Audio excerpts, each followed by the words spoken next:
Right, well, I think we're ready to start. Um, it's pretty hot where I am, pretty warm.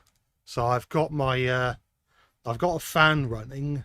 Hopefully you shouldn't be able to hear it too much. I did a few test recordings to make sure that the microphone isn't picking up the noise of the fan in with the settings I'm using. So we should be all right.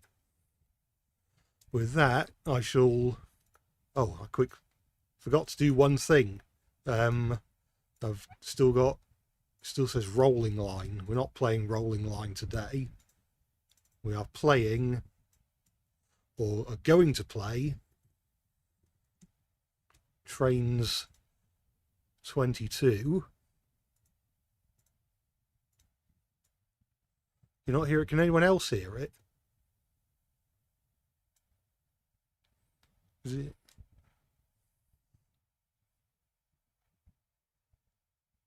Hopefully, I mean, it's coming up as recording on the thing. Why are people saying they don't hear anything? If I turn it off and turn it back on again, um,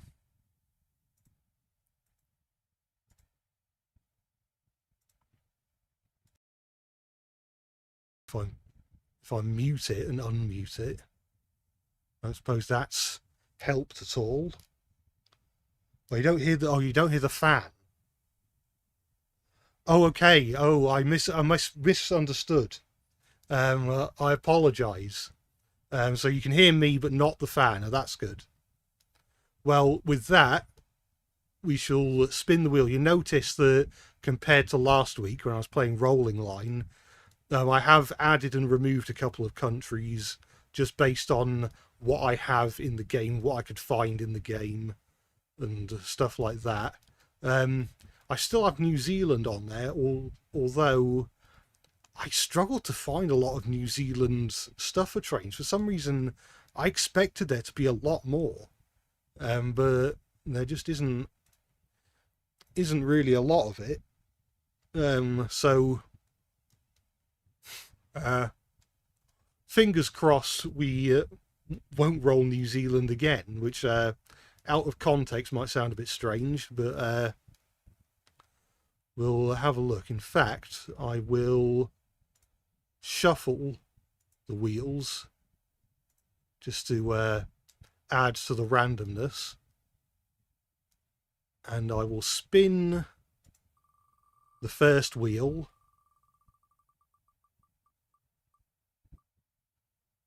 We're getting Wales. That's an easy one. Definitely got some Welsh content in the game. And what's the theme going to be? It's going to be Lakeside.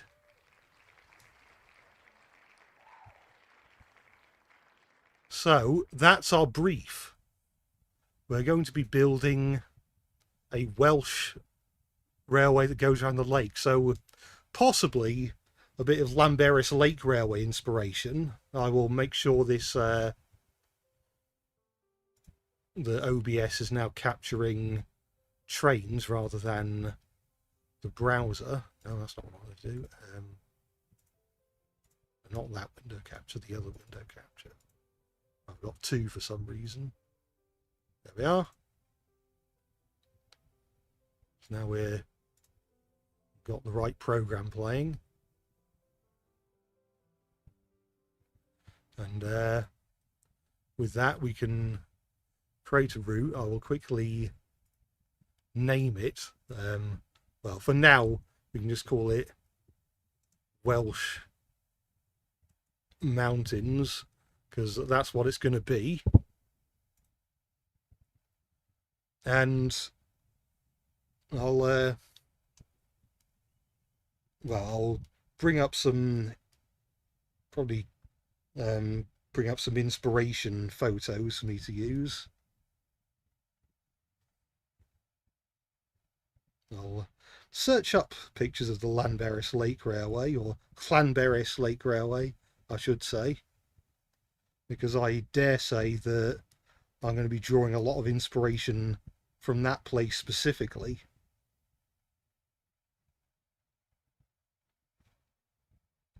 You never played Trainz? Is it fun? It is quite fun. You've got to contend with a lot of stuff that, well, a lot of inconveniences a lot of other games don't have, like the whole modding scene. There's a lot of mods, but sometimes why did I do that? But sometimes because it's not all in one place, and there are different mods that depend on other mods in order to work. So you run into an issue of like downloading mods and then not being able to run them because well, you don't have all the right dependencies and you don't know where to get them, which I think is kind of an issue with Trainz in general. I think if I had it my way, just everything would be in one place, like the download station would host everything. But a lot of people just want to do their own thing. Maybe there are like guidelines that the download station has, which means that certain content can't go there. Like, I don't really know what their stance is on the like Thomas stuff, because I've definitely seen some Thomas items on the download station, but like not a lot of it. Thomas stuff doesn't tend to go on there as a general rule. I'm looking for, because I say this every time I run Trainz, but I don't like to use the PBR textures because I mean, half the time you don't really notice that they are PBR textures, but they kind of worsen the performance of the game, and you can't mix and match them with non-PBR textures because it just ends up looking strange. And that's a bit of a can I change the scale to 200? And nope, it doesn't like that. But I mean, I'm not going to make the entire map have this texture. We will be adding different textures to the map. With that, I'm going to find some suitable track. Because ideally I want some that's and they call it procedural, which basically means that if you add a set of points, the it actually has the set of points modeled. It's not just one track coming off another. You actually have the point rails properly modeled. If I straighten that, is that procedural track? I think it is. Oh.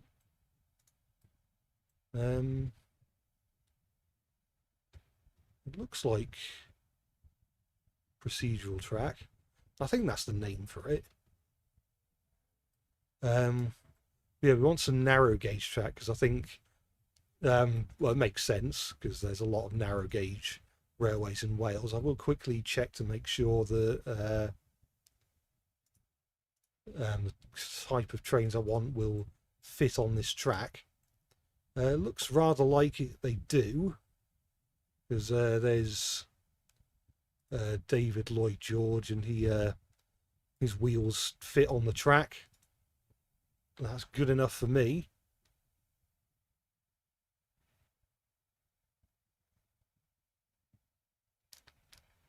You went all in on Train Sim Classic for a long time, but since rebuilding your computer, you lost interest in that. And you're currently all in on Railroader. You haven't tried Railroader yet. Might be an idea for a future stream, maybe during the Steam Summer Sale. So yeah, I've got to figure out how are we gonna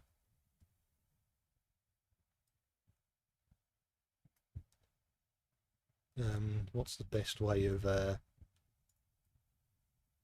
doing this track. I don't know whether we should do a loop or like a maybe like or an point A to point B track. I don't know if anyone in the chat has a preference for if we want a loop or an A to B track, like a point A to point B track. What version of Trainz this is? This is Trainz. Well, it says in the window Trainz Railroad Simulator 2022, and it's the Platinum Edition, which I got on sale a couple of years ago with a bunch of DLC, which I can't remember how much the RRP was, but I got it for a fraction of that price because it was on sale. Point A to point B, like Barla Lake Railway. Yeah, people are saying A to B. So I probably will do that. Yeah, it might be that I end up adding some more baseboards, but we shall see. And even though this is going to be point A to point B, it's probably not going to be an extremely long route. Probably long enough so that a lot can, I guess, happen. I always think of I think it was something that Bob Symes said. If anyone is familiar with him, he did a lot of shows about model railways and real railways. He always said that he always hates it when you can see the end of a model railway, or see the model railway sort of loop back on itself.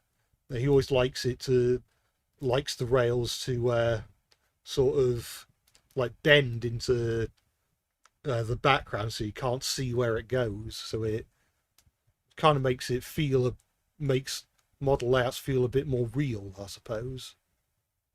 And I can certainly agree.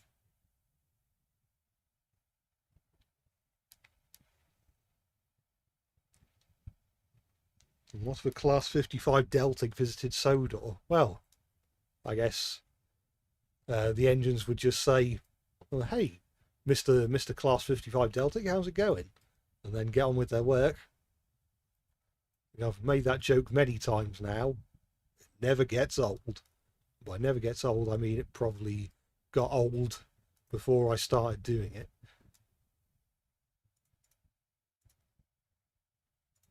Now, I wonder if I can find a map of like the Barla Lake or Llanberis Lake railways.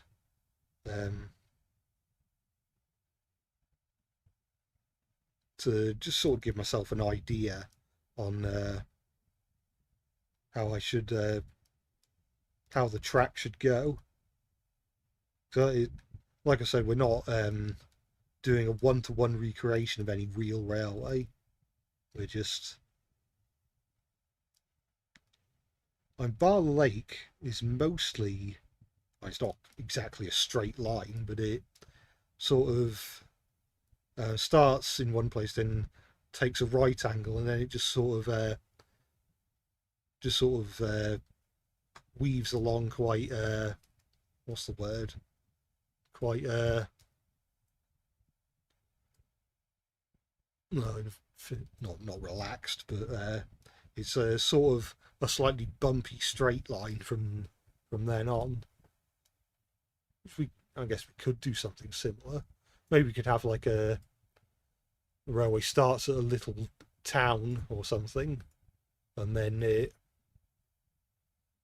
goes forward along a big lake, or alongside a big lake, and then reaches its destination. We maybe have a small woodland area at the end, perhaps, because I think I said before, we're not, just because the spinner wheel landed on lakeside doesn't mean we can't have like town or forest elements.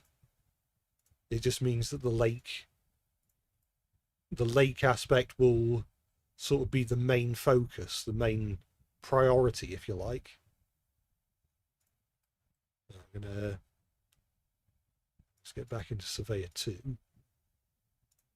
I'm sure there is a way in Surveyor 2.0 to add baseboards, but I couldn't figure it out, which could mean it's why is it not doing it? There we are. Which could mean it's not very intuitive, but it could also just mean that I'm a bit thick, which I'm not ruling out, let's say. Oh, I accidentally made a hill. Oh well. You can figure out the topology of this route after we've laid the track, I think, or at least the main route. We might come back to add sidings and like run around loops and that sort of thing. And I might have it curve along like that, and then straighten this. What if I made a video where I made reverse versions to Thomas characters, so opposite colours and personalities? So you'd have like Thomas, who is yellow, and he's called Samot, and he's trying to think what the opposite of cheeky and fussy is. Polite and laid back, I guess, or sort of okay with everything. What if Thomas and friends had a piece of track with a face? With a piece of track with a face, probably get quite fed up with being run over all the time.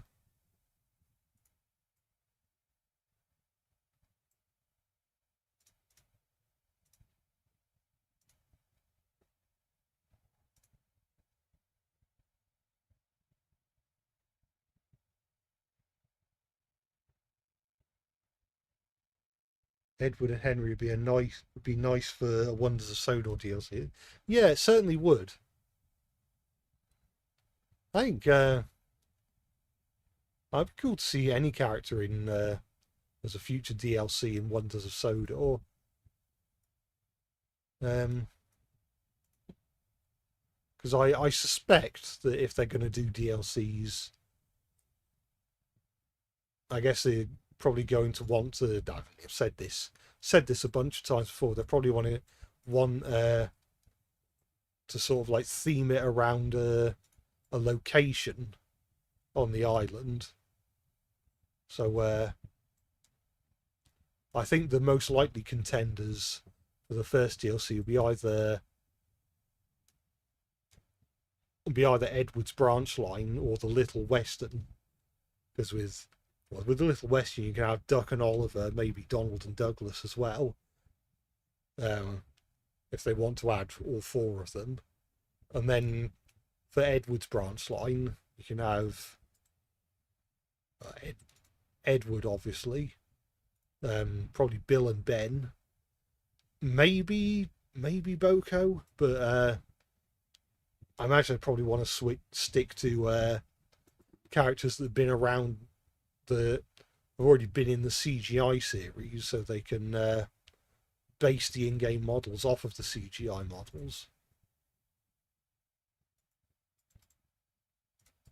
And so we could have Salty in Edward's Branch Line DLC. So you'd have him at Brendan Docks.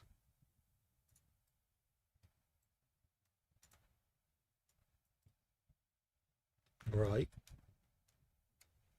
So the lake would probably be... Actually, I might add more baseboards around here. So where the lake can be a bit bigger. And then you can paint these.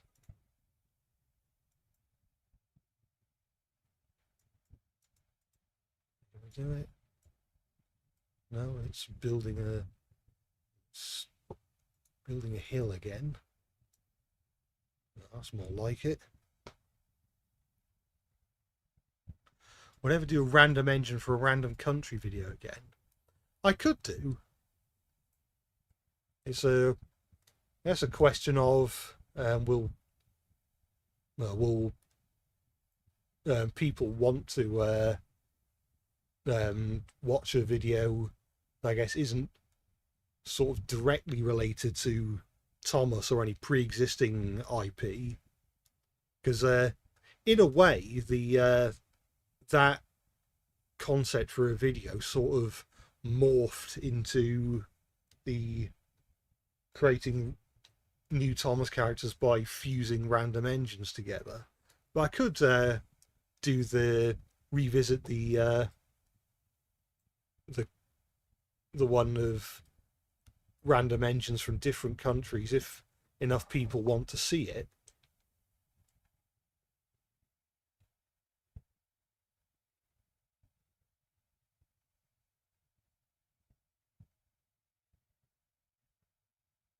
Charlie is obviously going to be a girl in the 2026 show, judging by the eyes and render. Yeah, I suspect that's what they've done.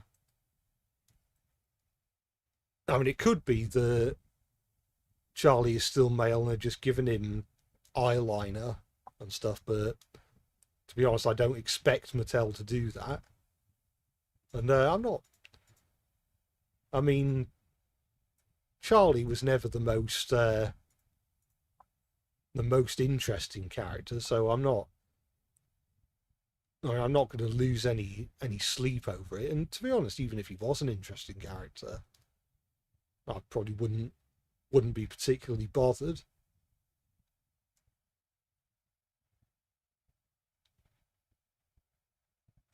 Where's the sunset spot? Oh. And so bring that over there to try and avert what I call the question mark effect. And I say that because I'll try and demonstrate why I call it that. Because if I do that, and then if I straighten that, and straighten that, if I arrange it a certain way, and if the angle isn't quite right, it does sort of have that sort of this sort of bend, a bit like, well, a question mark, which if I want to do a right angle, if I want to do a sort of right angle, I don't really want an effect like that. I just want it to curve from one line to the next without sort of doing an S bend or bending in on itself.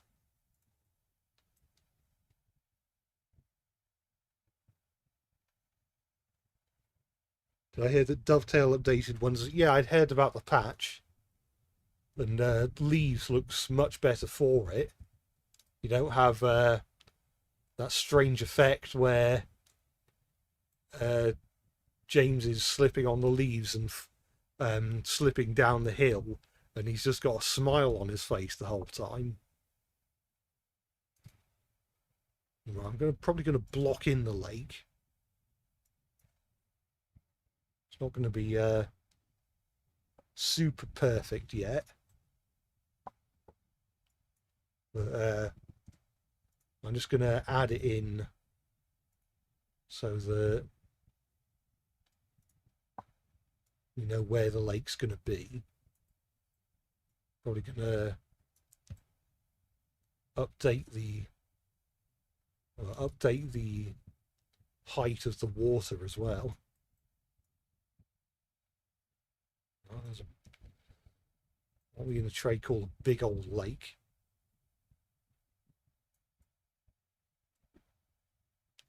I might add some hills over here, just so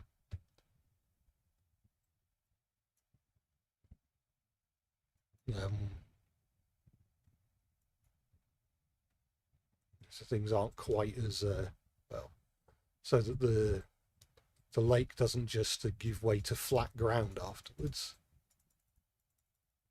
and we don't just see the end of the baseboard.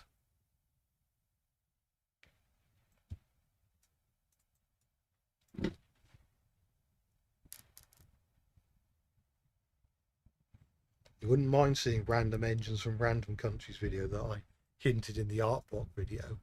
Well, maybe it is worth giving it a go.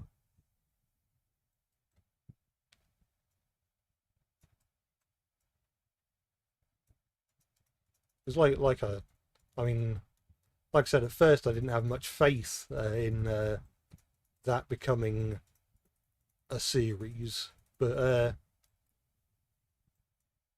I suppose it does mean, especially if we I guess mark off every country after it's been represented once, and then maybe we can cover, well, it'll take a long time, but maybe we can cover every country except, of course, for the ones that don't have railways. So probably not going to see, well, couldn't see St. Vincent and the Grenadines in the art block video. Probably not going to see Iceland or Cyprus or any other of the sad countries that don't have any railways. As I say that in jest, of course. I'm not trying to imply that, not seriously trying to imply that Iceland, Cyprus, or St. Vincent and the Grenadines are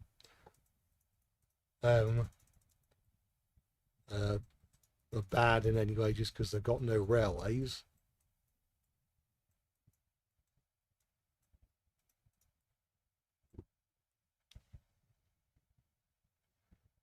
The diecast 2026 tender engines have their tenders permanently coupled. Yes, I did.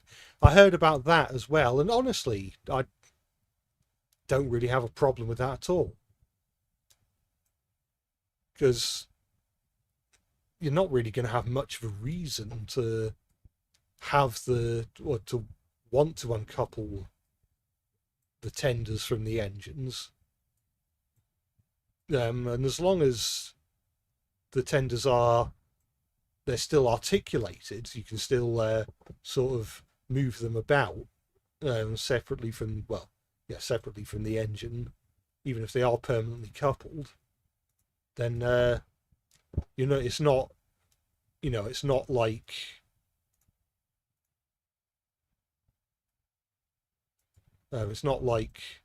Ertl or Bandai Tex, where the engines tenders are just permanently like rigid, and it might as well be part of the engine because it's not articulated. It's more like, I guess, old style Tomy.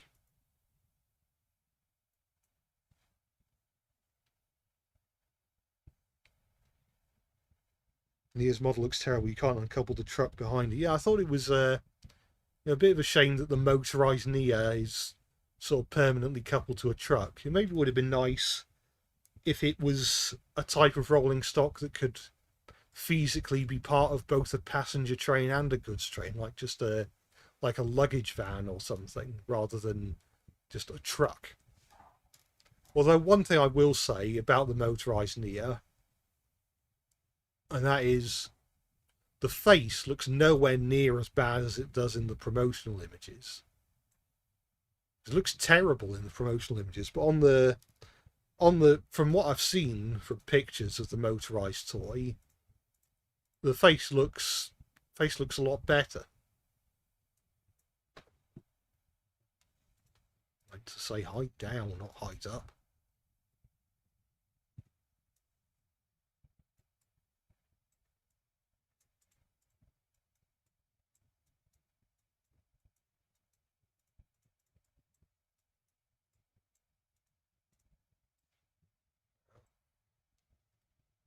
That can be how the lake looks for now. Maybe we could, well, for part of it, we could maybe have the well, the lake a bit closer to the track.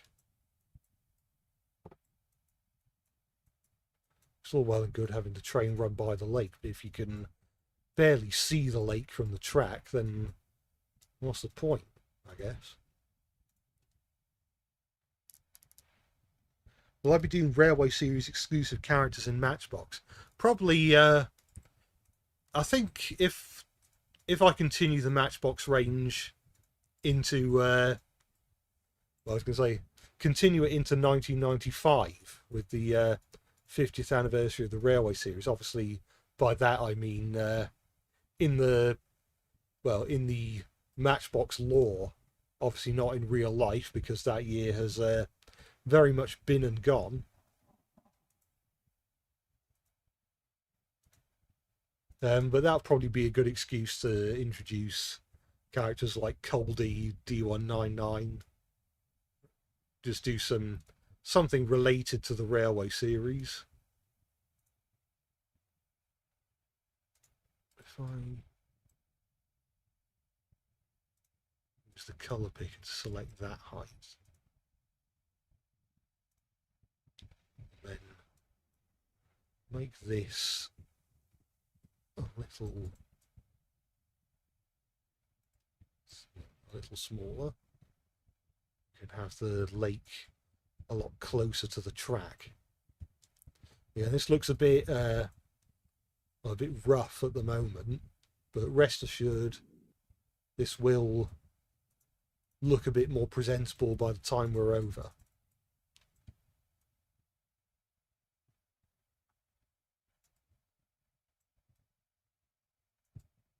I'll try not to, I mean, I still want this to look good, but I want to try and make it so that I'm not here forever.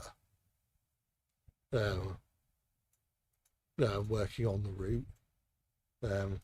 If for no other reason than at some point we're going to want to be running trains on it, of course.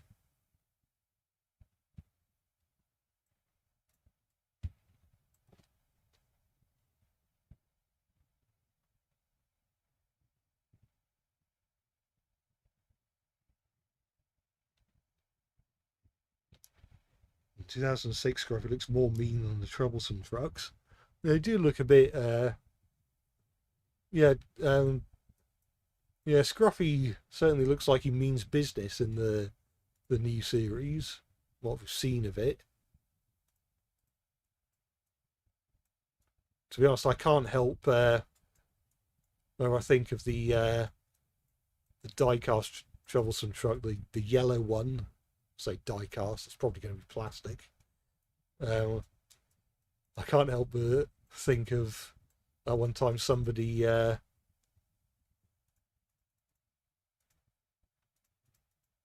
trying to remember what it was that I he compared it to. It was compared the face of the truck to what was it? That very strange model of Steve from Minecraft.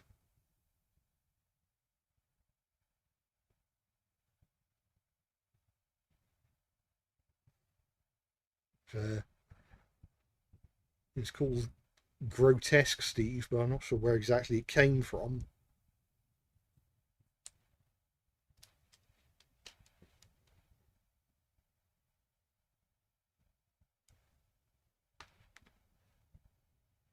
I wonder if the 2026 reboot will have a railway consultant.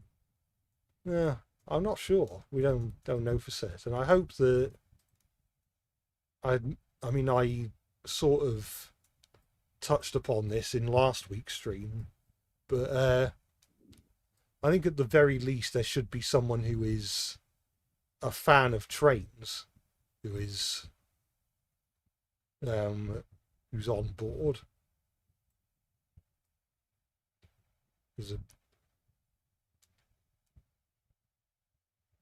Is a better that than stuff like whatever was going on in the nitrogen era.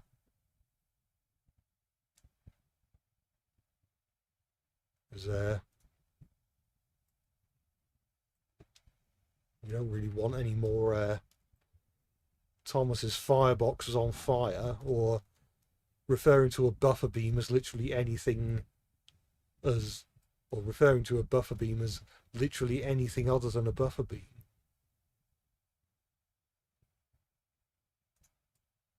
That's what I was looking for. We probably want a bit of a height variation on the track. We don't want it completely straight the whole way through. So we could maybe lift it up here. Then smooth the ground under it.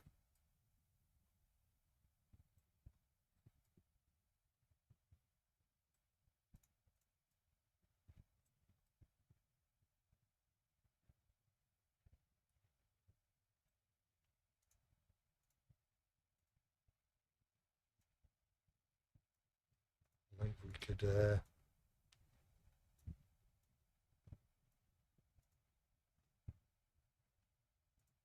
do that.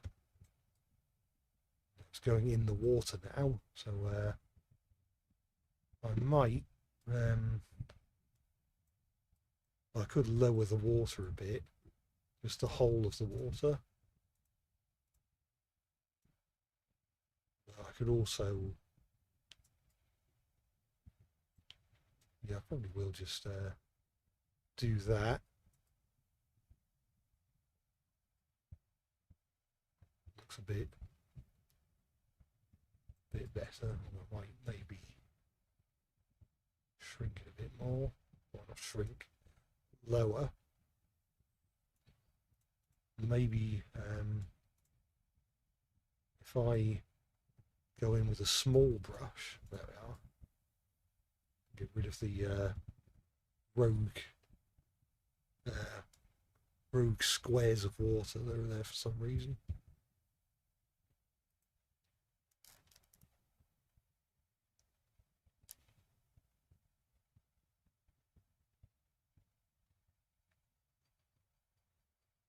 How do I feel about Gordon having an L&ER group standard tender? Well, it depends. Do you? Because I think a 6-wheel tender would probably, like the 6-wheel tender, like the ones that the V2s and the B1s have and stuff like that.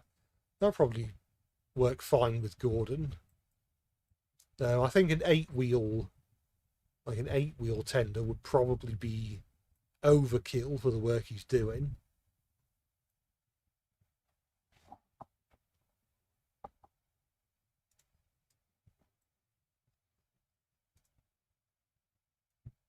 Oh, same height. Oh, I'm still change the height of the water. If I select this height and then change that to set height, and I can change it so that the height of the embankment of the lake is a bit closer to the track. Well, not quite as close as that. Although, maybe we can work with this. Like parts of it.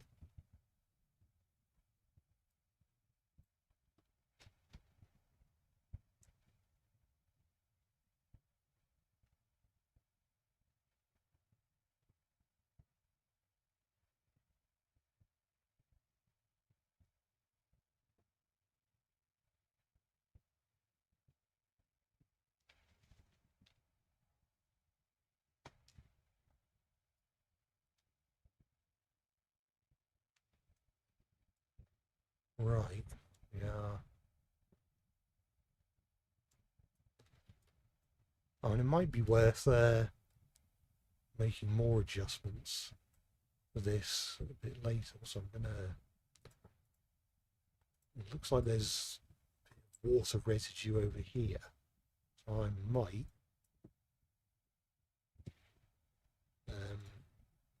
make sure that's not happening. That looks better. And again, it looks a bit messy at the moment, but it will look better nearer the time. So I will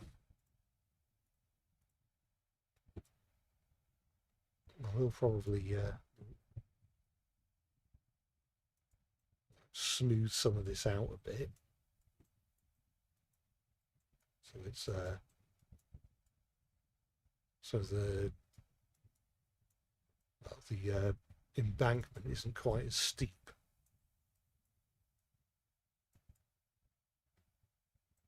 And it's probably going to add like grass and reeds around here, so it'll look nicer. The final thing. Just gonna quickly do a rough smoothing, which is a strange way of wording it, just to try and make it look a bit less jagged.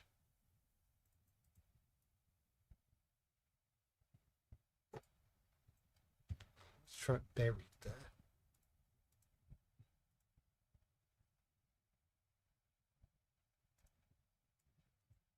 Oh, that's better.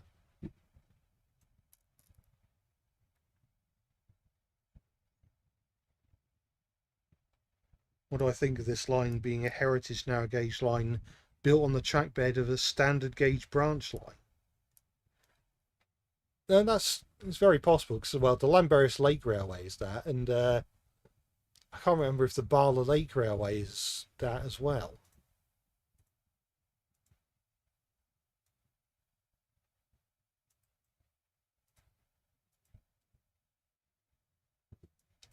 Conversely, here I will sort of make it a bit less smooth, just so the water's not bleeding into the land quite as much. Right, so there's probably going to be a few stations on the way.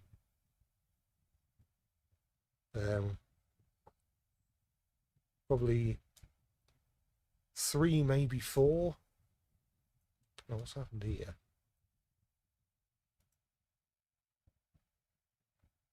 If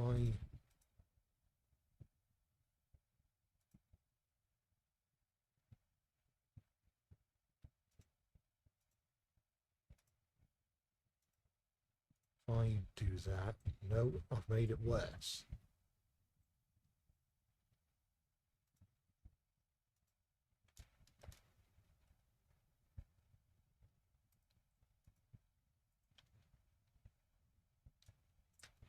Now, this is why I kind of think that the old way of doing water might have been slightly better than this. I'll do that. How's that? I mean, that's closer. I might be able to work with that.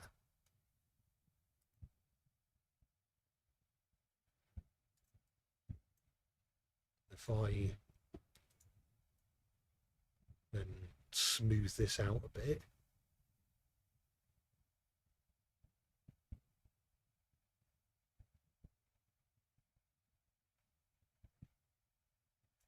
I mean, I guess adjustable water height and having it more like the hills, like the more like the terrain, is I guess maybe better for like if you want to add waterfalls and stuff. But I just want to do a flat. If you just want to build a lake, then I'm not sure if it's quite so beneficial.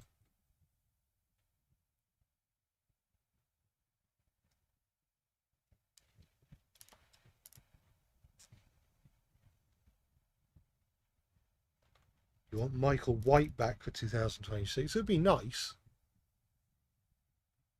We don't know. We don't know anyone who is working on the reboot because there was. I know there was talk of a guy who worked on the Amazing World of Gumball, who is who could be working on the Thomas reboot, but he only said he's working on a classic Mattel IP, which could be anything.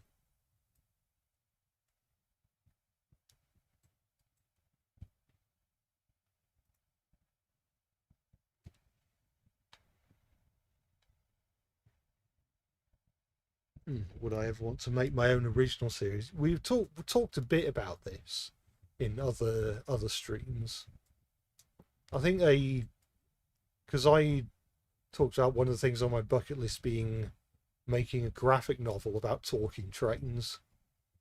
Here's a question of what would I want the story to be? Because I don't want it to be just steam versus diesel all over again.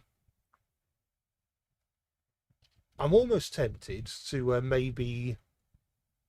I probably have to do a lot of research and sort of well, maybe find or maybe like find films and stories that have similar plots for inspiration, but maybe even like go into the idea of what does true freedom mean to a locomotive, sort of because I don't think it's necessarily a plot point that would work in Thomas and Friends, and I think if I want to make a like an original talking trains IP, it would be a good idea to have it like cover a topic or do something that the Thomas IP wouldn't ever do, and even a lot of fan works probably wouldn't get into too much.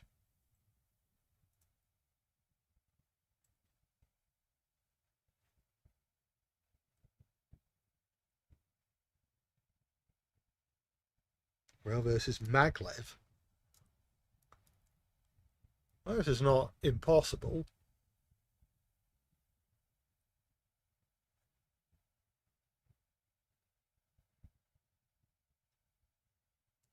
You like I put Flying Thistle's nameplate as Knight of the Thistle. I thought Flying Thistle's name is a combination of Flying Scotsman and Knight of the Thistle. The Flying Thistle can't be Flying Scotsman because Flying Scotsman's already in the Railway series. So it's got to be Knight of the Thistle instead. How am I gonna? How should the station look? How should I plan it out? Let's have a look. I'll consult some of the. I'll consult some images.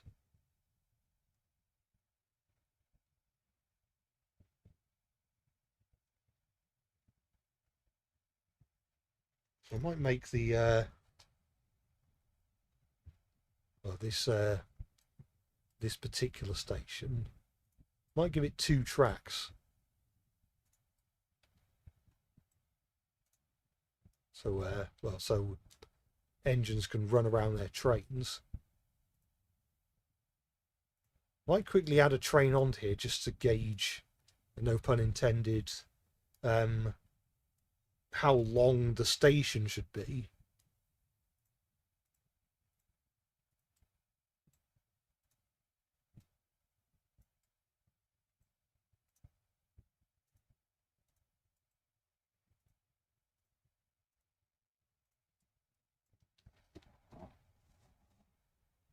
What are my thoughts on Stephen Ling's illustrations for the Railway series?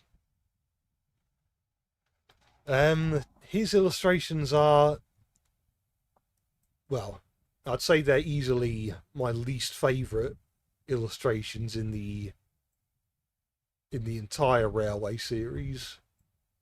They're just not very appealing. Particularly the faces, which just look very off-putting. I think when people talk about how scary and uncanny valley the faces in Thomas are, I think Stephen Ling's is exactly what they're talking about. Actually, that's the top station, isn't it? Not the I think maybe actually no, I'm not sure.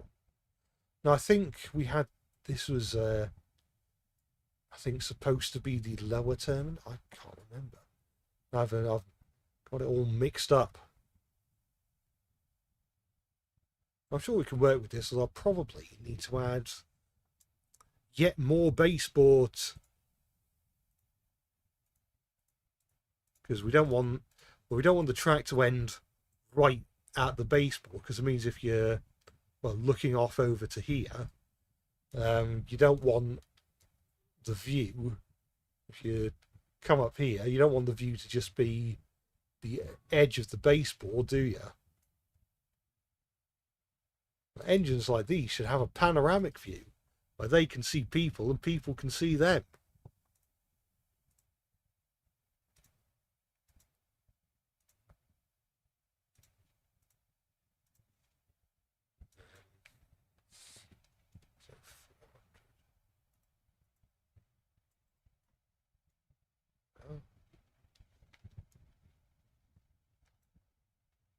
Yeah, Stephen Ling's illustrations like the worst bits of Clive Spong's illustration. Yeah, that's pretty much my thoughts on it, because especially since Clive Spong was one of those artists who got better with time, but Stephen Ling's illustration, not only is it sort of like a worse version of Clive Spong, but it's like a worse version of early Clive Spong.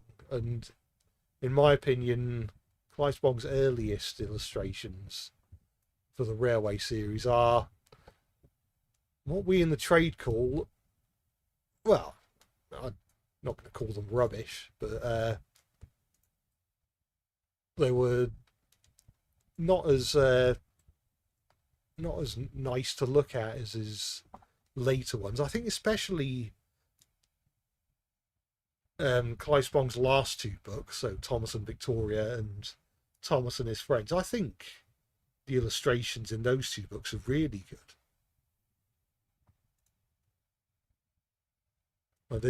They feel a lot more. There's a bit more atmosphere going on in those illustrations. A bit more idyllic than his earlier stuff. Right, so we're not going to start running trains yet. I'm just going to add a train here for size reference. So yeah, the station probably doesn't want to be much longer than that. So with that, I shall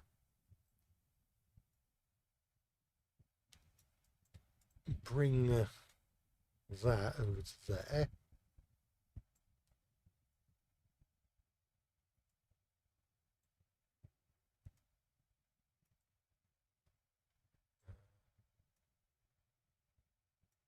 are.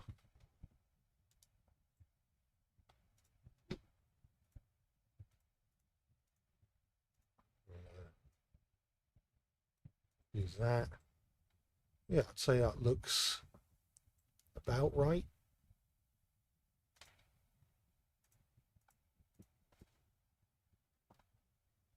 And actually I might keep, well, at least the coaches, well, a coach, just so I know what height I should make the platforms, because it's all well and good me putting a platform like this here. That's probably not the design I'm going to use. Got a while, we can go through some of these platforms, see what looks best. Ideally I want ones that have ramps at the end.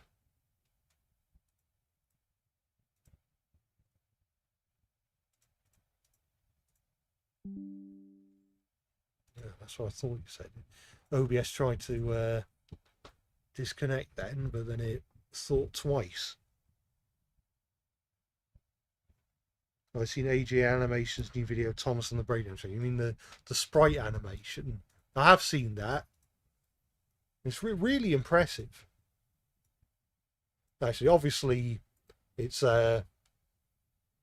obviously way above the is far more advanced than what either the Sega Mega Drive or Genesis or the Super Nintendo could achieve in real life. But the fact that it still manages to evoke that style and do it really well, and do you actually mind? Do not make this a habit. That was OBS trying to disconnect again. But yeah, it was a really, yeah, I really enjoyed it. How do I, yeah.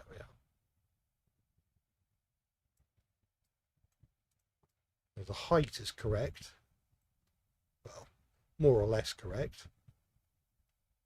And it looks convincing enough. It does mean that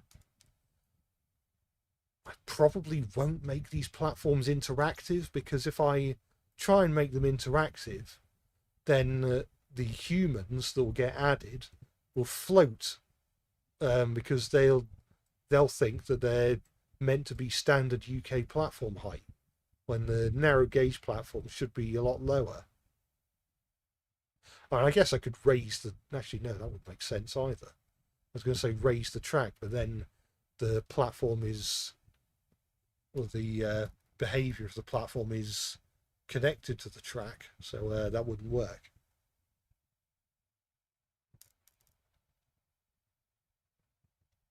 The Glyn Valley Tramway in Railway Series style. I do like the Glyn Valley Tramway, and you might remember from my drawing of Jim, the mid-Sodor engine, I based that scene on a scene from the Glyn Valley Tramway. With like the raised track and the road travelling alongside it. Add some sidings here. Might add a shed as well. Maybe a carriage shed. Maybe something else. I don't know. I think this is going to be, because we want... I said before, we want one side with... I think this will be the side...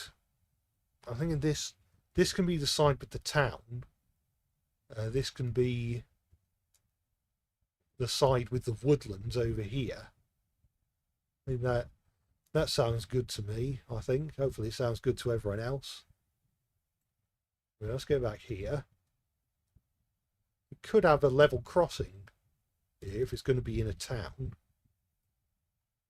I'll have to check to see, actually, do I have any suitable buffer stops for narrow gauge? Aha, 2-foot buffer stop. That was easy.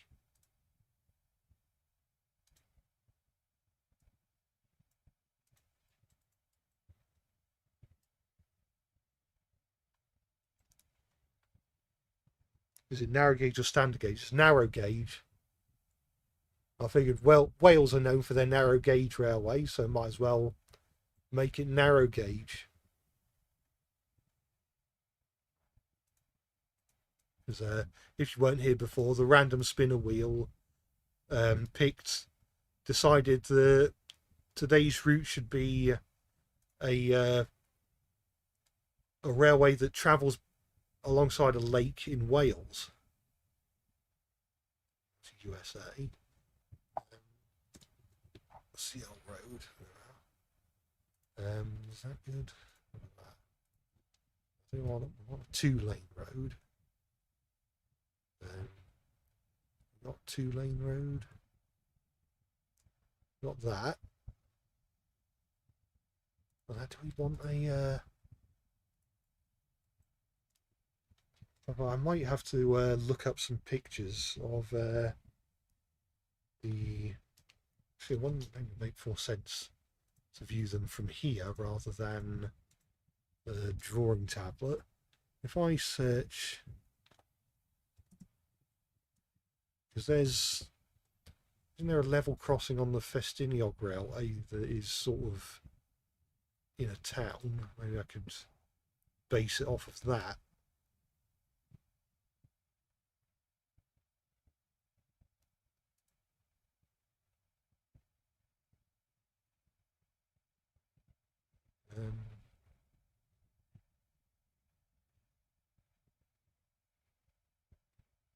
I'm sure I can figure something out.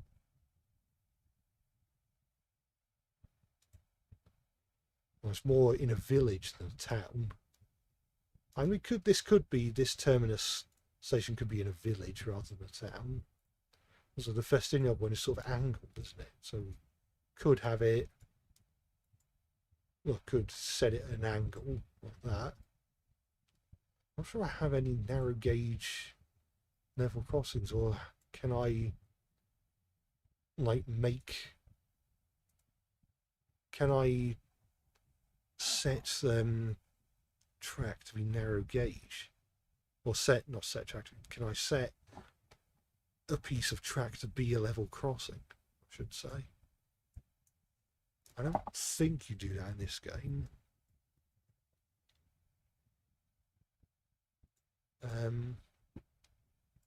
I knew that. That's level crossing invisible though. So if I do, I think I might be onto something. If I, yeah, well, it is one of those. Is one of those types of level crossings that assumes the road you're using is floating, but we might be able to work with this by bring the level crossing over here. Well, mind you, it does mean it can't be angled. So it's probably going to have to be a bit of a boring old 90-degree level crossing, which I can only apologise for. Can I split? Oh, yeah, separate splines. Do that, that. And I'm sure I can figure something out with the road. Can I bring it up like that?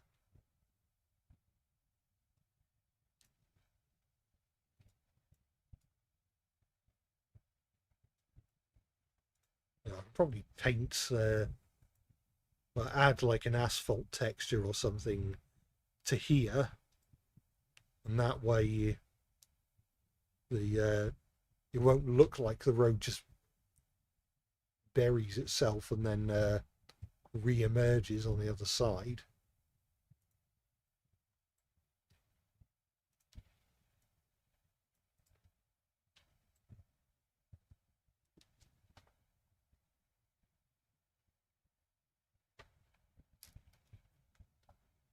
About AG animations for Thomas and the Breakdown Train. How do I like the music?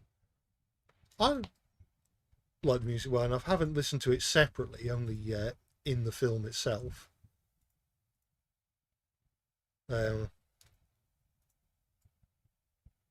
Obviously, again, it's not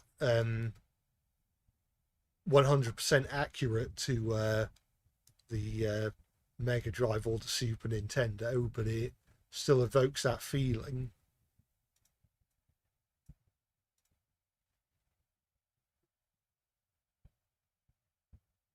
They're not telling me the height of that is 0. No, it's well minus 0.11. So no, I don't select anything other than this. Can I do that? Yes, I can.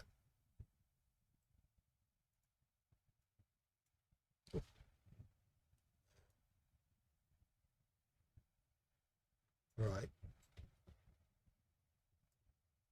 That's looking sort of all right.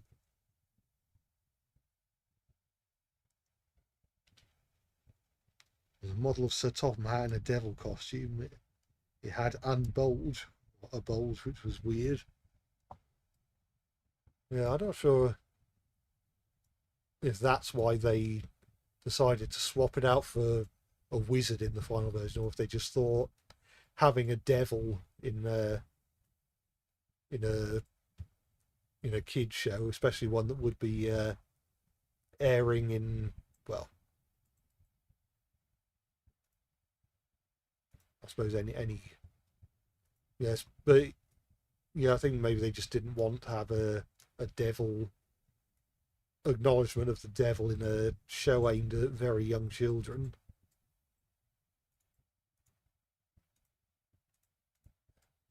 Can I? Is he going to let me? I'm not you.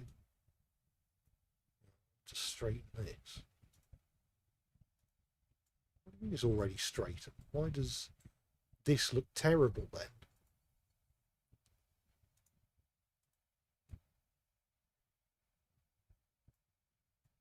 So where do I need to put it in order for the it to acknowledge the fact that there is a set of points here? Or has it like has this have these? Oh, they have. That was the issue. Now I should be able to. Well, it still doesn't. This still doesn't want to straighten. Or it still doesn't want to be connected. I think that's that.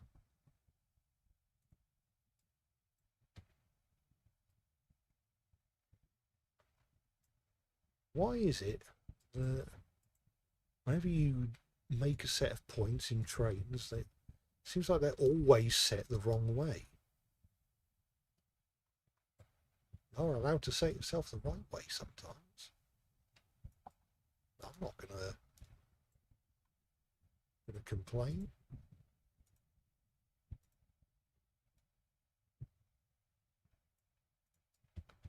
Also, one blessing with Surveyor 2.0 is the fact that you can move move splines as one big thing rather than having to move each spline point individually. A series based on books written by a clergyman. Now, yeah, that could have played a part.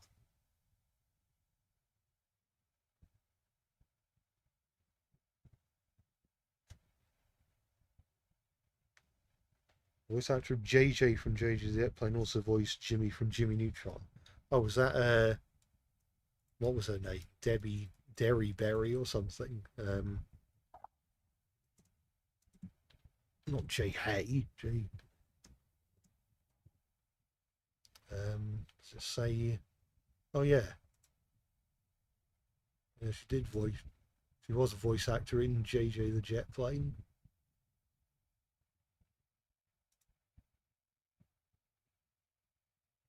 And I think, if I remember right, was she also the voice of the voice of Nurgle Jr. from The Grim Adventures of Billy and Mandy.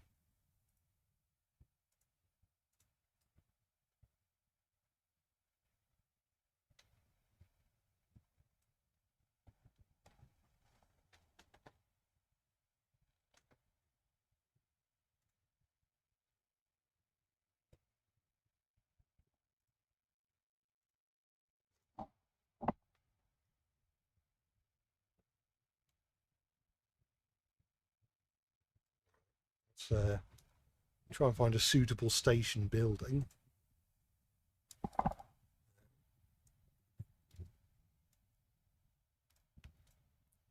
So this doesn't look too bad. Might be able to work with this. Well, what's the one next to it? That's maybe a bit on the big side.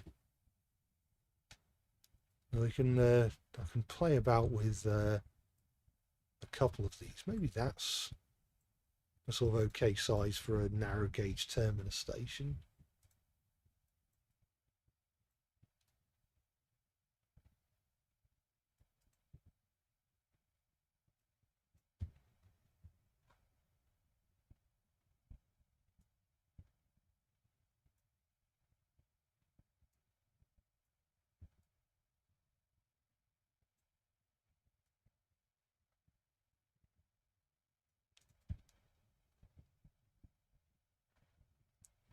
Which I probably want on the other side, don't I? Because that's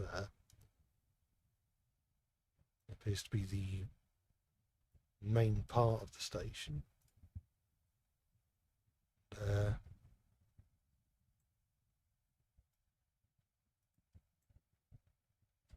So maybe a bit on the overly big side, I wonder, actually. Let's have a look at some others.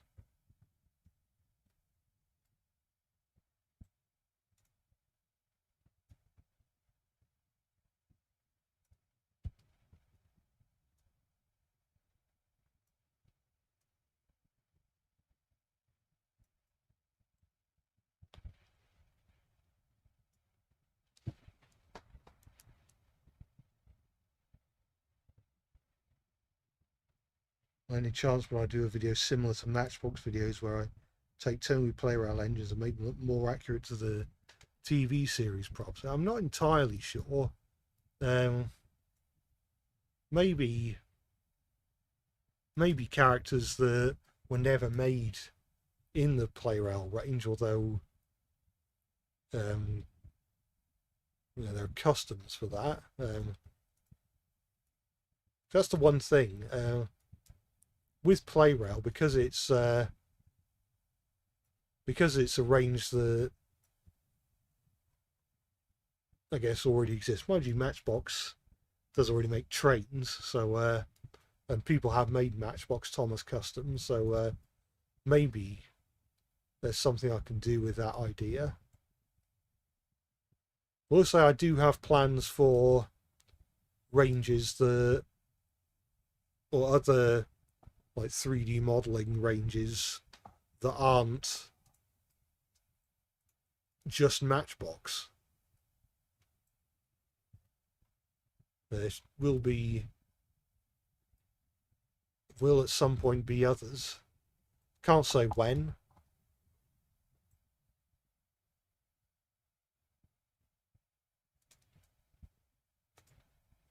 Is that better?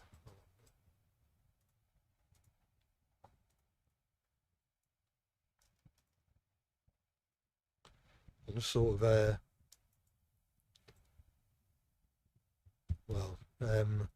playing around with different station designs to see which one looks the best. Actually, did I already? I've already looked at this one, haven't I? Yeah. And mind you, it is what is that? Minforth station, which is on the Festiniog Railway. So it's not like this is comically large for a narrow gauge station, unless this is the standard gauge station. I might have to check.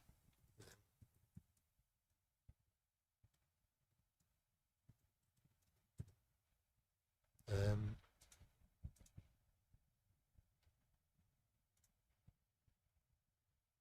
yeah, I think it is the Festiniog station, the narrow gauge one. So I'm sure I can work with this. Obviously, I've got to add, well, more and more of a platform around here, so the back of it's not floating. That should be easy enough to achieve, I think. I have this.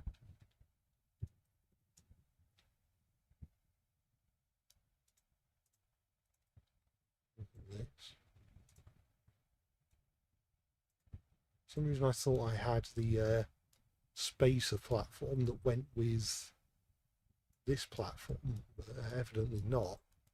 And do you know what the annoying thing is?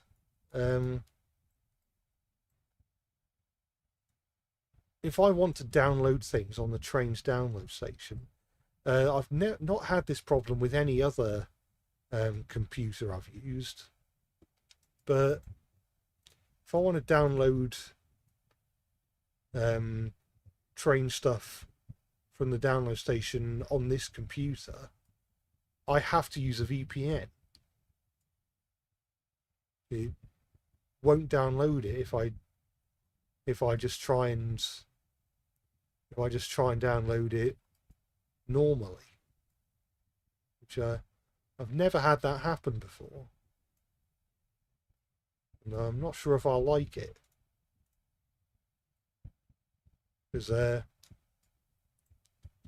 mean, VPNs are all well and good, but sometimes if you don't need them for anything, they're just kind of drain on your resources. They just sort of slow things down a bit, which if you tuned into the Loco Commotion stream, which was just a bit cursed all around, you'll remember that I forgot to turn off the VPN, which meant most of the time the stream was lagging like crazy.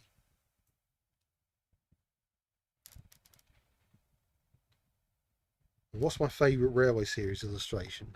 Well, I mentioned in the Q&A that I do like the scene from Devil's Back where number 6 is and the truck are climbing the mountain.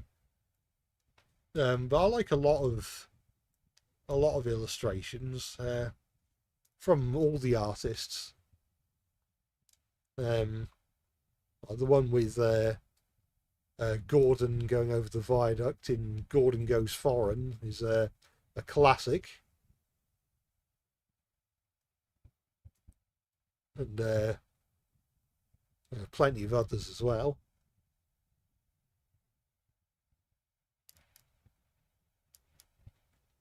Considering both Matchbox and Thomas both exist today, do you think there's a possibility the Thomas range could have lasted into the present? It's a possibility. It would have meant that Mattel would have had involvement in the Thomas brand far earlier than, again, I guess, direct involvement, because they technically own Bluebird toys, but I think by the time Mattel owned Bluebell, the Bluebird miniature Thomas stuff had gone out of production. But it would have meant that as early as 1997, when Mattel bought Matchbox, they would have had a link to Thomas, which is interesting to think about.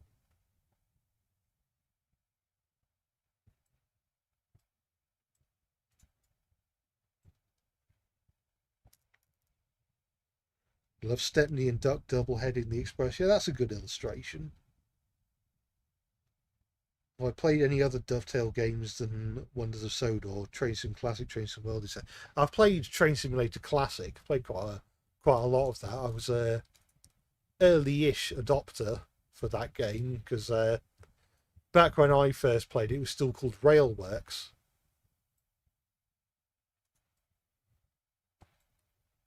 We want like stairs leading up to the station.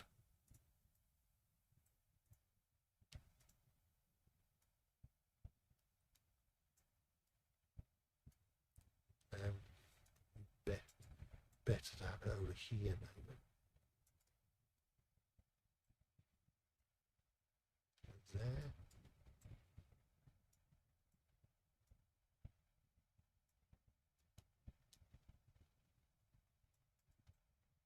That looks alright. It's good enough for me.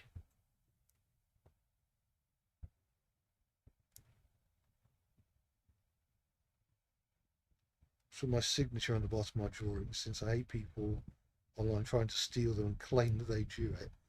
Well, I'm not, have people done that? Because well, I hope nobody's fooled if they have. I'm sure they've done it in general, but I was thinking like specifically with my artwork. I probably should sign them. I think it's just a question. A lot of it is probably just a case of I often just forget. It's a makes sense to be on the spline bit. I think I'll add a picket fence around the ends of the station, obviously leaving an opening here for people to get on the platform.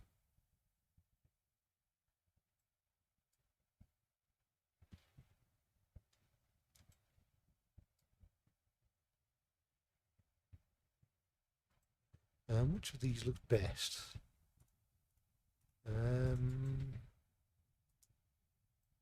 I think that looks a bit too tall.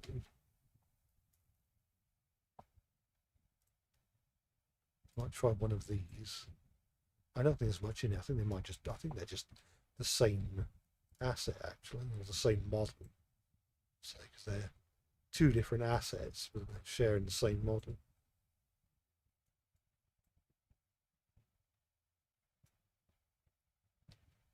Hopefully I can, yeah,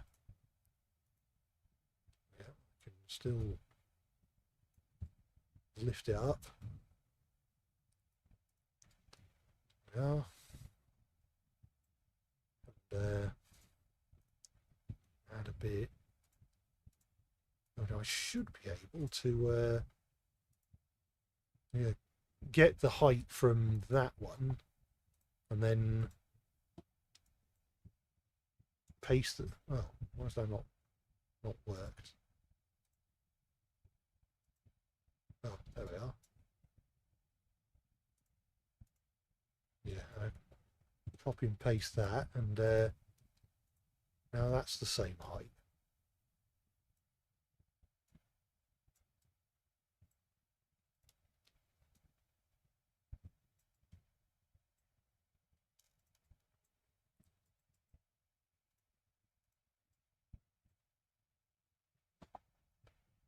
Do the same again.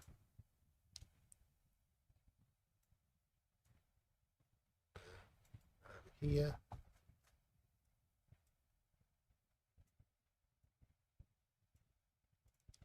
Then do that. Separate the splines. Bring that down. Right. And then what I can do is shift or control. I think it's control. I can copy it.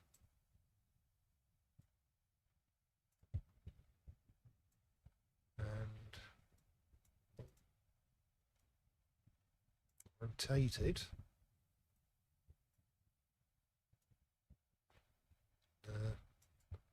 Put it over here. I'm going to have to put something on this this platform. We also want to have some sort of footbridge so the passengers can get from one side to another. I don't really want that to be a spline. Is there a complete footbridge that I can use? It's a bit big. Maybe it's fine. Might have to extend the platforms.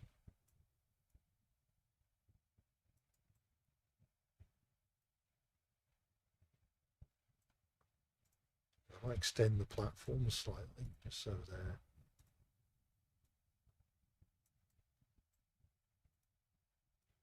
doing that. Looks better.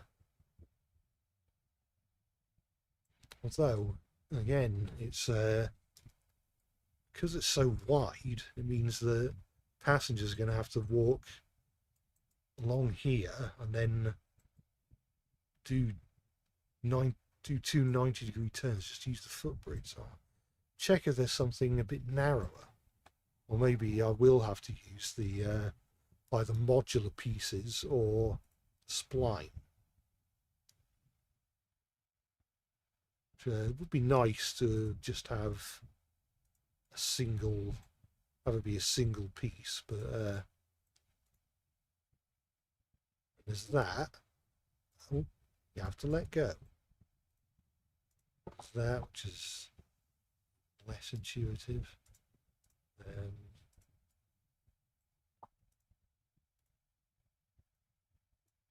One doesn't even have legs. There's that. No. I could use that. We used that on the last route though. I want them to just all be the same, but if they have to be, then they have to be. There's that, which is a bit tall, but I can lower it, I guess.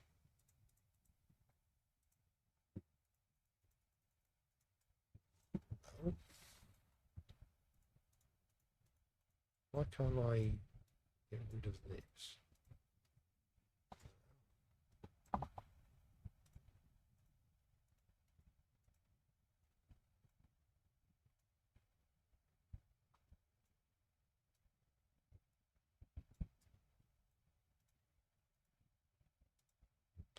Can you select the footbridge, please? No. I need to, if I want to shorten it, I've got to do it away from the platform.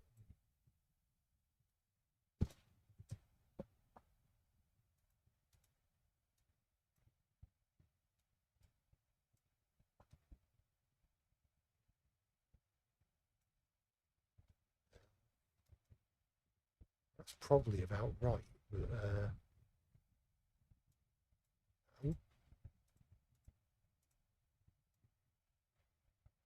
I don't want it to be quite so tall. Might have to do that. Maybe a bit scuffed looking. Actually, I don't really like how it looks. I might just have to use the Great Western Railway one again, because I don't particularly. One just doesn't really seem to fit.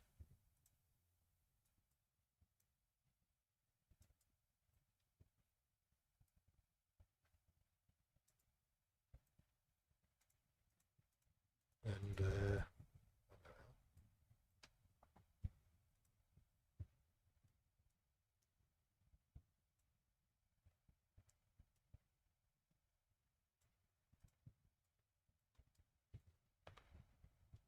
can I?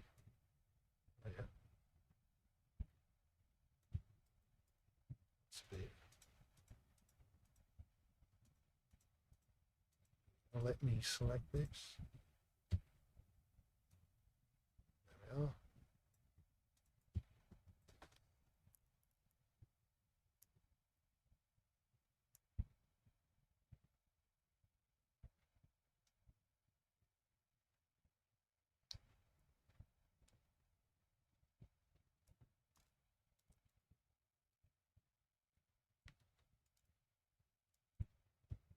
Time to add the rest of the fence.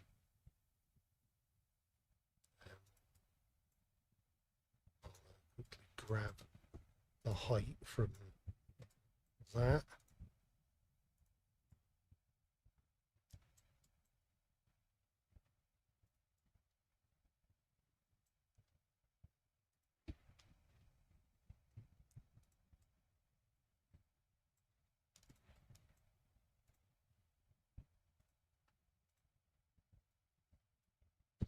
No, it's very rude.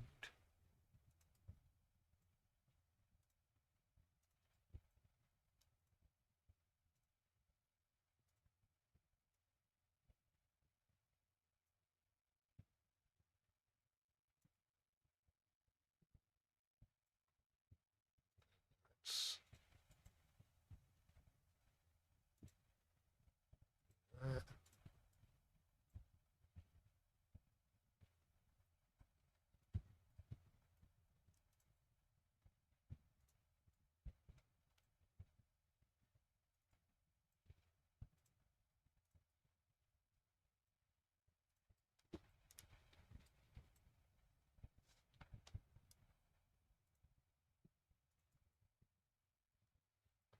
Now, I apologise if I'm not talking much at the moment. I'm just trying to think of something to say while I while I build the fence. Hopefully you don't take offence, because I need to build it. Oh, I'm having a fork in the fence. Just having a fence. There. I can add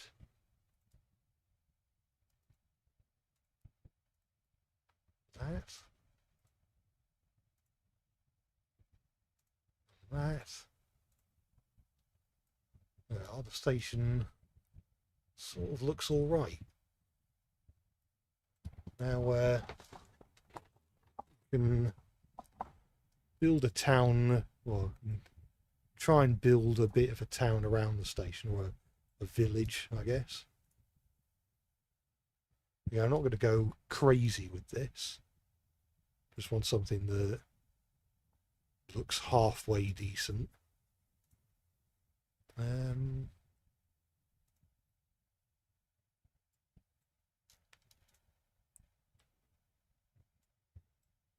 want a car park here, don't we?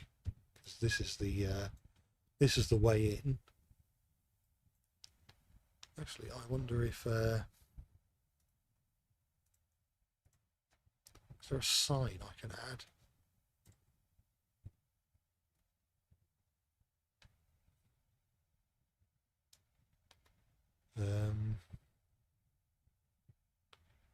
Not sure if there is.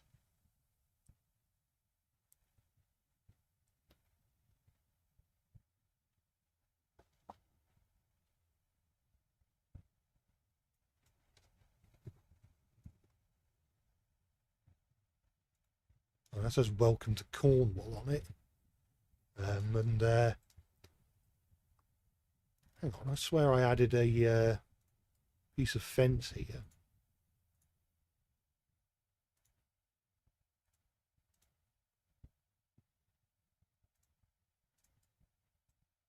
Yeah.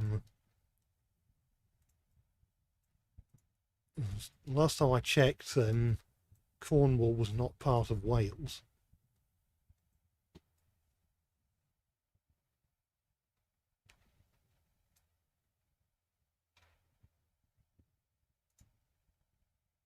Yes. Is the Cornish language similar to Welsh? Oh, I don't really speak much of either, I'll be honest. Am I going to keep the stream on YouTube? Yeah, I'm going to. All the streams will stay up as VODs. And speaking of, I recently completed, or I recently pretty much finished working on the Extreme Express stream highlights video. So if all goes to plan, that video will go up tomorrow, or tomorrow evening sometime. Because yeah, I've added, like, even if you, like, I suppose if you haven't watched, if you didn't watch the stream when I broadcast it, and don't feel like wasting 5 hours of your life, which I can't blame you, then you can watch the stream highlights, which are a lot more condensed. And even if you have already watched the stream, I've added a lot of interesting edits, and added some pictures and sound effects.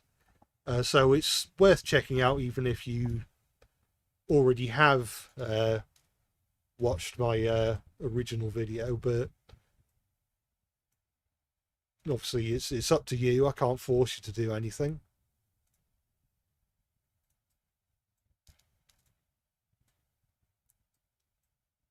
I'm going to do something a bit like this. Probably add a tarmac or asphalt texture. Actually, there is a CL tarmacs which should match the road. Which one will it match? I mean, it needs to be smaller than that, actually. 50, just 50. Yeah, that looks decent enough.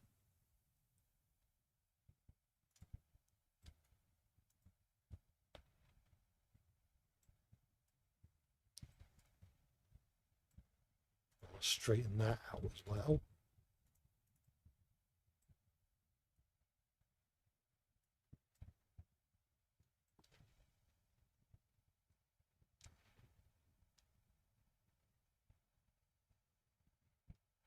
Jimmy Neutron was going to have a 4th season, but DNA Productions went bankrupt after the movie Ant Bully bombed. Yeah, I think I did hear about that. That's why Planet Sheen was animated by a different company.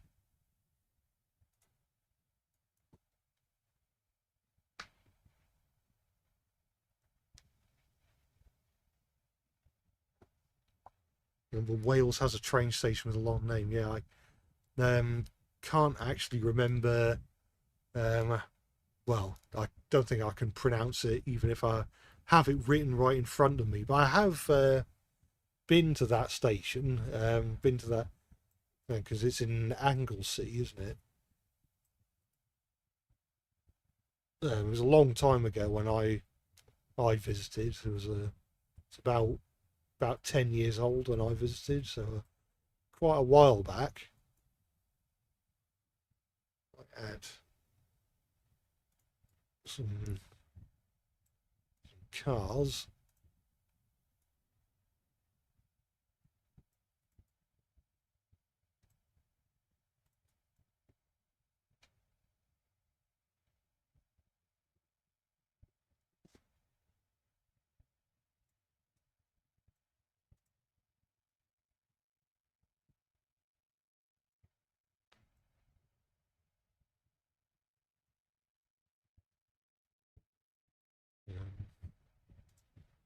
It's a bit there. It's skewed. There we are. A bit better now.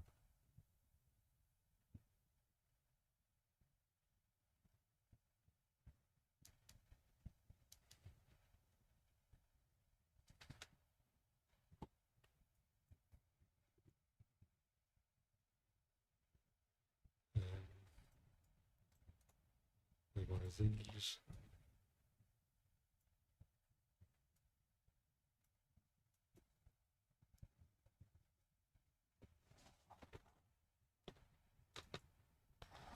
I'm having a bit of a sort of cars from all eras, I suppose.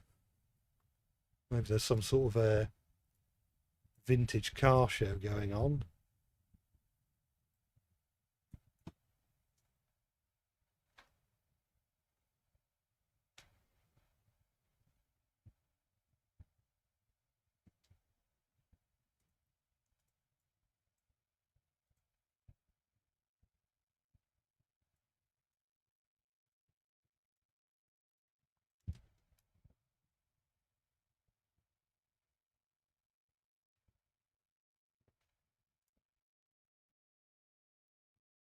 Boy, I do love obscenely long words like new monol trim. Not going to embarrass myself by trying to pronounce it.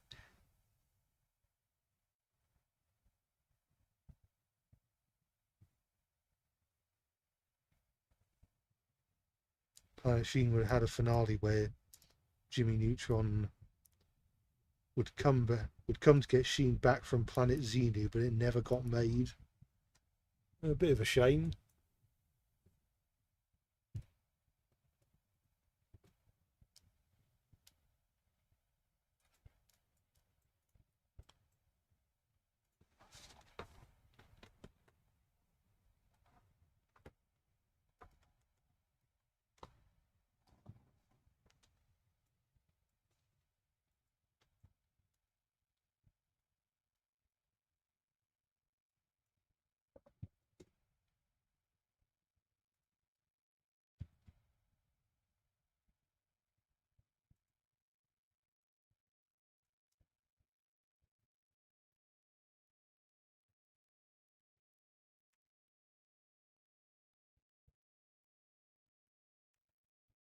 From day Fiat 500, but by the looks of things, I don't have the original Fiat 500, although I do have a Fiat 600 multipler,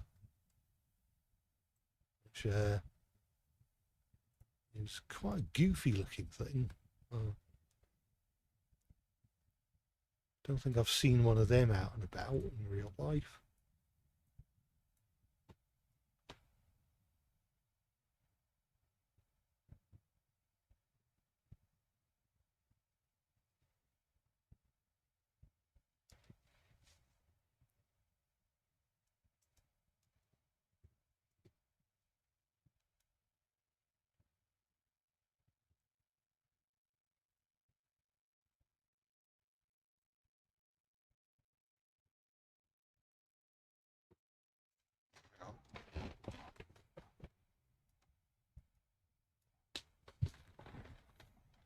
Just had to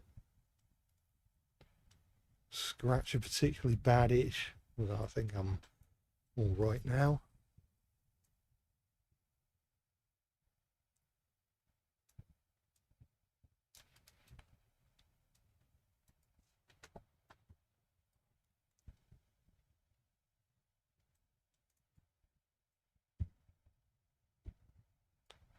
We don't want to be here forever, adding cars. I added this street here so I could add some buildings. I might quickly, if I can, might add a few more streets.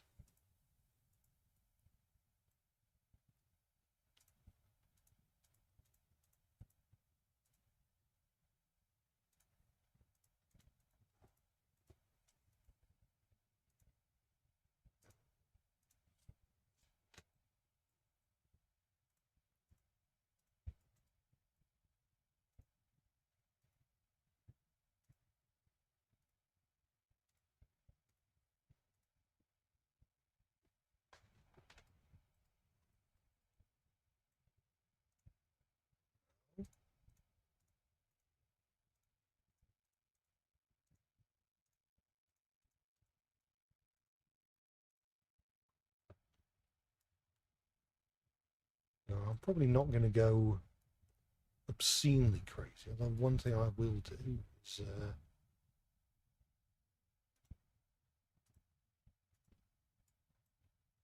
quickly add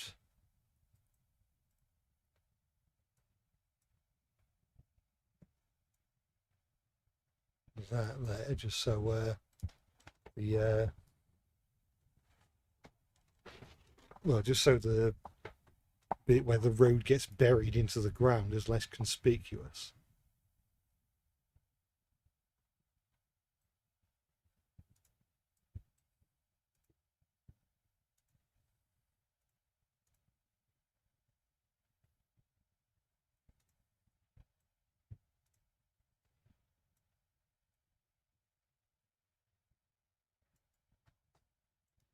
Actually, probably makes some sense. Have no asset selected except the asset that I just selected.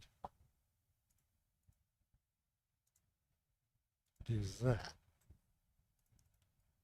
Well, it doesn't quite line up, but we're not going to scrutinise it too much.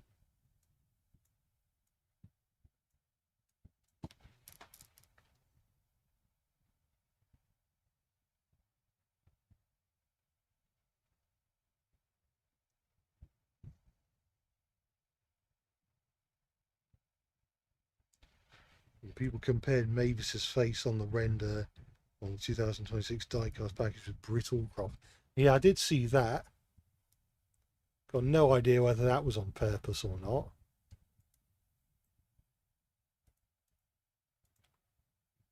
Although I guess it would explain why they did it, because the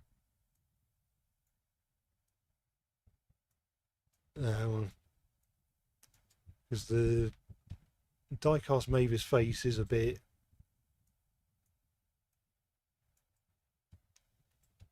just kind of made me wonder what they were thinking with that design. That was my first response, my first reaction to it. Why do you keep selecting that? Quite obviously selecting this.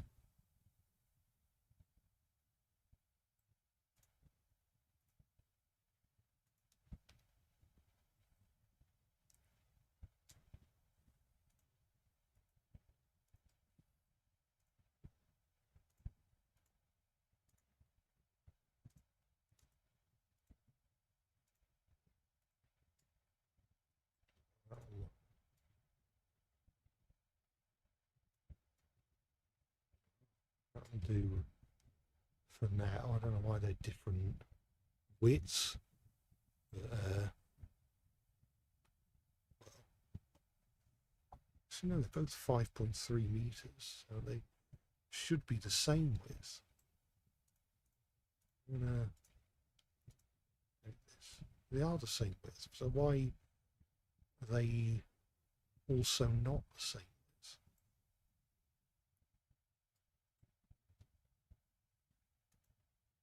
I do that and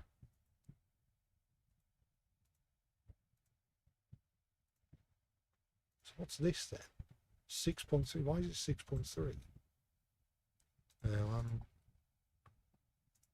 I'm going to have to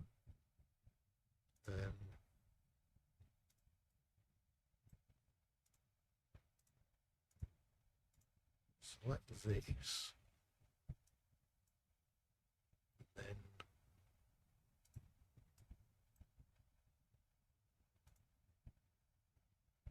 point that specifically. Then there we are. Now it actually works.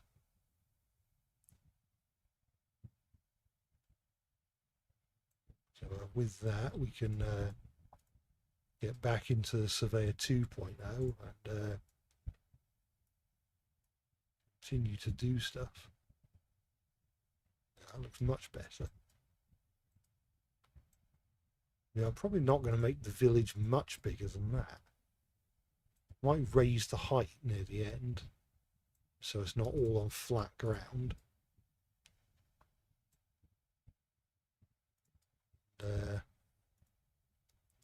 Also kind of want the gradient to be 0 there. Nobody wants roads sinking into the ground.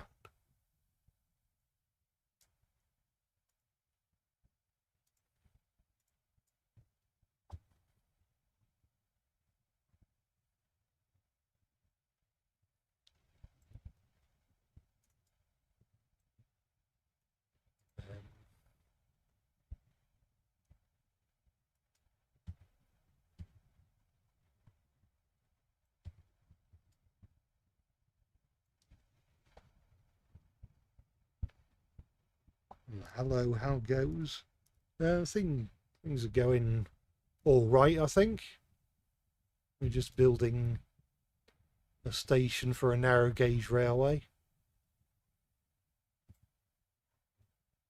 So I'm going to check something. Flags. We do have a Welsh flag. Could stick that at the station, or maybe like just outside the station. Have it like there or something. Now,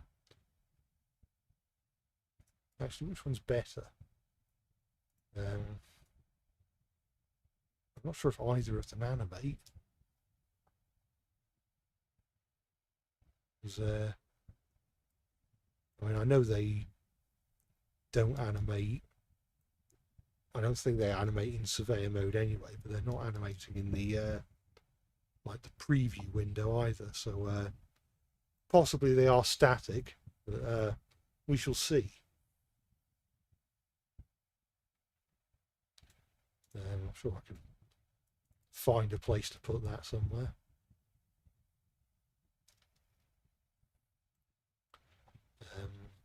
We wanted to build a. We could have maybe have some more. Well, more streets surrounding it. That's what I said.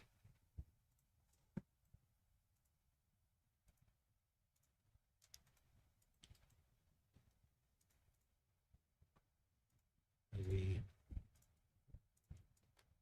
use that.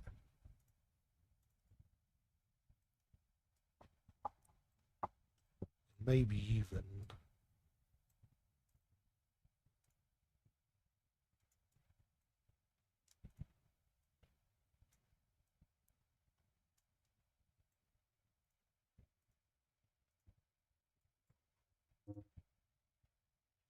you stop gaslighting me into thinking I didn't select an asset when I clearly did. It's just not very nice.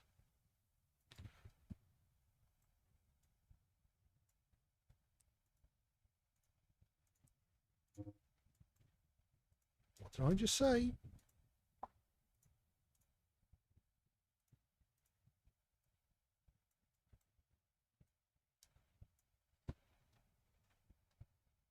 What kind of engines will be working here? Probably, well, I'm obviously limited by the engines I've got in the game at the moment. I think it's going to be mostly Festiniog styled engines. So we're going to have, I think we're going to have some double Fairleys, some George England locomotives, maybe a couple of others.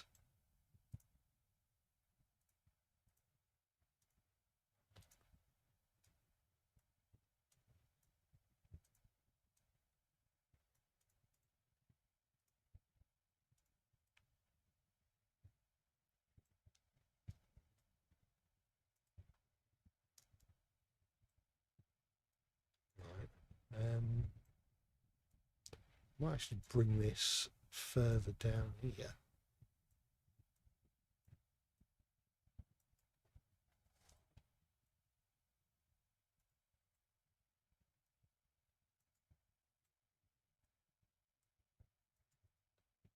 Then I don't know if the line necessarily has to go as far as that.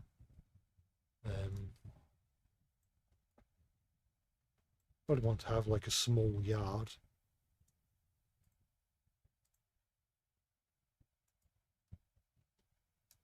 maybe an engine shed, maybe a carriage shed if I can find a suitable building.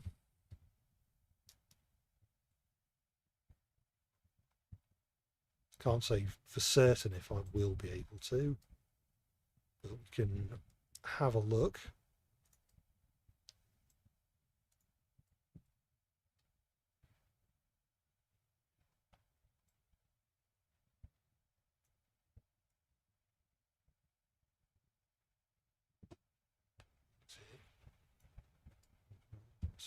Sometimes that'll shift that prevents track from connecting to places it shouldn't.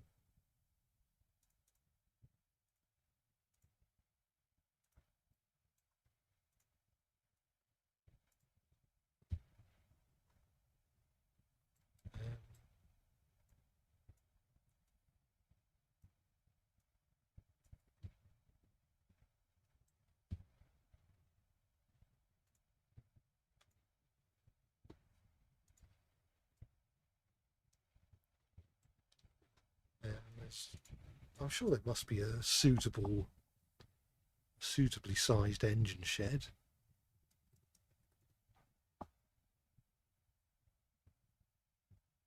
If not, we'll figure something out.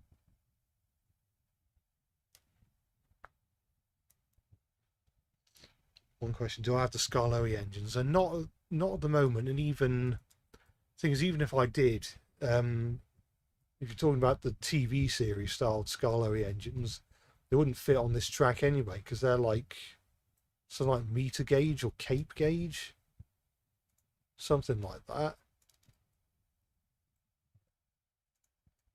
I don't know. I guess Wild Nor'Westers Scarloey engines would be the right gauge, or more or less the right gauge.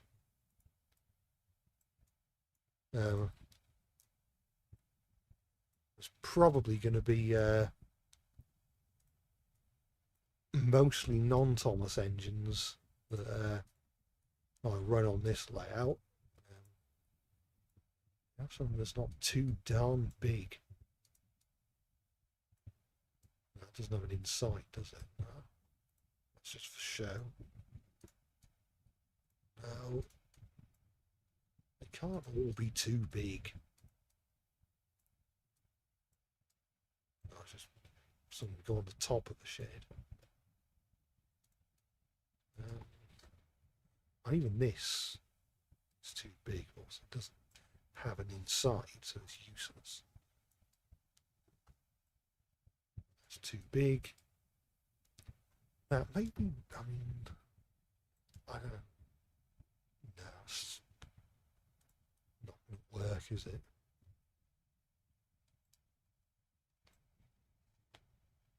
I swear I had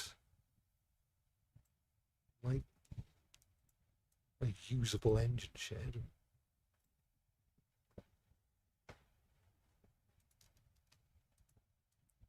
What's this?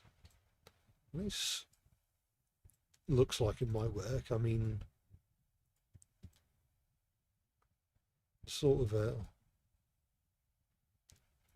I guess the general look is a bit sort of a bit overly rustic, but we can make it work.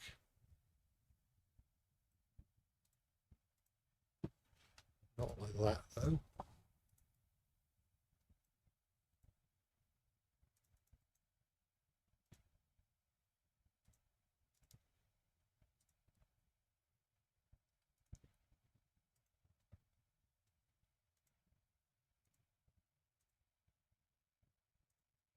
It's already straight.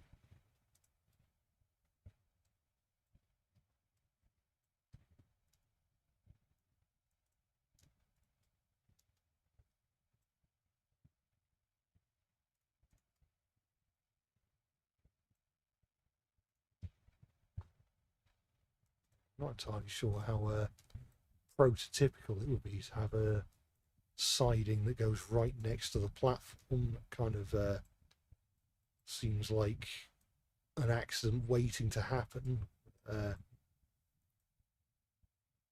Maybe it's a I don't know, just maybe the track designers just thought it would be funny or something.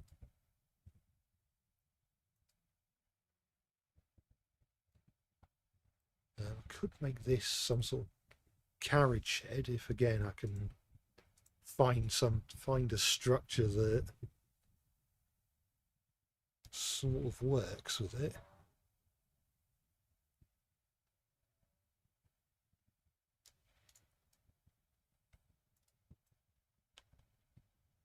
If I lower the height a bit, maybe add some more tracks, that might make for an okay carriage shed. I know I've said this before, but it would be nice if Surveyor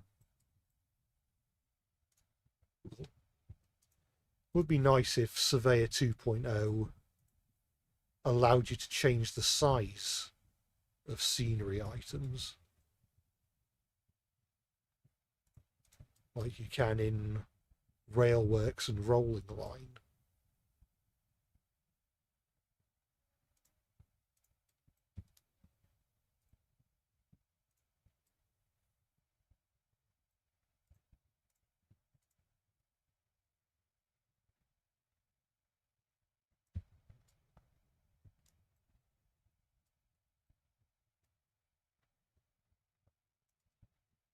I could feel like I could fit in another line.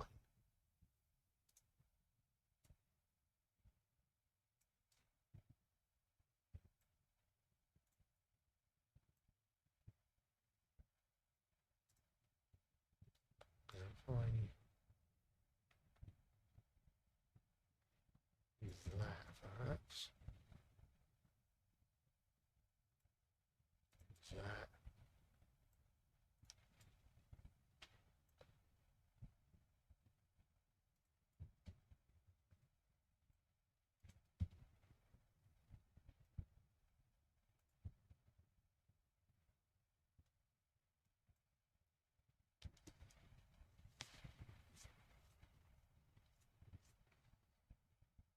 I'll do the Chuggington Railway Series style. Well, I've said this before, but Waxworld has already done Chuggington in the Thomas style video.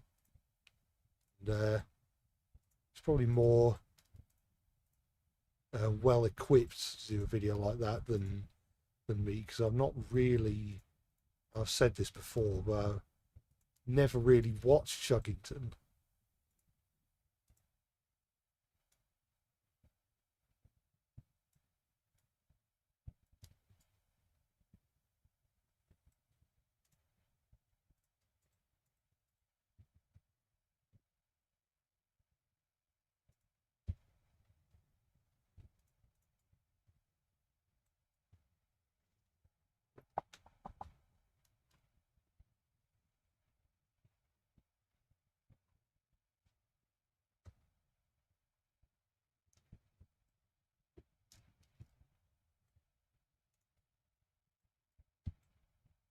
Could extend these.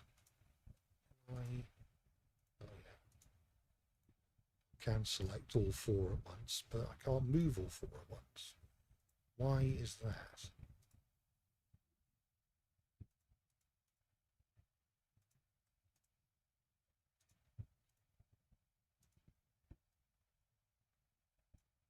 It's a shame I can't do that. Would have made things a bit easier.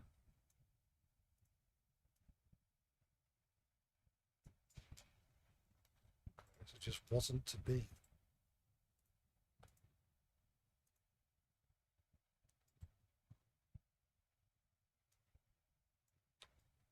Pivots that way.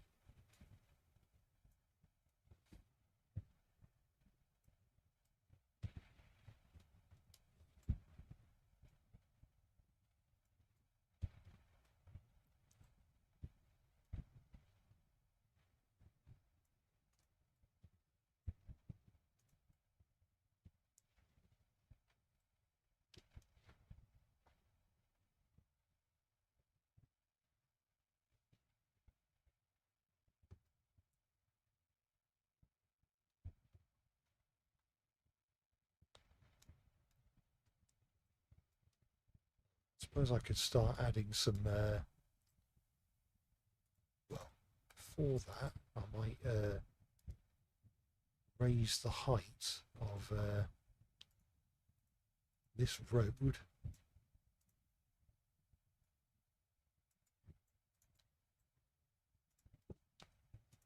I raise both at once. No, of course I can't. This is the next best thing.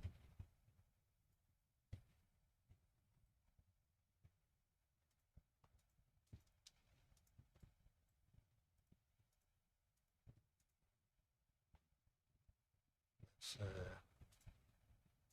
smooth the ground unselected and hope the end result doesn't look too bad. I think I can work with that.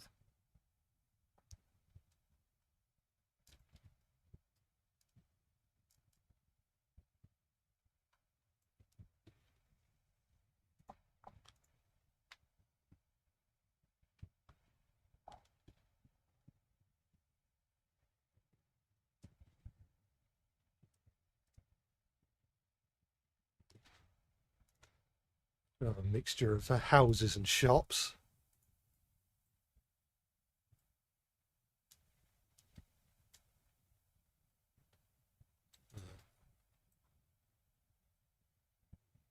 Going for a village, that's a bit big. I'll have to get their keys cut somewhere else. I need a premier. That one appears to be closed. We won't be having scampi and lemon knickknacks today. Find it weird. I don't think I mentioned this on stream before. I don't know why I would have done, but I like my favourite flavour of knickknacks, which is it's a type of corn snack for those unaware. My favourite flavour of knickknacks is the scampi and lemon flavour, but most shops, for some reason, don't sell them. They only sell the other flavours, but the exception are off licenses like Premier and One Stop. They have the scampi and lemon knickknacks, but for some reason all of the major supermarkets don't. I just find that perplexing and also a bit annoying.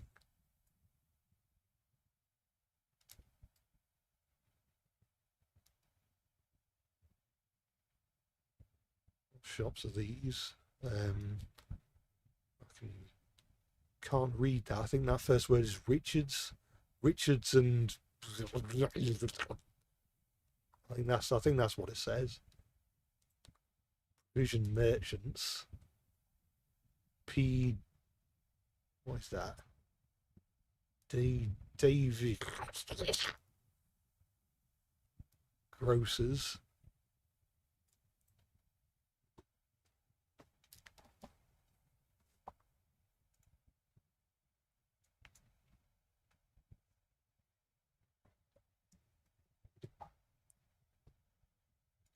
Let's add some fuses.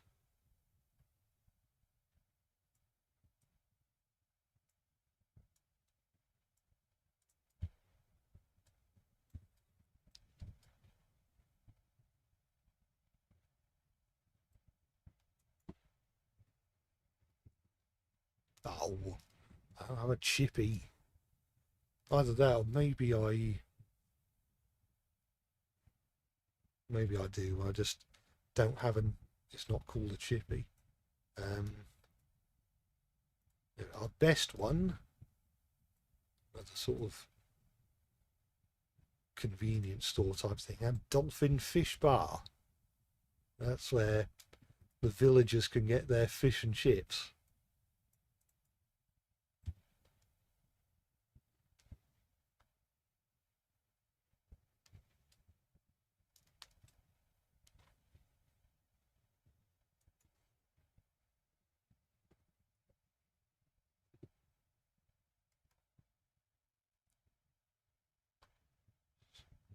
Have a look for some more. Actually, can I look for stone house or have slate? Look for stone houses. Yeah, be quite nice.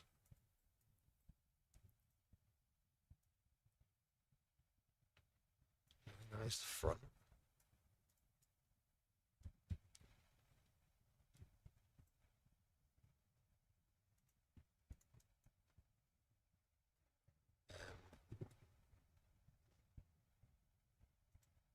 Add a bit of a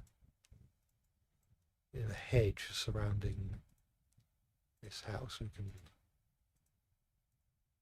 It sort of looks like there's something resembling a front garden.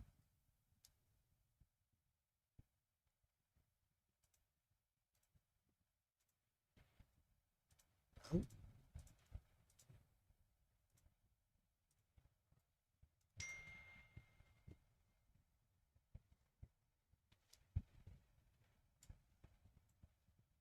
You can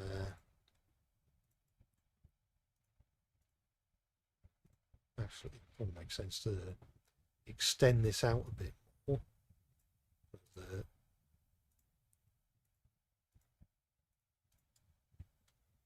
a bit more of a back garden.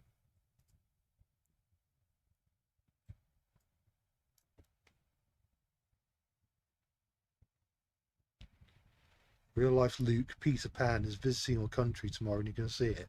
Well, that's good. I hope you enjoy seeing the real life Luke.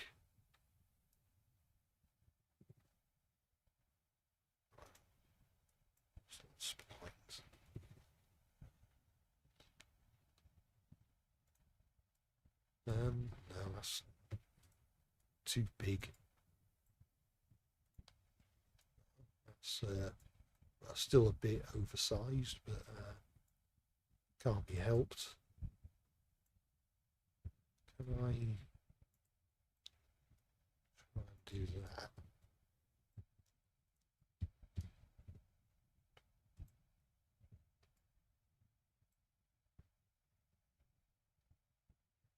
L&V Webster Stationery. That's sort of legible. Book stationery. Does it say book? I don't know. Or books. And there is an S at the end.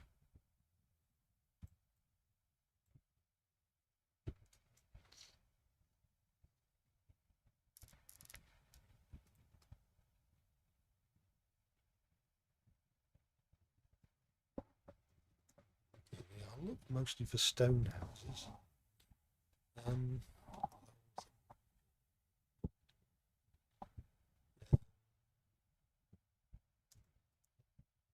Stone house for hillside.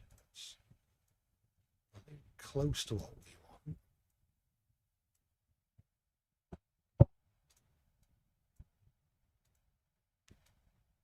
You want a bit of variation.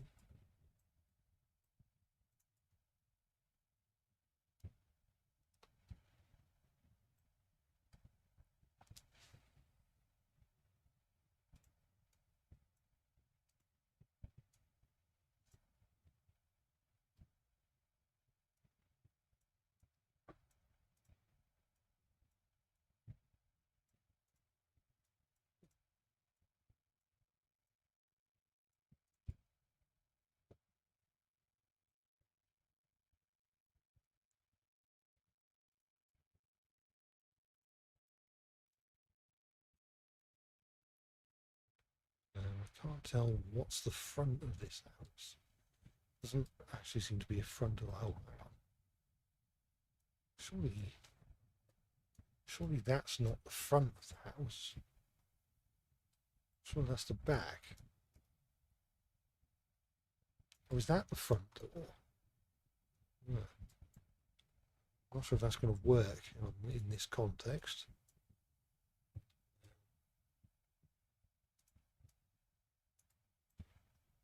I know it's a farmhouse. Maybe I can find a way of fitting it in. There.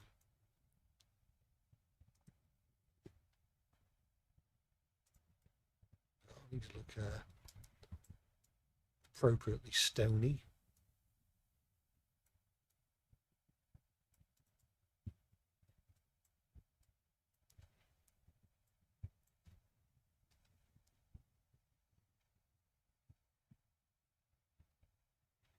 We've got mid-Sodor one. I do have some Thomas engines installed, but I think it's mostly standard gauge ones that I have installed. I probably should have come a bit more prepared with some narrow gauge engines. But I think it's probably going to be mostly riding faceless engines today. So I might swap these bits of road out for ones with pavement on one side. That's correct. There we are. Looks a bit better.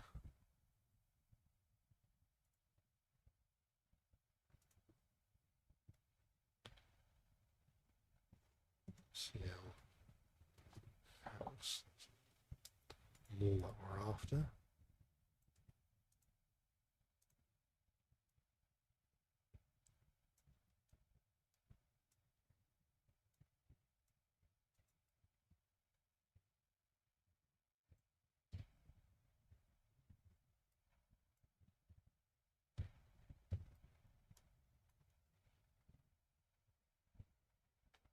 So how was my day? I had an all right day today. Well, like I said before, it has been pretty warm today, and it's only May the 1st, so I dread to think how horrifically humid the summer's going to be. But hopefully I'll survive.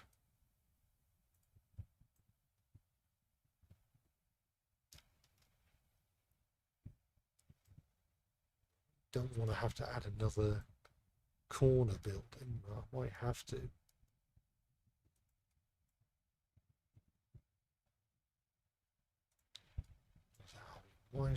Why is it massive?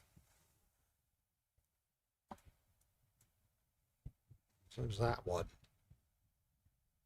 Why can't they just be nice and small?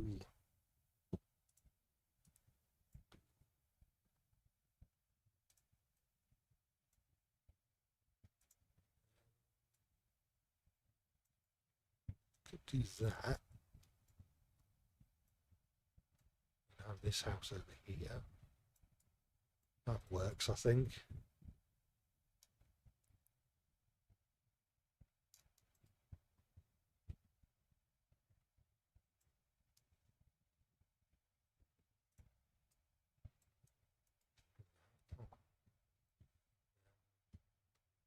I don't think I'll be able to fit that anywhere.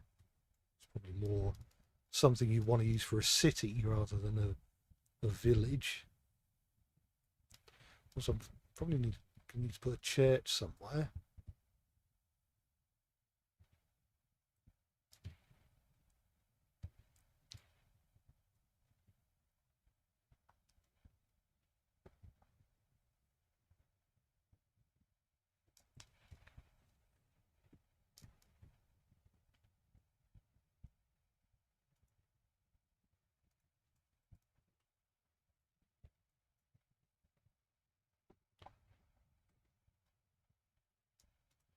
Let's see, really cottages that look half decent. That doesn't look too bad.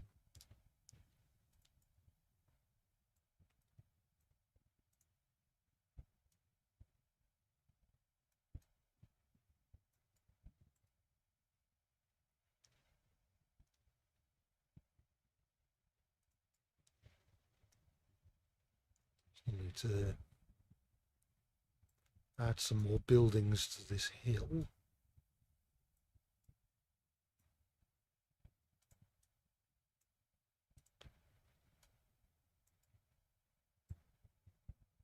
consider these quite large for cottages.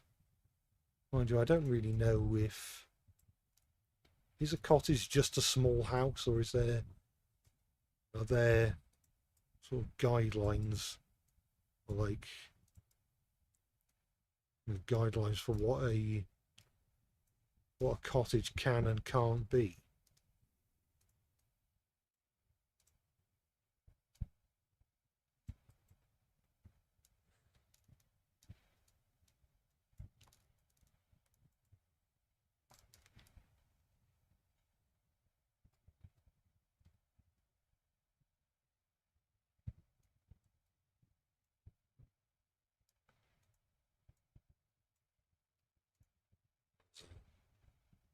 Bungalow.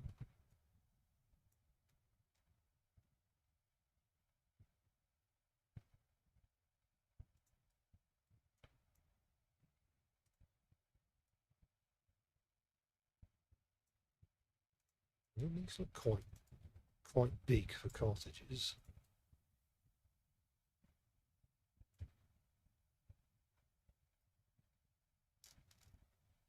I want to add some lampposts as well, but they can get added after I've added the houses, I think.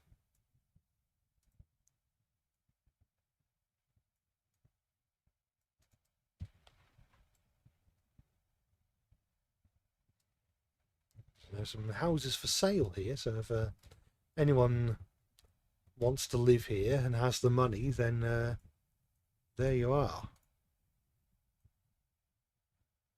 Is that usable? It's Harbour Master's Cottage. We're not. Oh, that was meant to happen. It's just Harbour Master's Cottage. We're not in the harbour, so let's get rid of that. Instead, that one's a bit buried into the ground, but I think we're far enough away from the railway that it doesn't really matter too much.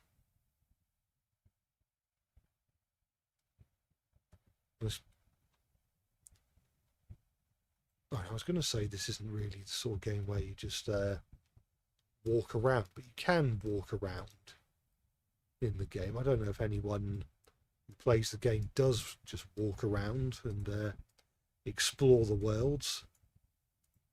I sometimes do that in Rolling Line. Never really done it in Trainz. I don't know why.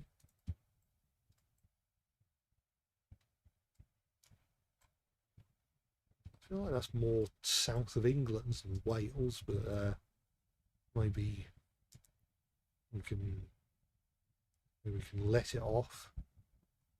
Maybe we can pretend that house is on holiday or something, or maybe it's a cosplayer. I don't know.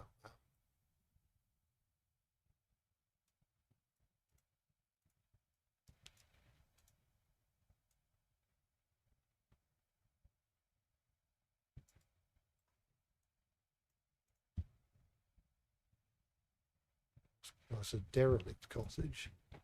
That's why it's got nothing inside it. That's not cottage, that's massive. Why do they keep giving me massive cottages?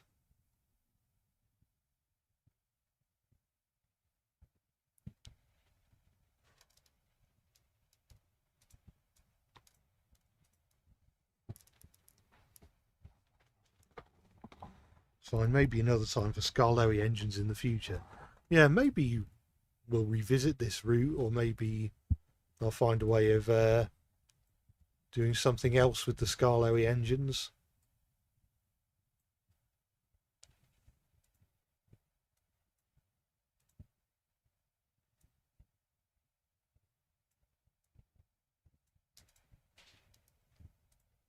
And there's other games I can play as the Scarlowy engines in, like Rolling Line, and if we ever do any Microsoft Train Simulator videos, I can incorporate the Scarlowy engines into that. I should say open rails rather than Microsoft Train Simulators, because that's ideally the way you want to be running it on modern OSs.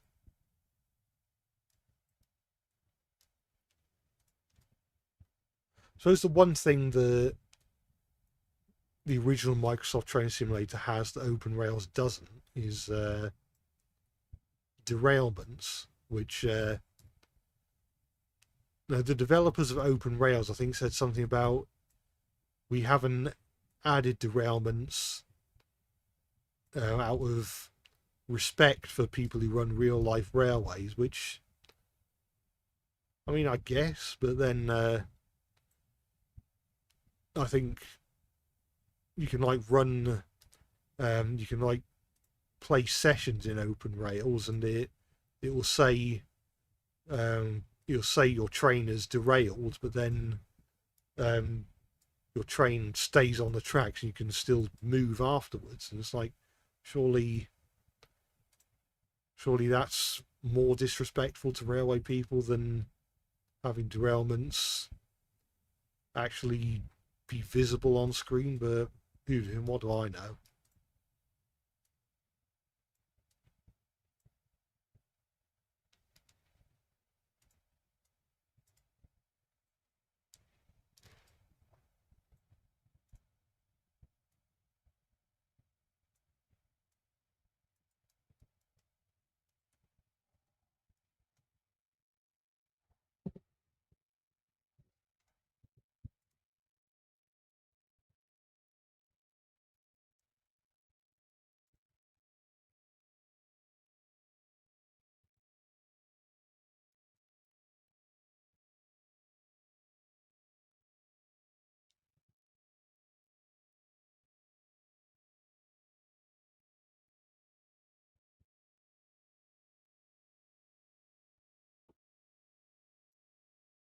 Which Trainz model of Thomas is my favourite? I mean, I do like the TSI Thomas models, or the Sudrian Industries Thomas models. I like I guess I like the ones that are fully featured, or the one that I used in the end paper station stream, which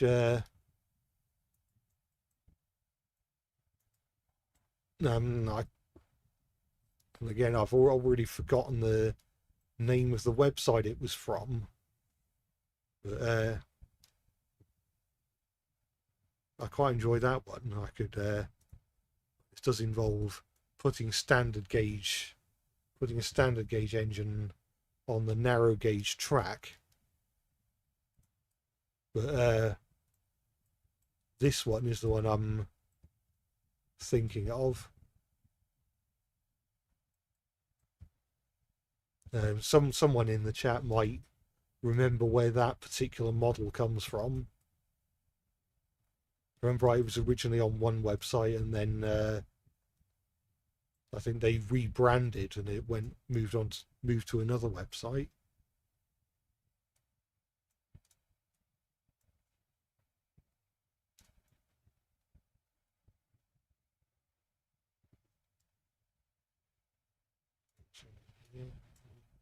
It's too big. This is too big.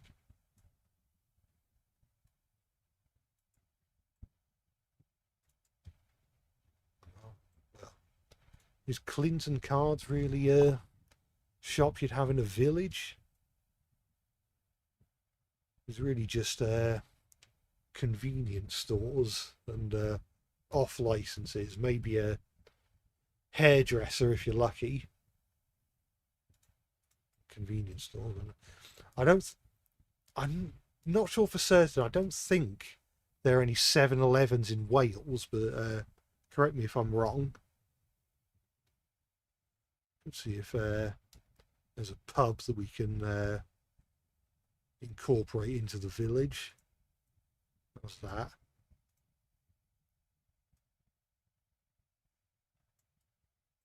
That works, I think. I don't know if it's necessarily the most Welsh looking looking building of all time. It's a bit sort of more English, like the south of England maybe, but I could be wrong. I don't live in Wales or the south of England, so who am I to judge? I'm sure there are buildings in Wales that look a bit like that. Have a chapel, maybe next to the pub. I don't know how common that is in real life.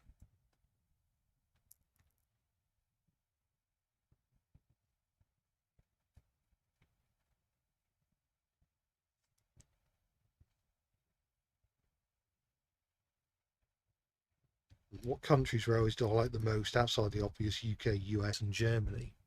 I mean, I like railways from everywhere.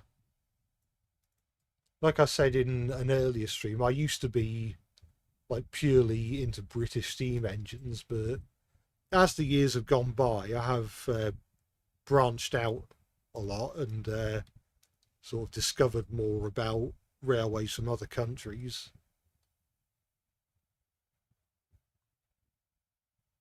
I'm not quite as picky anymore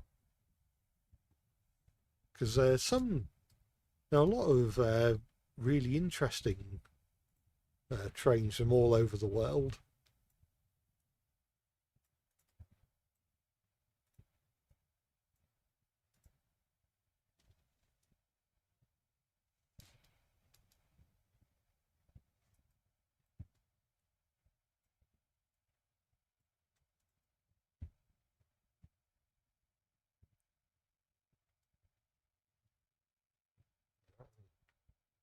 Do for now, I suppose. I might. Can I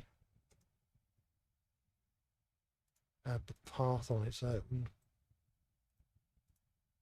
A bit thicker than that, a bit thicker than that, a bit thinner than that, a bit thicker than that. Yeah, that's pretty much bang on. Just, well, actually, it's not pretty much bang on. It is considerably thinner, but I think it's good enough. Well, actually, is that more the right size?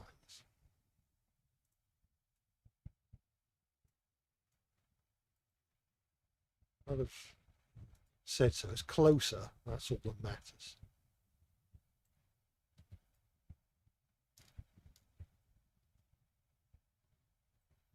It's sort of beginning to take shape a bit. The village or the town.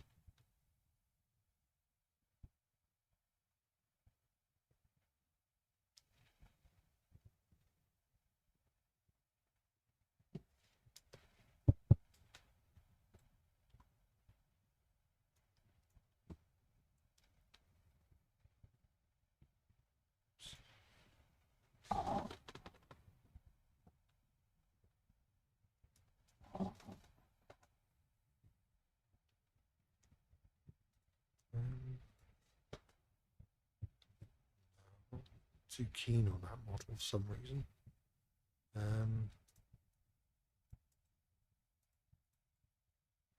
Like that. Too bad.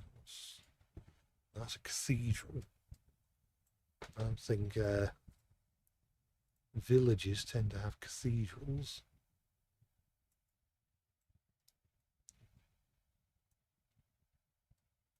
It would then be a city. Well, I don't know. I know that people think that a city, or at least in the UK, means it needs to have a cathedral, but apparently that's not correct. But I don't know whether that means not all cities need cathedrals, or a cathedral doesn't guarantee us a city, or both. But we shall just have a church. We'll add some walls to make it a bit sort of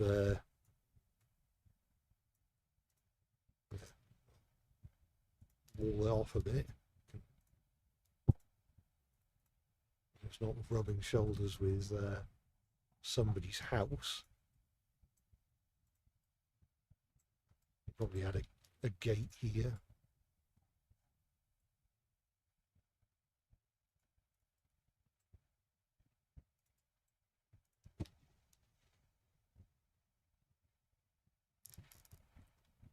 Could have Prince, Duke's sibling. Yeah, I've got Prince in the game, so you can definitely run him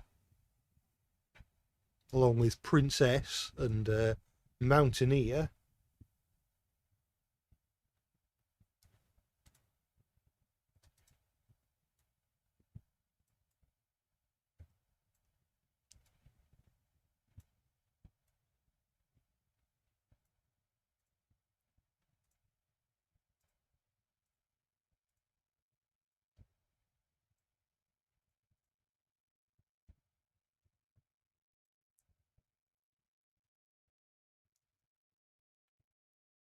So I'm going to add over here.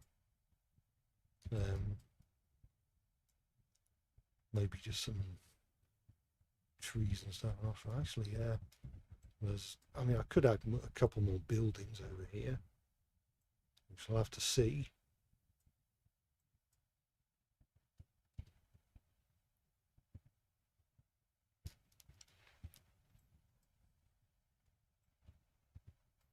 Also, it's occurred to me I haven't added buffer stops to the end of the carriage shed, which I probably want to do.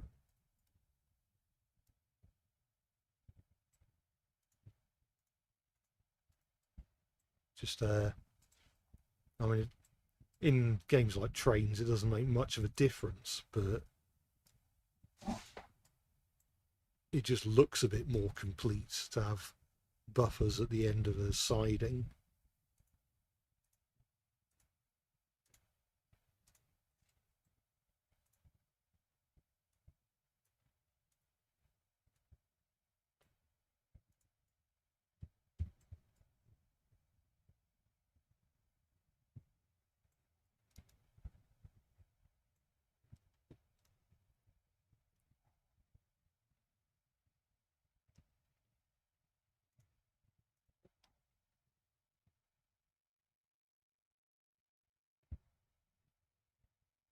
Bit of it going, thank you for having me. Until we meet again, bye. Well, I hope you enjoyed the stream so far. Still looking up churches. Don't want more than one church, that's just being greedy. Need another corner building of some description.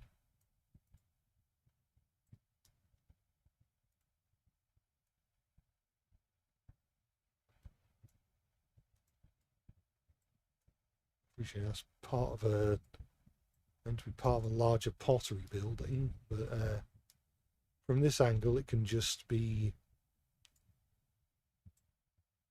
well, the alternative is I use this.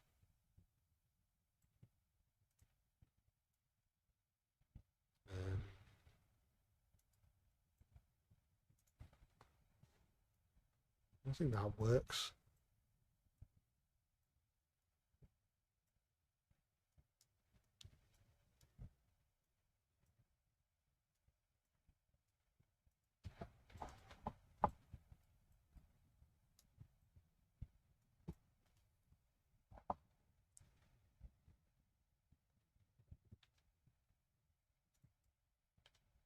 Maybe add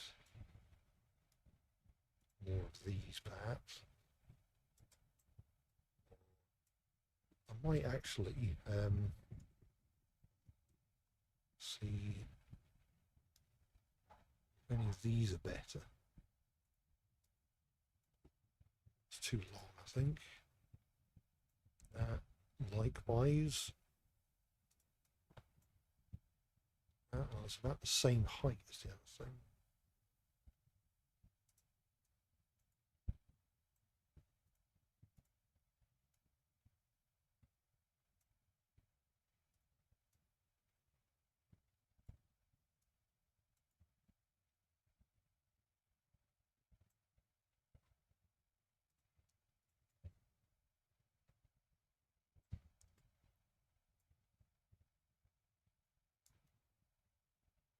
Probably add some shrubs around here so that the backs of these buildings don't look quite as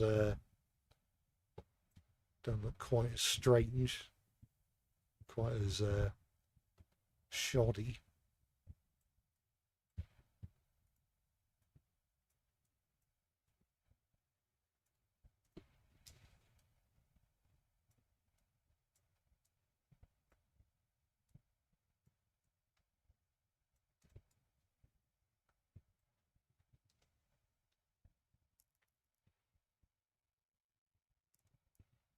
Wonder if a name like Magnus Lane suits this little area.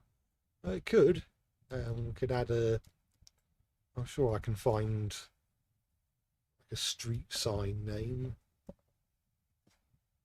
Although these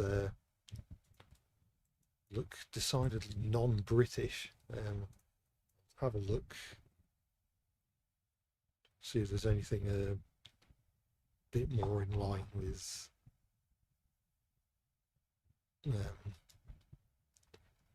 street signs in the UK.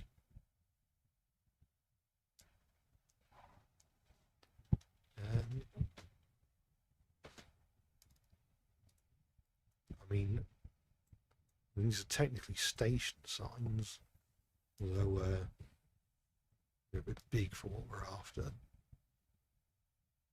Is that more a... still a bit big, but maybe I can find a way to get it working.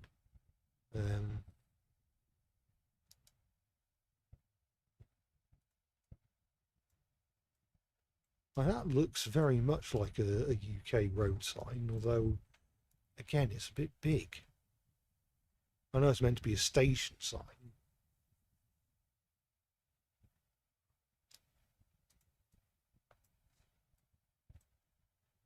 Actually, if I rename this, I want one. What do we decide? Magnus Lane. Trying to remember, how do I rename them in Surveyor 1.0? Unless I just go into Surveyor 1.0 and just rename it there.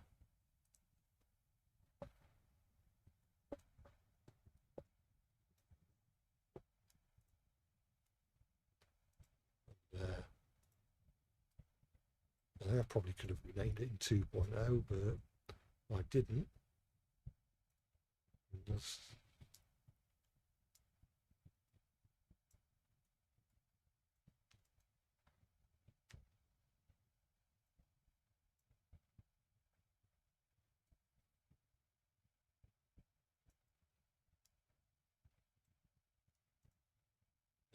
Obviously it has to be not blocking an entrance to a shop.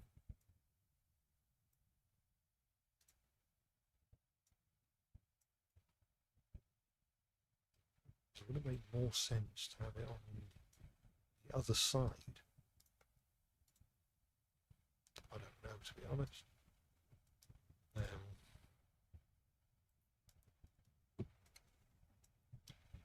Yeah, let's not have it block off that door. Let's just put it there. That'll do for now.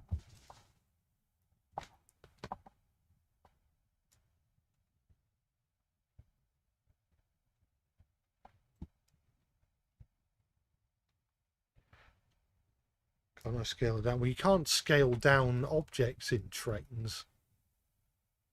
Because it would be nice if you could, because you can scale objects down in other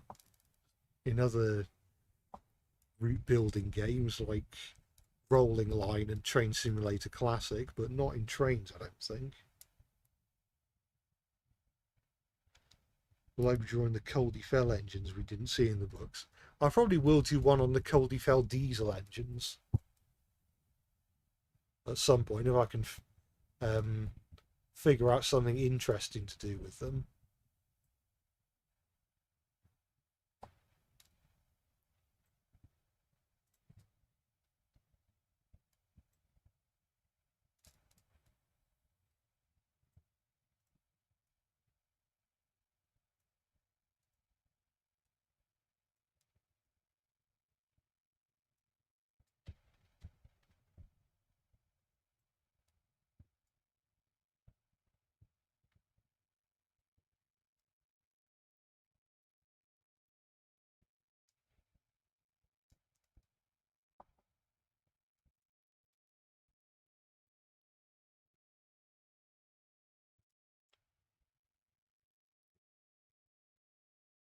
No stone terrace.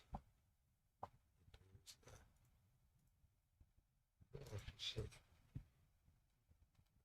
I don't know why I'd need a stone wall quite as large as that. Maybe that's something for when you're doing model train layouts, but I've got no idea.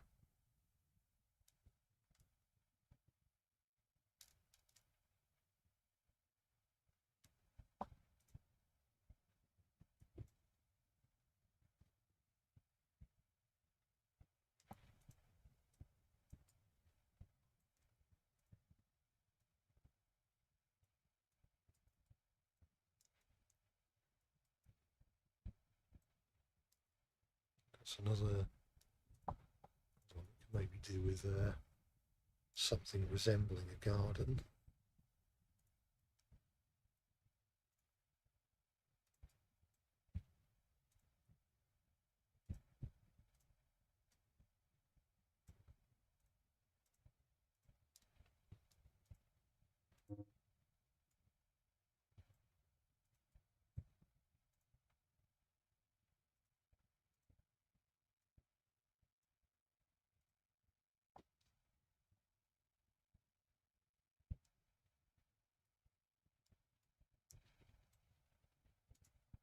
Yeah, the Coldefeld easels are a recent revelation that Christopher Audrey brought up in the recent lore drop.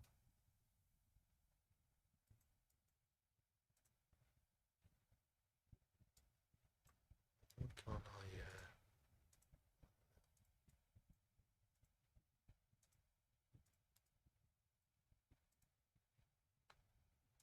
That. Separate this one now. Be quite nice if that.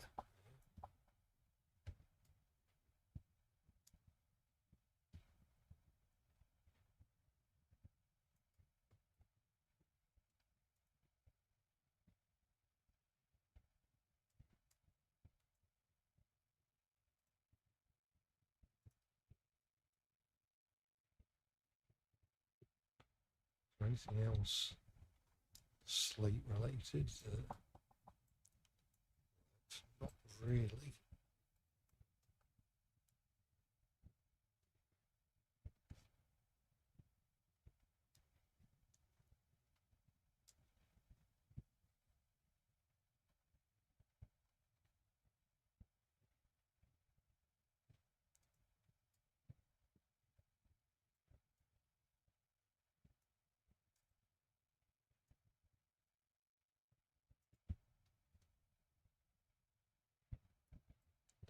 I'll add some buildings first, and then add the gardens.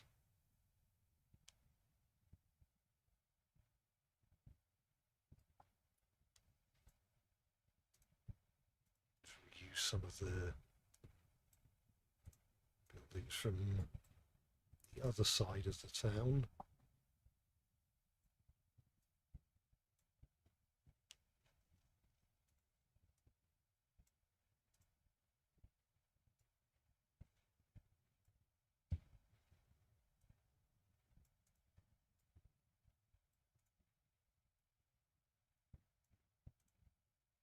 Outdoors.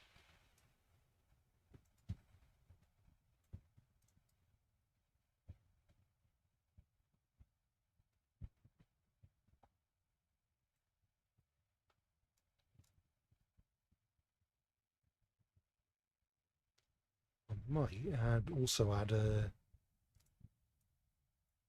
small building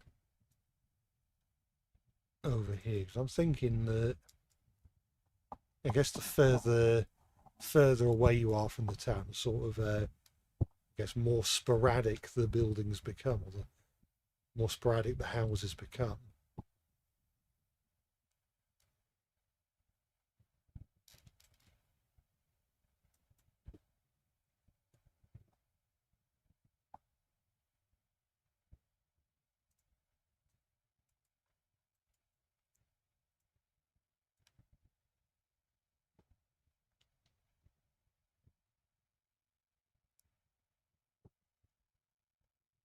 puzzles you why Chris didn't put the mountain engines in another book. There's a lot of material for them. Now, I think I seem to remember that Chris Rorgy himself may have mentioned this. I'm not. Don't quote me on that, but I think it had something to do with the strict safety measures of the Caldy Fell Railway meant that there wasn't a lot of not a lot of incidents happened on the railway, and thus not a lot of story material.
Yes, I need to add some buffer stops over here as well.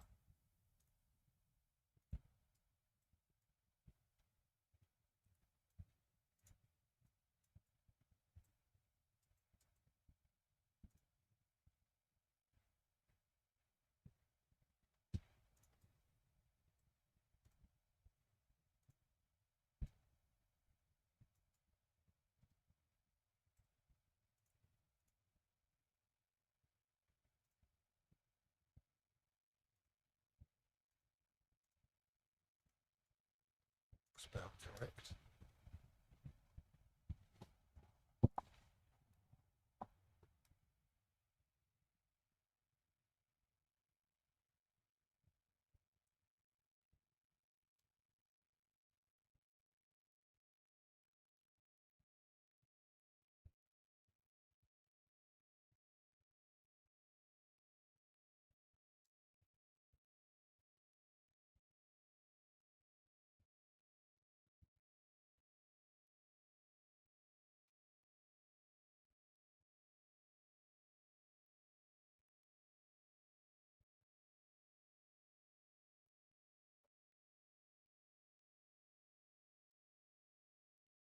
Find a way to incorporate this. I'm not sure actually. I think for a smaller village, it's probably not needed.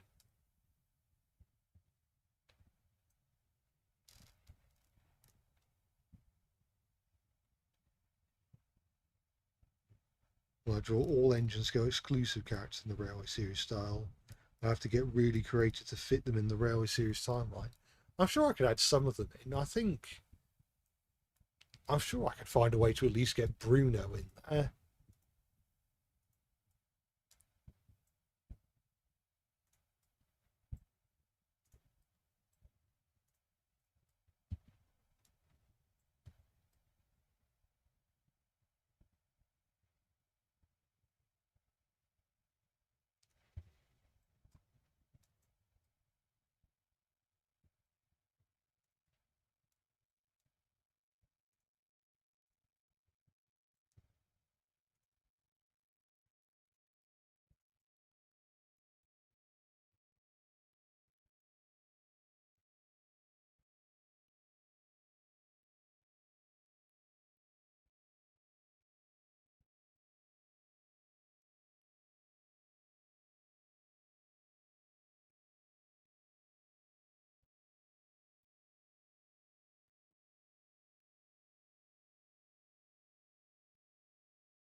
This Bruno is based on an American caboose.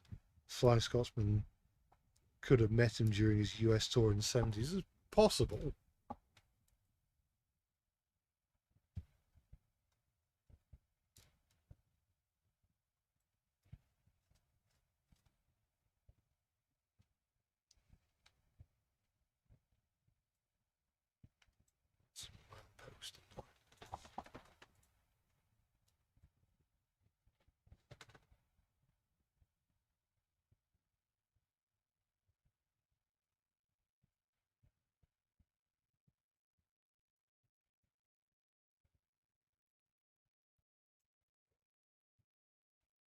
Rubbish, to be honest.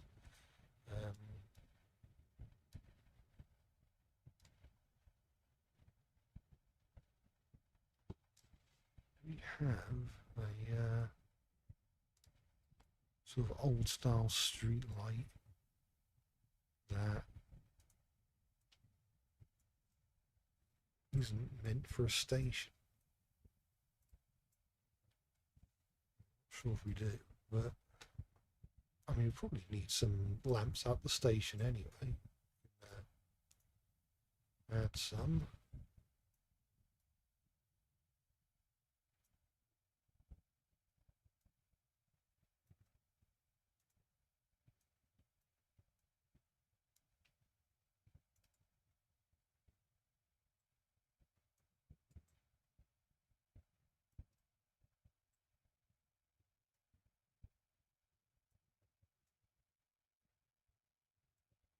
It's probably enough.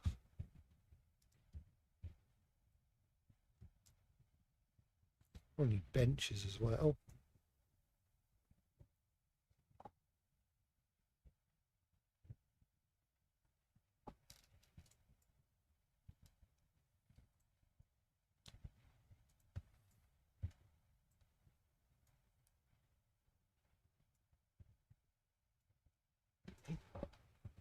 That's not what I said.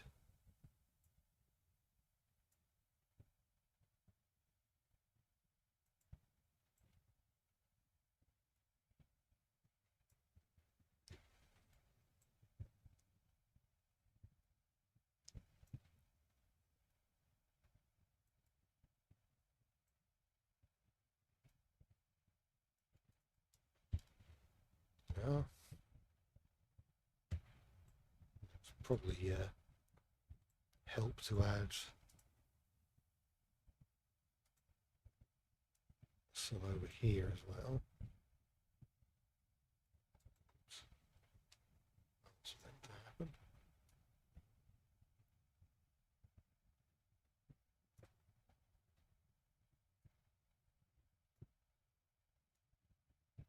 Have some over here. That'll be there as well. And should I? Maybe not. No, not in there, I don't think. Maybe that works.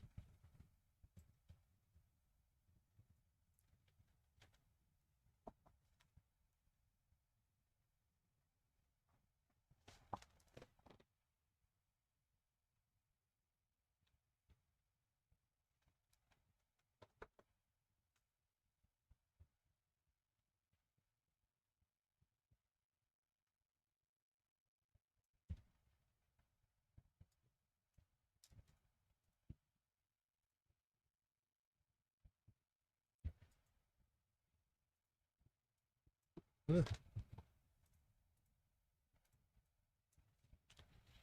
did I just say?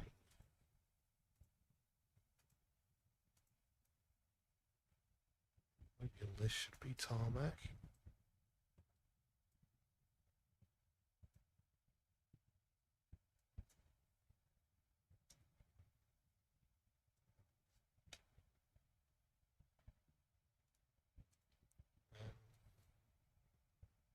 Some ballast.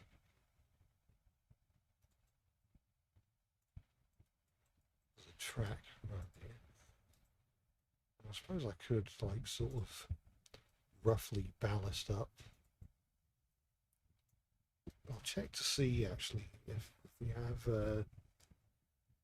ballast that better matches this track.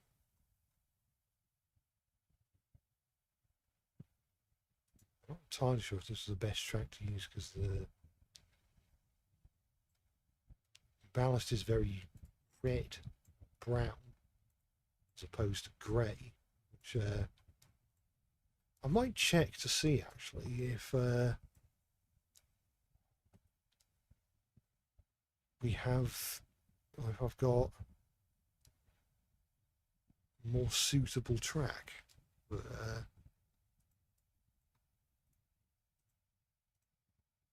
I don't know for certain whether that's not procedural. I fear that the track I'm currently using is the only narrow gauge procedural track I've got.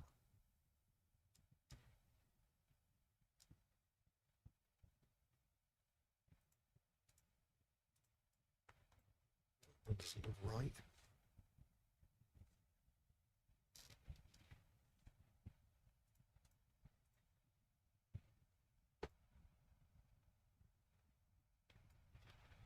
No, I think we are better off using the track we've already got.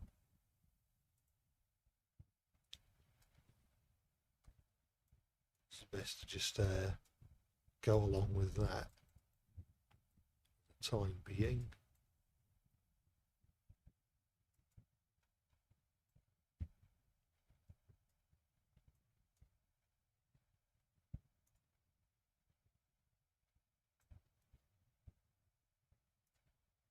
On this track, the track is brown and the sleepers are grey. It's like the opposite of what it should be.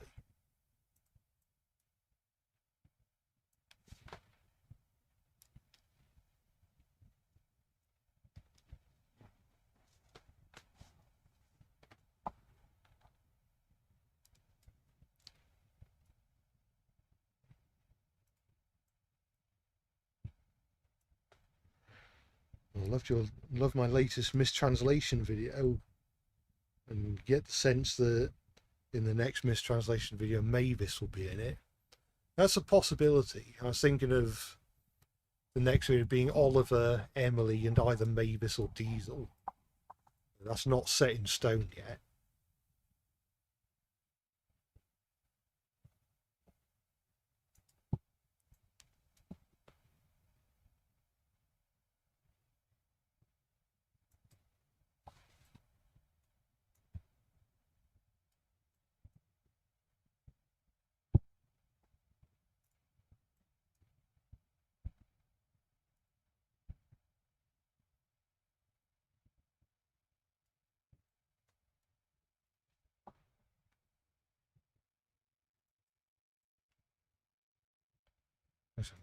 One other thing.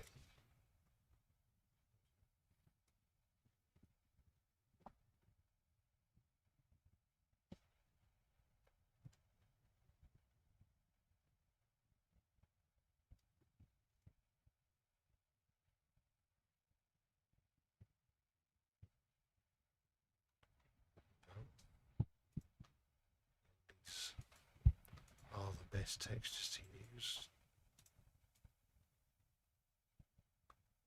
The best track and best texture to use, I should say.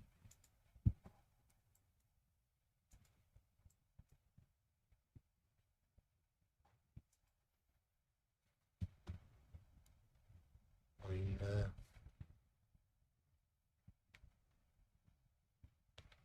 how much is left? I might as well ballast up the remainder of the track.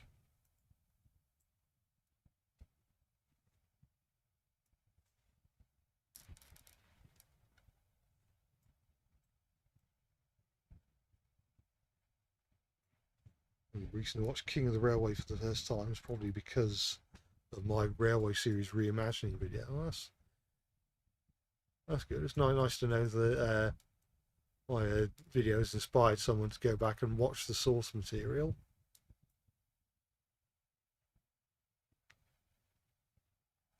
you know, who was introduced. We never actually sat down and watched it. I remember watching it back when it came out. I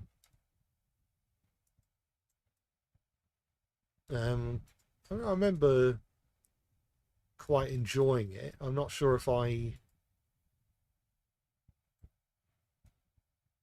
off the top of my head, I can't remember which one I enjoyed more out of King of the Railway and Blue Mountain Mystery.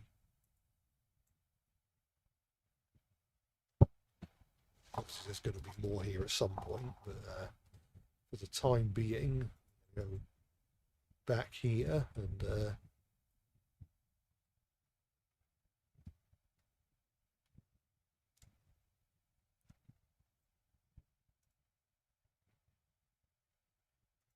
probably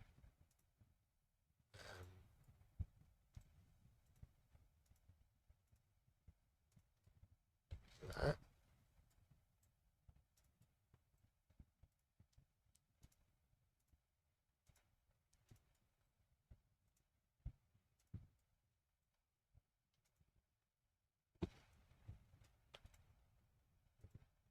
That.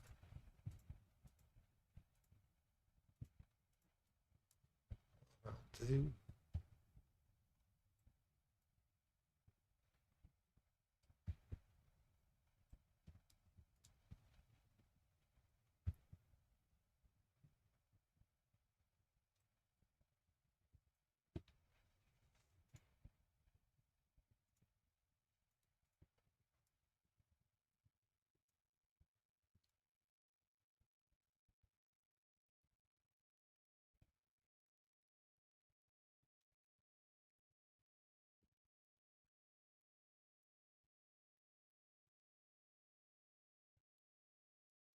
I don't want to spend a massive amount of time just building the town.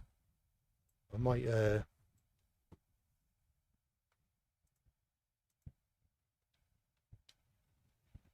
start adding some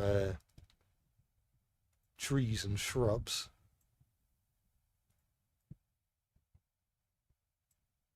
Actually, what type of tree should I use?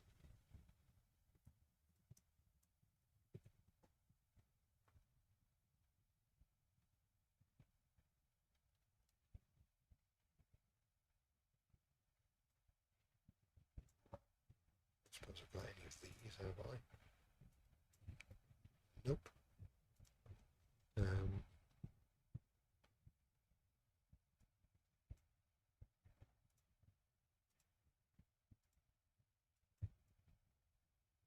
Small hat, some of that. We've got elms.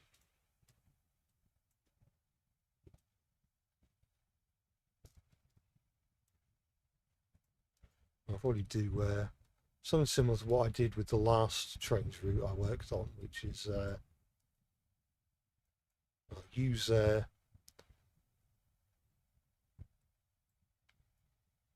use high poly or 3D trees in the foreground and sort of 2D trees or billboard trees sort of in the distance where they're going to be not as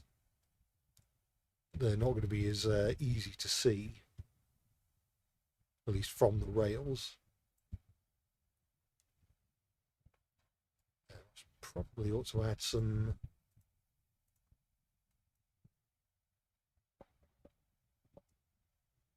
hills over here, shouldn't I?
Again, this ground texture, I'm not going to just have the whole thing be this one texture. I am going to mix and match textures.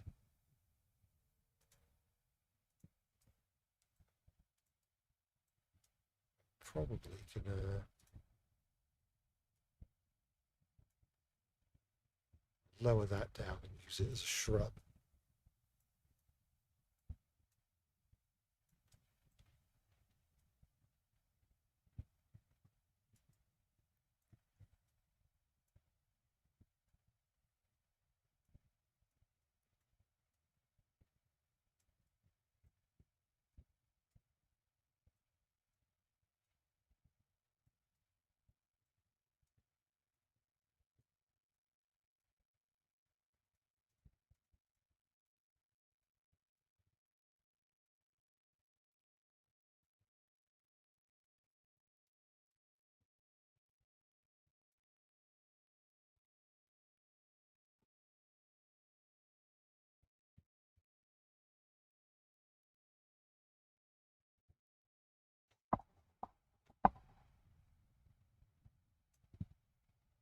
Yeah, I want to add lamppost, didn't I?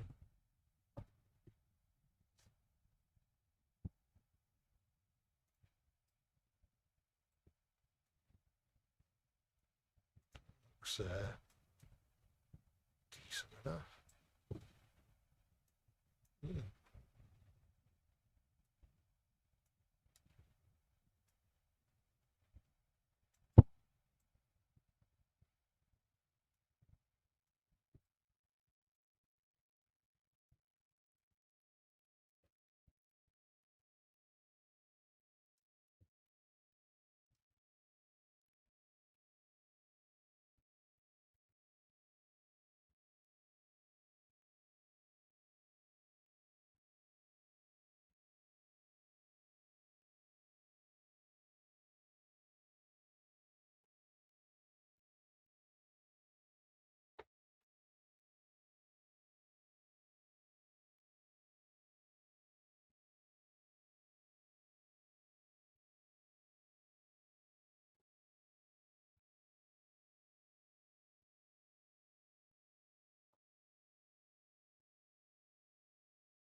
I'm see intrigued how I'll do the rest of the Brenner slash Arc era characters, as a lot of them are quite gimmicky in concept.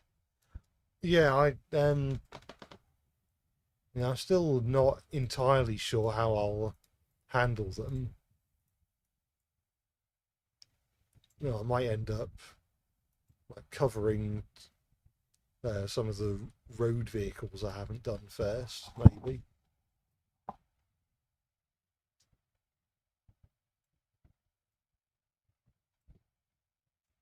We shall have to see.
some more elms.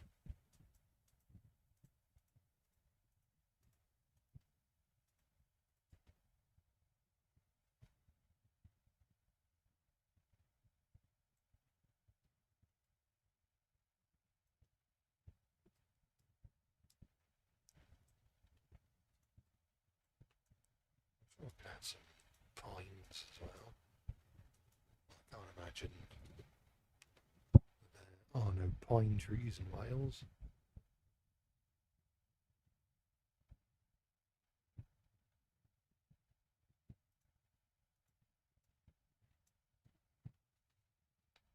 Question of finding ones that aren't tiny.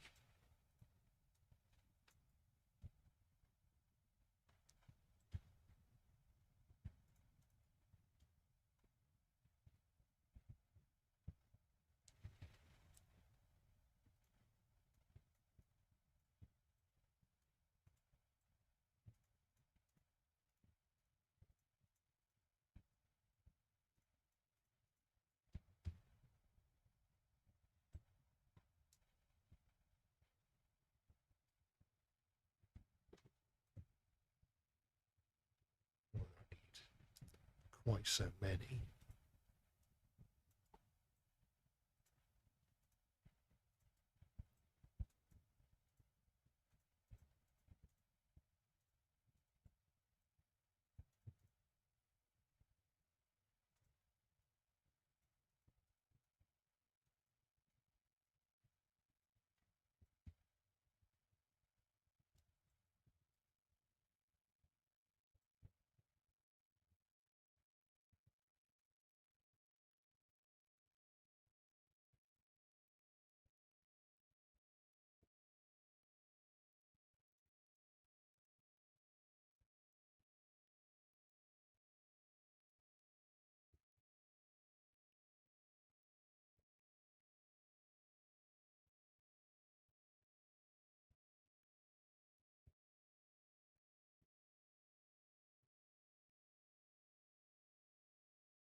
Marin will probably be reclassified as a British steam shovel. It's also a high rail vehicle. Yeah, I think once we get onto like the Brenner and Arkia, a lot of the American engines, I feel like they don't necessarily need to be American, if that makes sense. I think for some of them, I think like I'll probably try and keep Porter as an American engine, but I'm sure someone like Marion, as long as she is a steam shuttle, then and sort of loosely resembles the character in the show, then I could probably get away with just making a British design.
I apologise if I don't end up talking a massive amount when I'm building the route.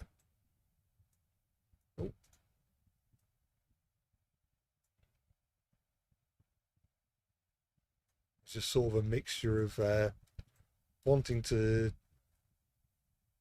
do things quickly, and sort of concentrating on making it look nice, and I guess just there isn't always a huge amount to talk about when you're doing that. What I might do, rather than just slowly adding scenery as we move up the line, what I may do is sort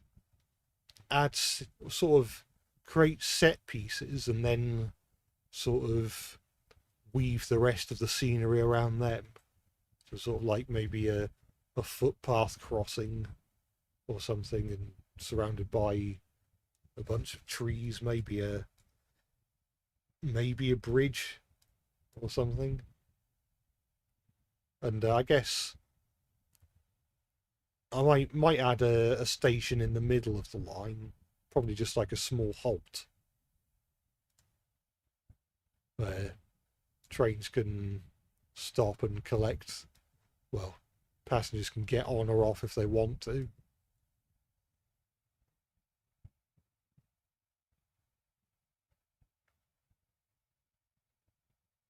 Drew yourself as a cabless narrow gauge tank engine. Oh, what class of engine did you go with, or was it just a fictional design?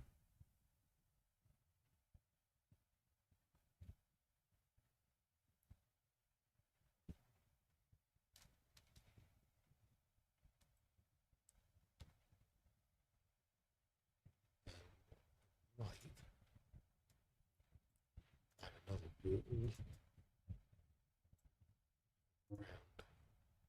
What do you mean no asset selected? I just selected it. You can't keep being mean to me like this. You have to do what I want you to sometimes.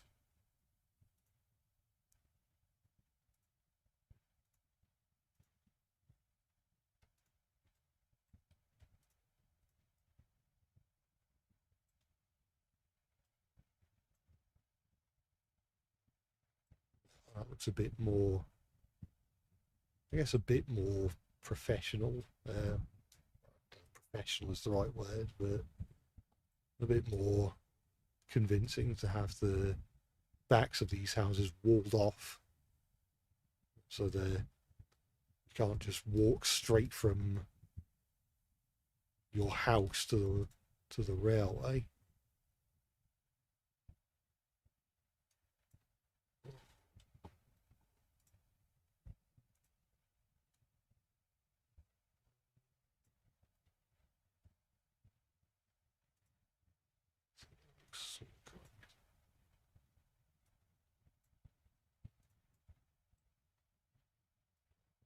Good enough at the moment.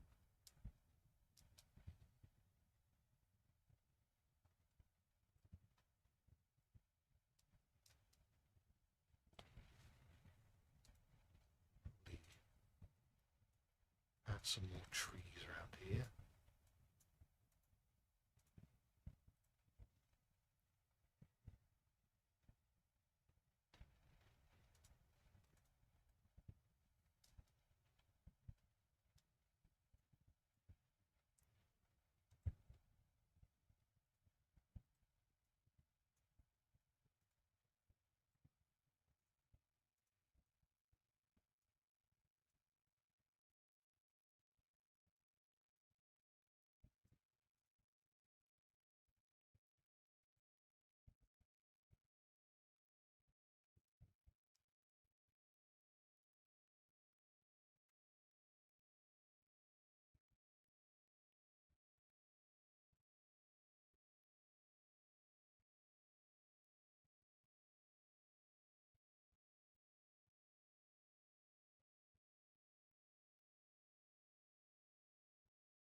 Baldwin tank engines that worked in the UK that Porter could be reclassified as. There was some worked for the rail operating division, wasn't there? I think. The only thing is, without is if I reclassify Porter into a Baldwin class, then it doesn't really make much sense to call him Porter because he's named after his builder.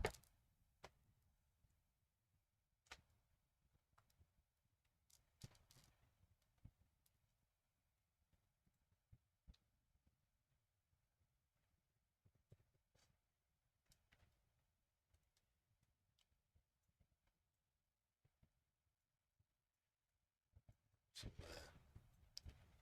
grass over here.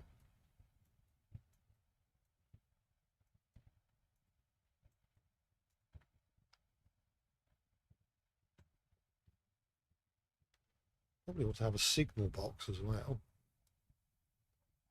Hopefully I can find one that doesn't look overly massive.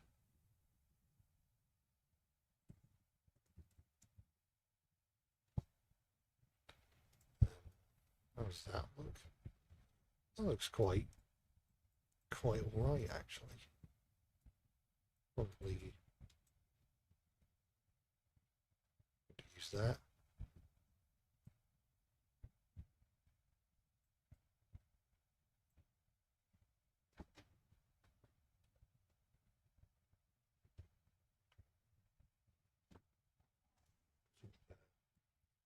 See some of the line from inside the signal box.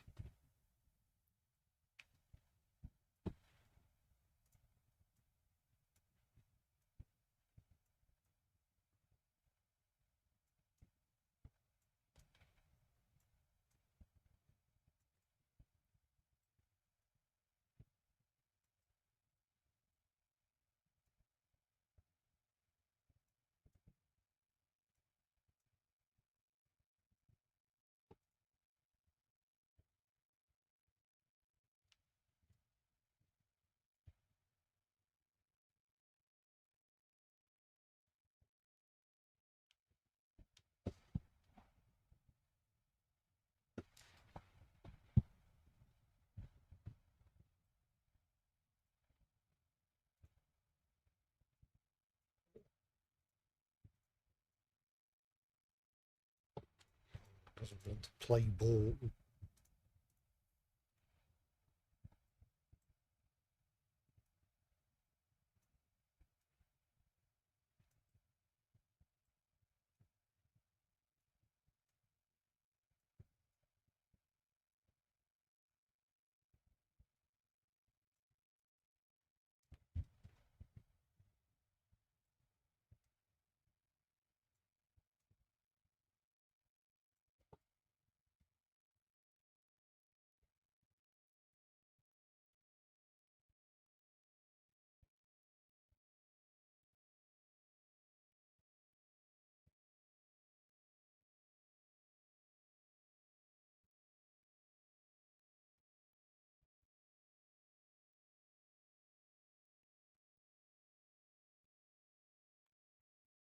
Might add a station, a little station halt somewhere around here. In fact, I made it to make things a bit easier.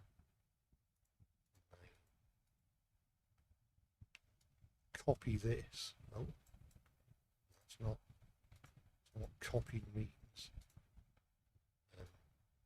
Yeah.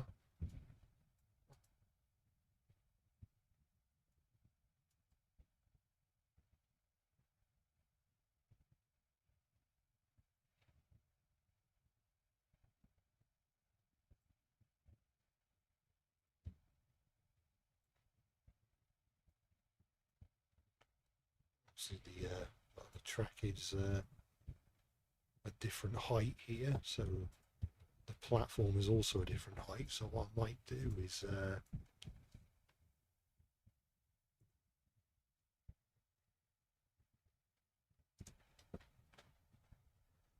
get another narrow gauge coach and use it to line the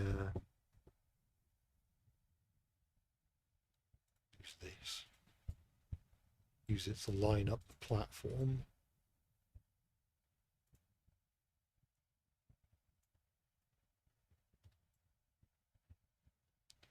This might be on a slope, I'm not sure.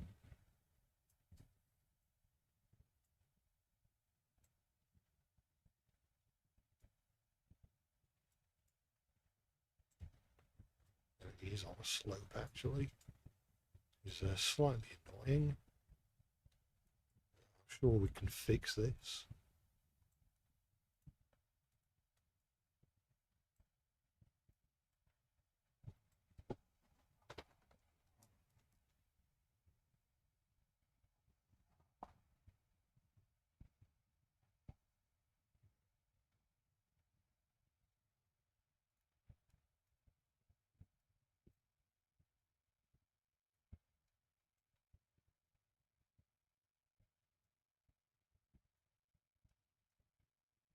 So this is just a small halt, so it doesn't need to be the biggest thing in the world.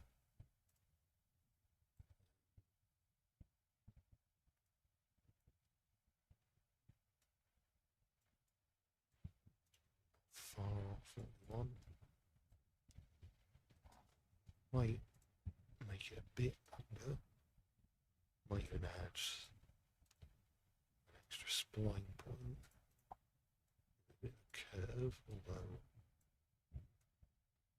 this type of platform doesn't like to curve very much. It won't be a very tight curve.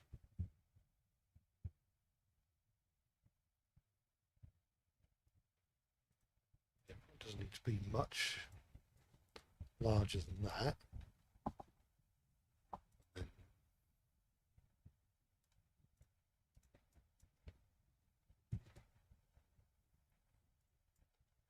Just have something like this as the building.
Probably have it so the footpath comes along here and you can access the station this way, although it's better to have it to one side.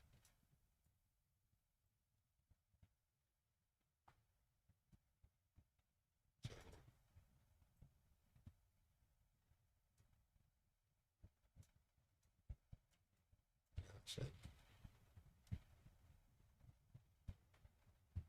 That way people walking can go straight onto the platform.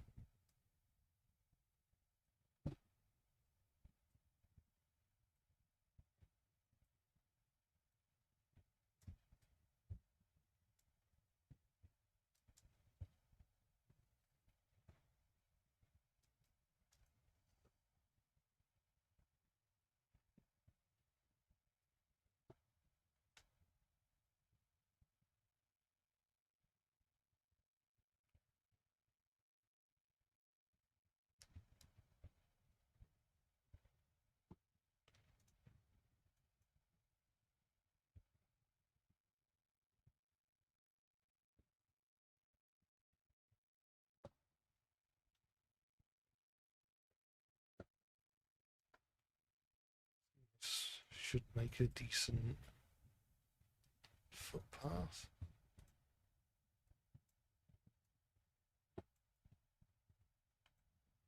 Don't see where I've got anything.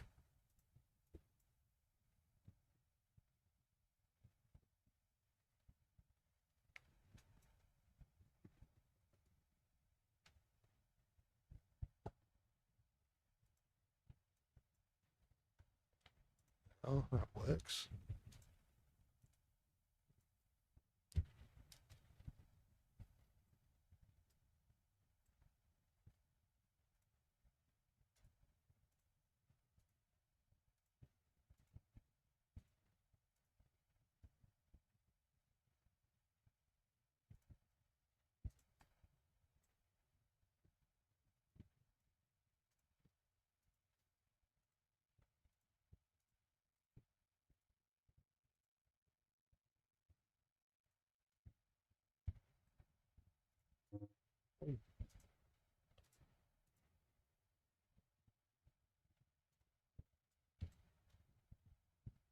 Sort of.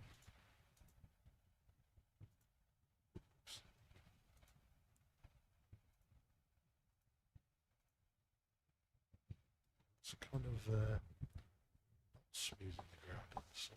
It is just making it rubbish. Let's try this. Oh, said smooth ground unselected. That.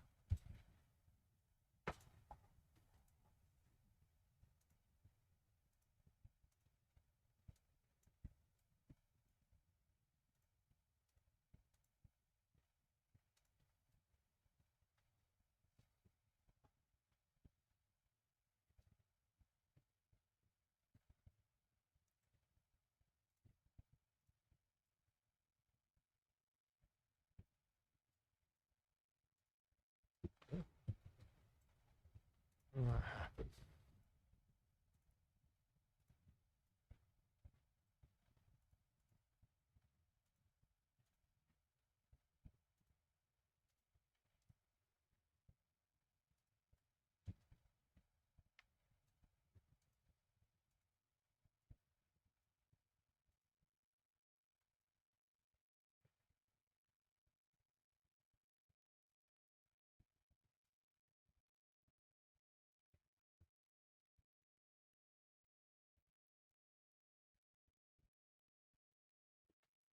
Say set on ground. Smooth ground unselected.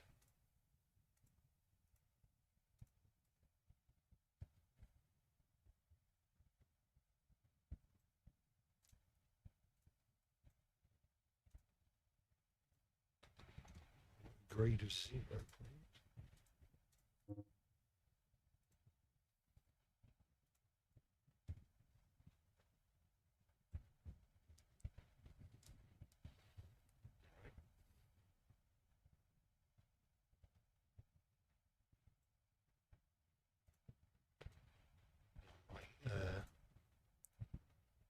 Bring the footpath over to here.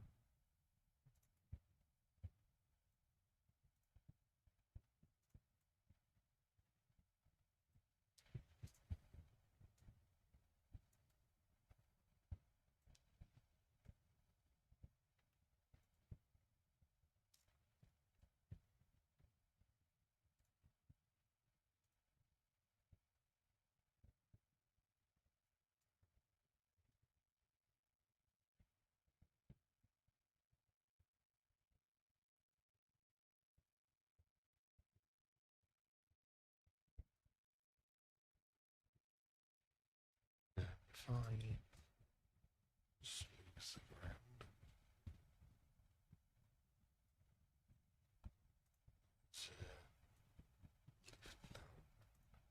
lifted that up, which we don't want. Better, I think. And we can cover all this lot in, well, not cover it in shrubs, but surround it by shrubs, so it's not just well, not all of it, but just the stuff that, guess we're going to see.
Fences here as well.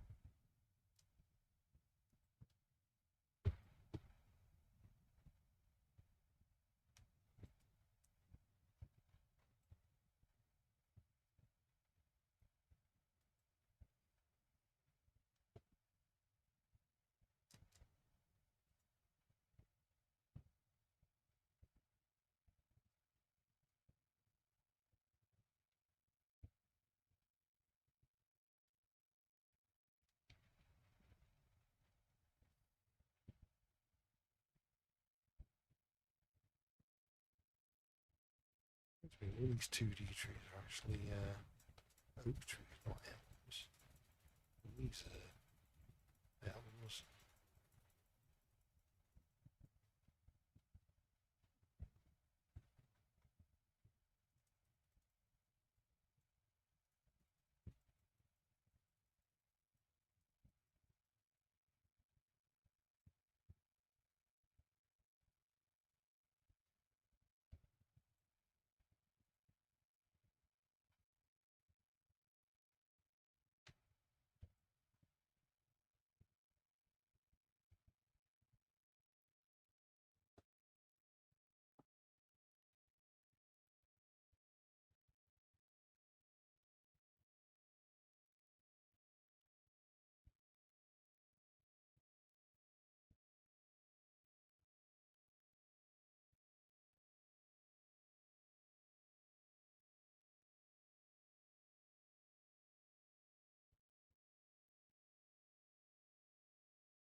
Right. And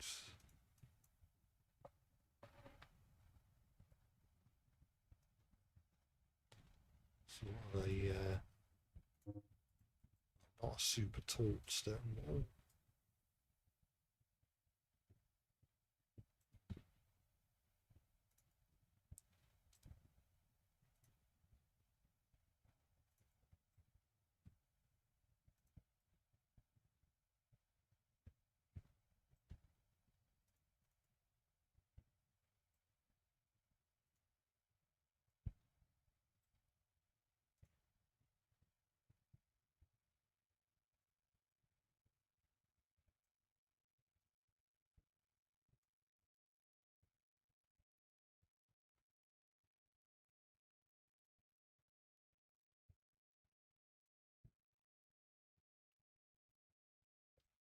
Do that, and then connect it to here.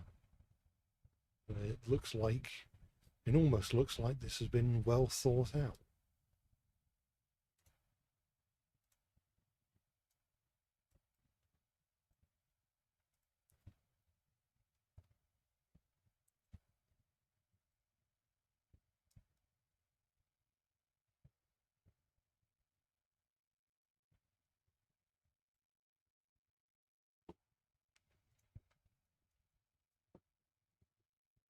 Style.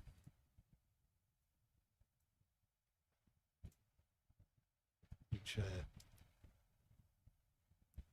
is one of those things that never really goes out of style.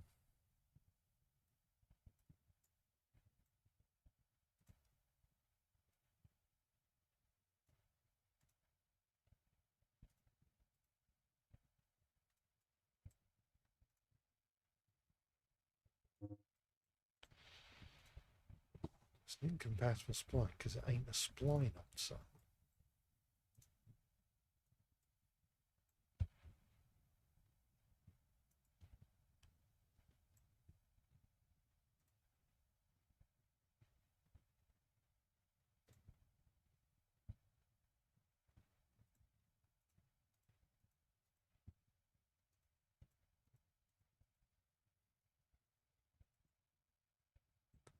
What if I wanted to select that?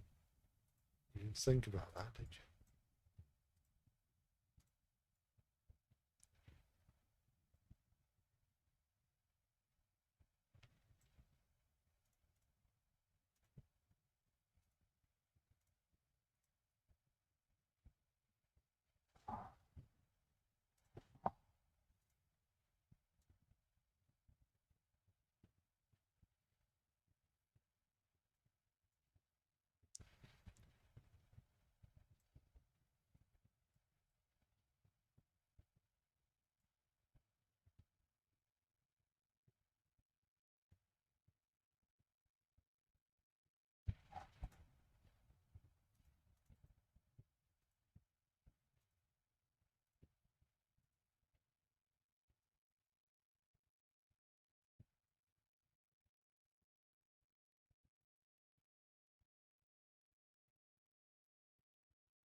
Fence.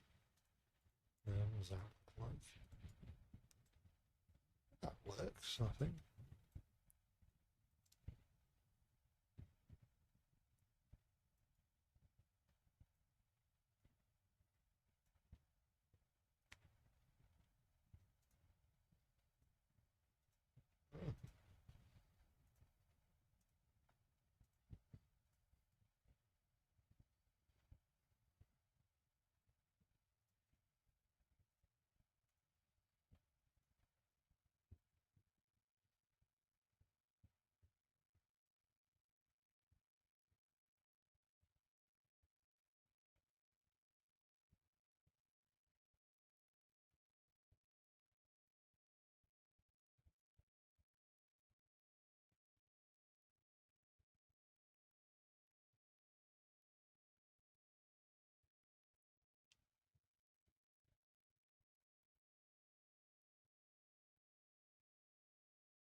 Can't be, I think.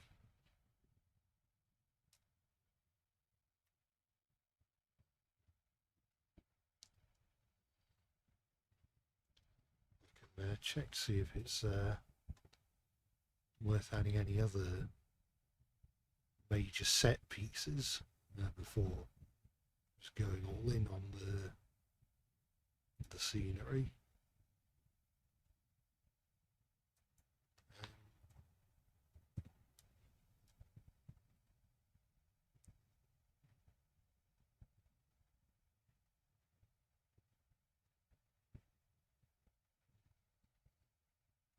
Not sure. I mean, I'm not sure if it's worth adding the or doing the top station now, or whether I should decorate everything else and then do the top station. I will do. Is,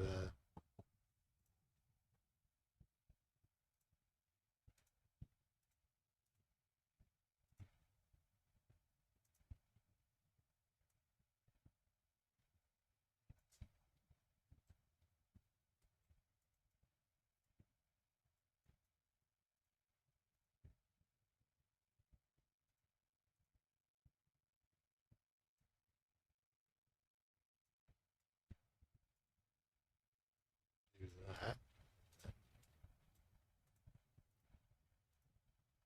Smooth that around.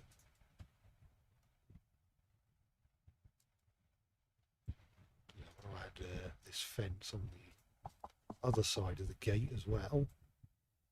That help. Because people can't just walk around the fence.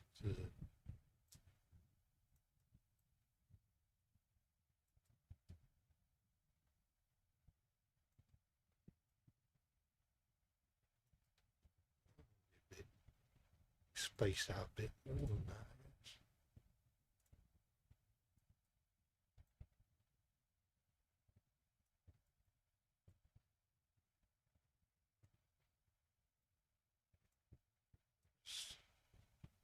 Realised that's not quite straight.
Check out the original Wonders of Sodor story, Mind Your Manners yet.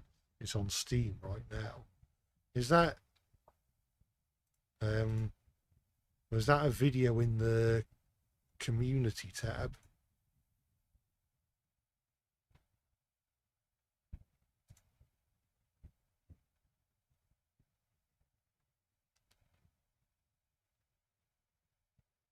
I don't know where. For a second it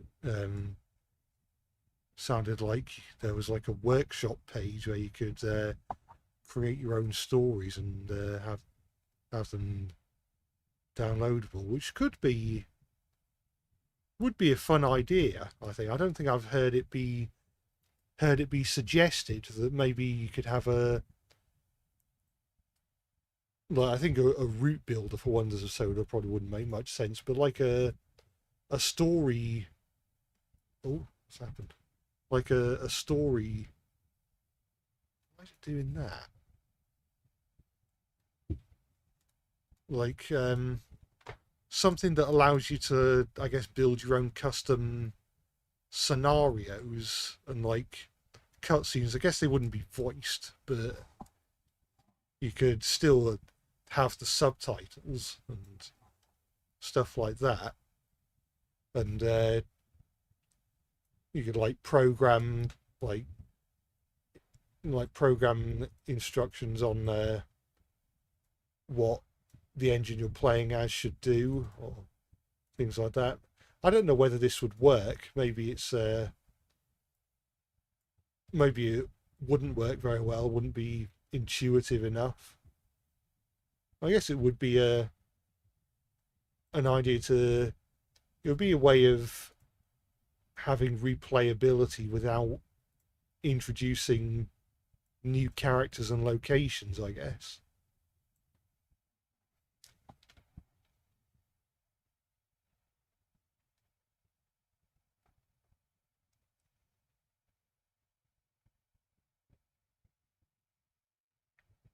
We're going to check the guides page.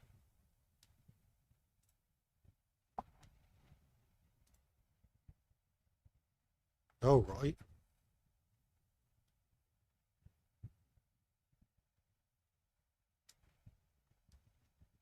I'm not sure if I can read it right now, but I can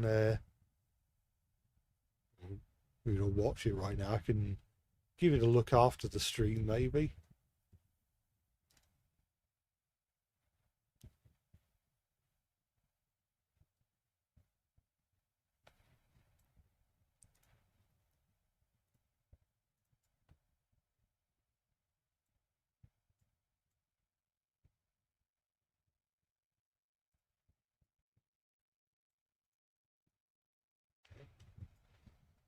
Oh, your gates on grass.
It's adding a backdrop to the room.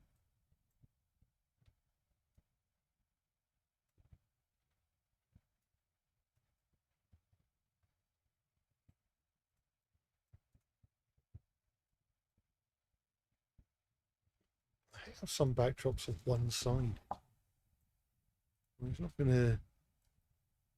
It's not gonna bring the game to a crawl if you make it a two-sided texture.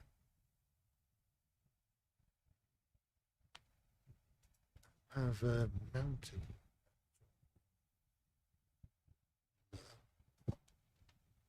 Probably give the idea of backdrops a miss for now. I don't think they're terribly important right this minute.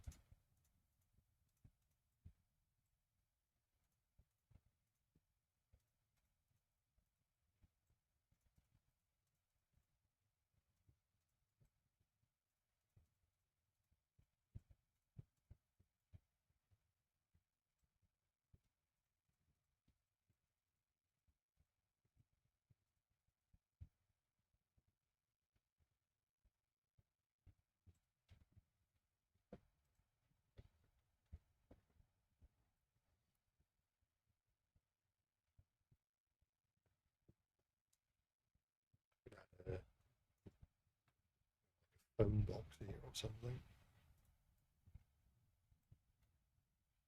which in this day and age will probably be either a defibrillator or just a kiosk that has second-hand books to read, which is what most of these old red phone boxes are these days.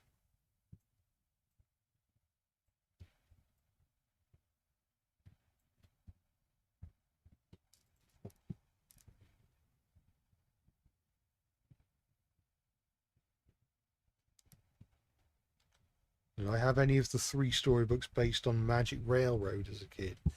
I don't think I did. I don't remember having much. I don't remember. I'm sure they were sold over here, but I don't. I'm not sure if I either didn't remember seeing them or I wasn't interested. I think I was interested in having toys of the characters, at least in the Ursel range.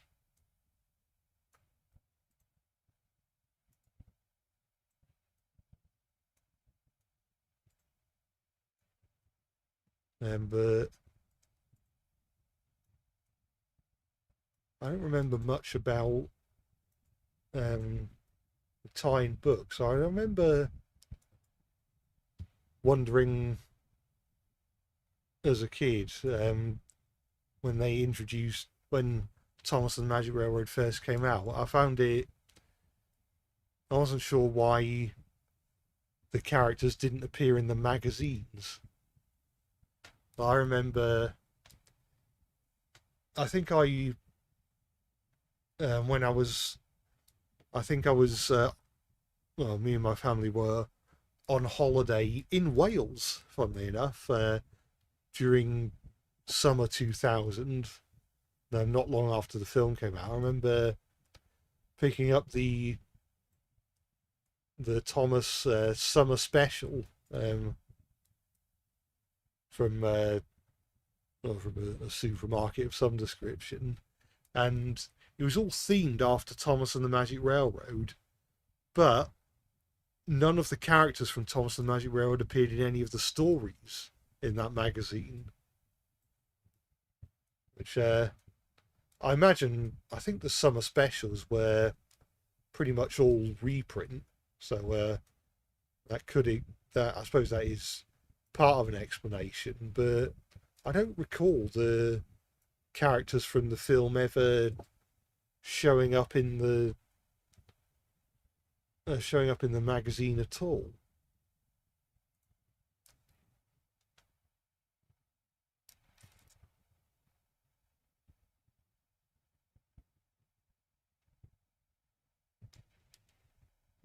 I bought a copy of the Thomas and Magic Railroad storybook from Amazon to give as a gift at your cousin's baby shower. Well, I hope your cousin appreciated the gift.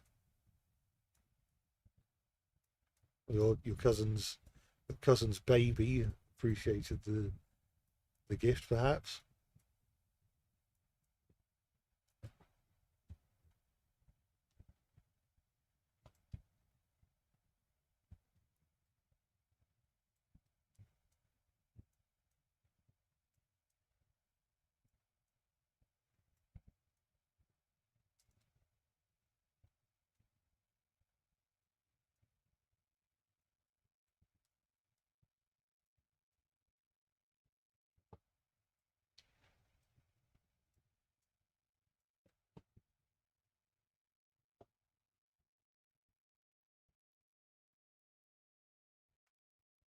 The new 2026 diecast package renders to Unleashed includes Hero, Nia, Clarabelle, and Henrietta. I didn't know.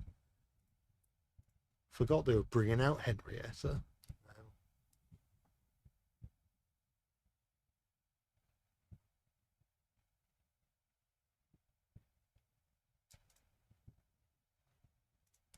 Let's see if I can find the pictures. I found Heroes one. Doesn't look quite as hideous as the concept art.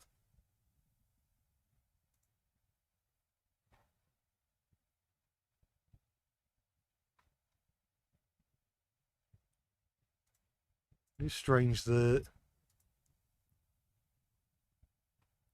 they didn't just get rid of Hero's nameplate and they've just got 51 on his nameplate and the tender. Not sure if that was especially needed.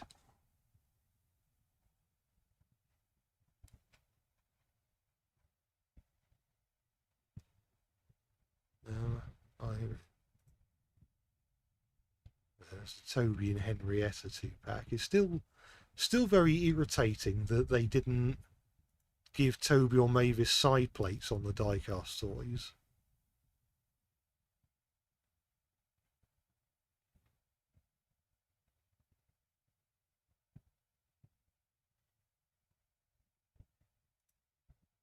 Also, I'm not huge on the fact that Thomas and Annie and Percy and Clarabelle are in different waves.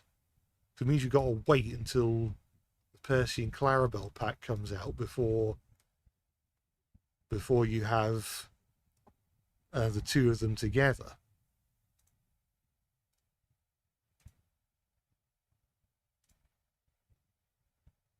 I'm just checking to make sure that the truck that Nia comes with is separate and not permanently attached, but it appears to have separate couplings, so they haven't turned Nia into a janky tender engine like they have with the motorised range.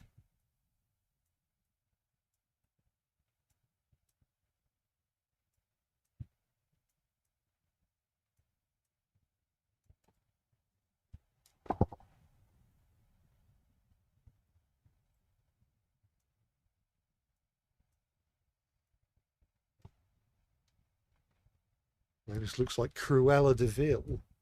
A little bit.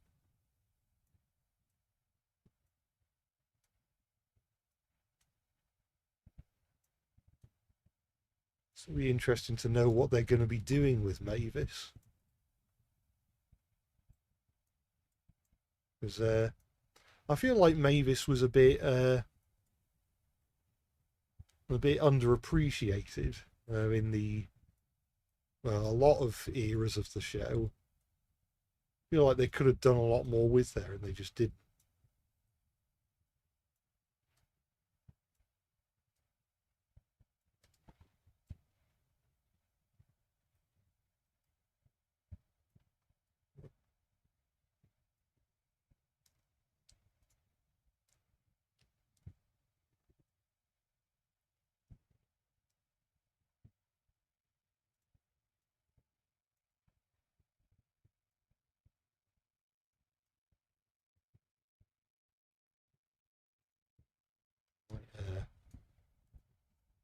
Add some 2D trees in the background, although they don't have to be so small. And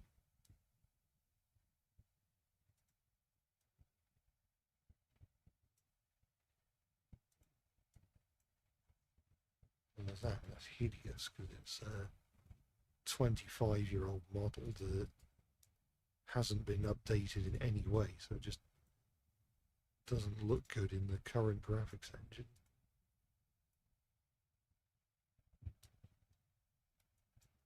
Is that like tree groups I can use or not? These might work. Just not too close to the line because we don't want them to I don't want people to see that they're 2D if we can help it.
Remember the misconception that Charlie and Nia's face have been swapped on their diecast?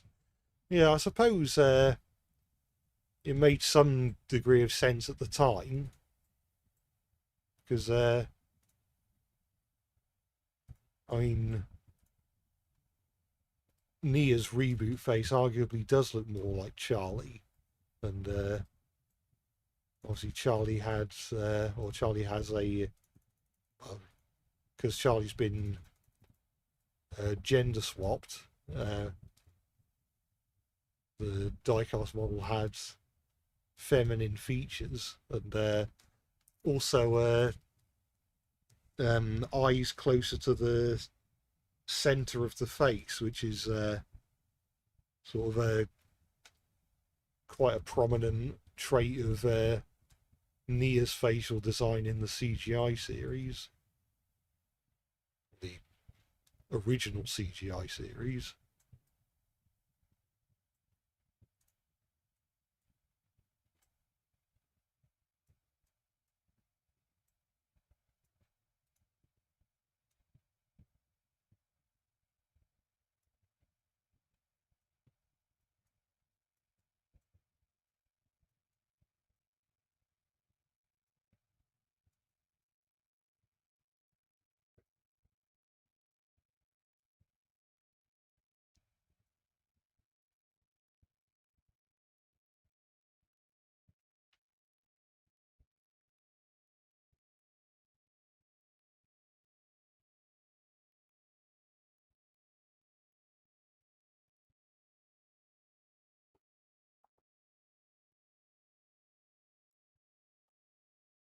The 2026 diecasts have been good so far for me.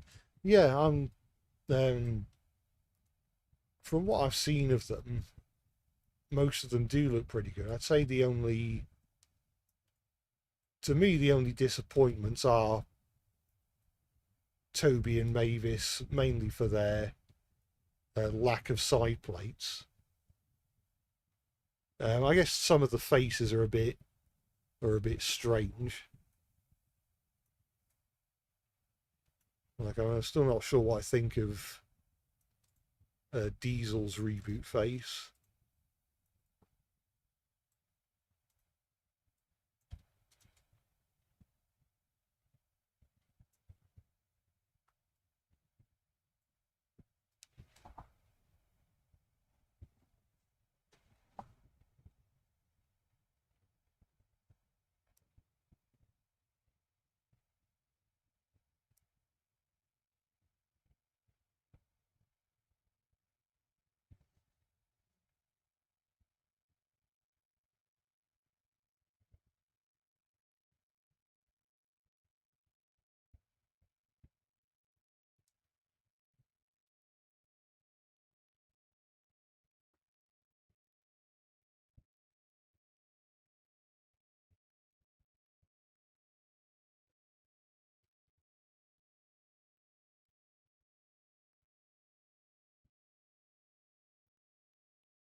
From the point of view of the track, it looks more or less presentable. Well, the crossing area.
Oh,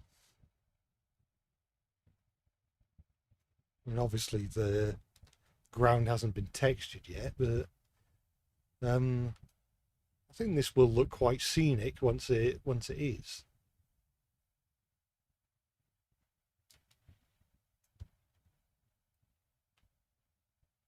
Actually, not all of this.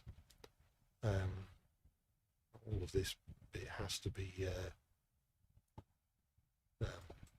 woodland. We can have grassy areas as well.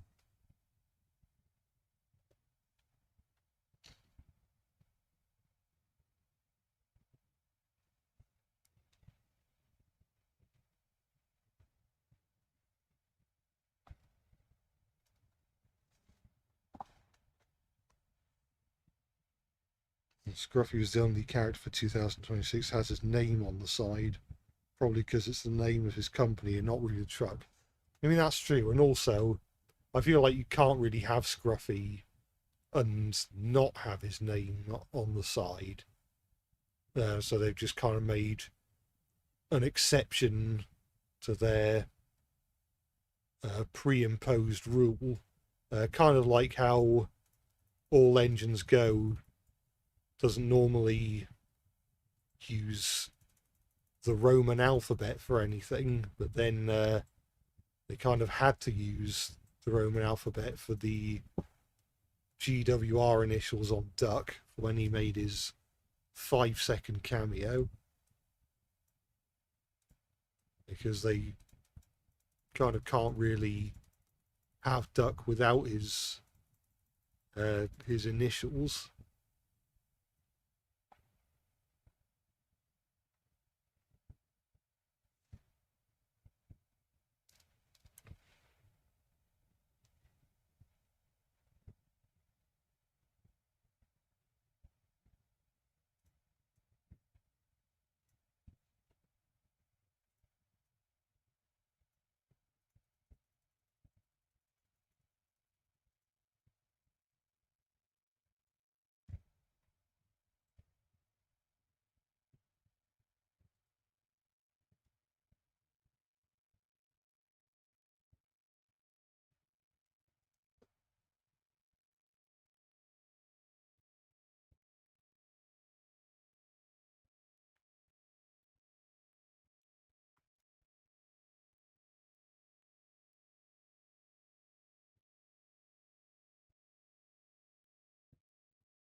Mine truck used Scruffy's face. Yeah, I guess we'll never know whether or not it was meant to be Scruffy or not. Well, the fact that Scruffy does technically appear in the background of another episode with his full lettering intact, so I'm guessing it's probably just meant to be a generic truck.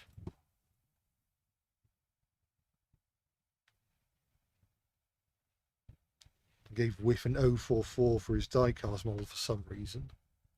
There could be a take along reference. Well, I doubt it's an overt I guess I don't think they're like paying homage, but maybe the reasons for making Whiff an 044 in the current diecast line were for similar reasons to why they made him an 044 in the take along range.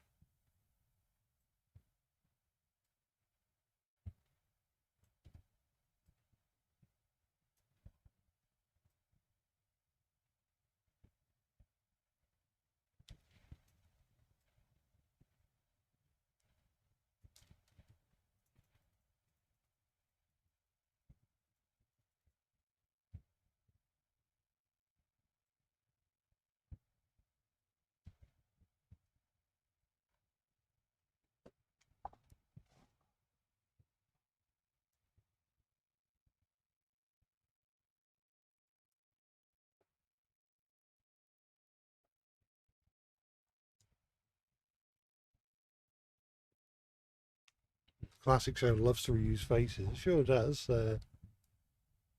Smudger and Bertram, when Daisy and Boko share sculpts, not the individual casts though. And then they constantly got the faces of the narrow gauge engines mixed up.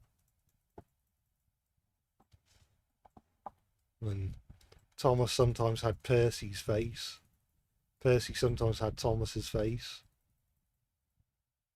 James sometimes had Edward's. Well, actually, I don't remember any instance where James had Edward's face, but Edward definitely had James's face once or twice.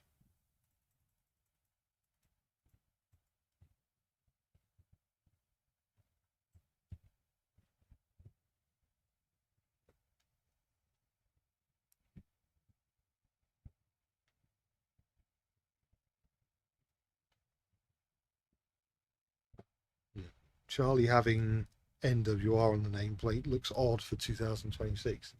Yeah, you almost get the feeling that the animation team doesn't have like access to the doesn't have access to like the original models for the CGI series, and they're just having to sort of reskin them like some sort of well, Microsoft Train Simulator series or something.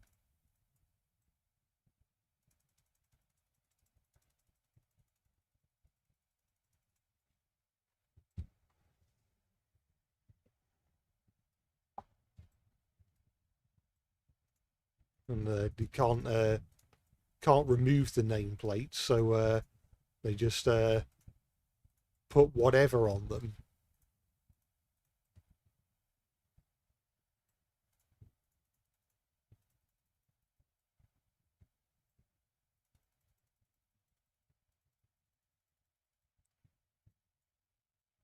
That reminds me of how there's a very old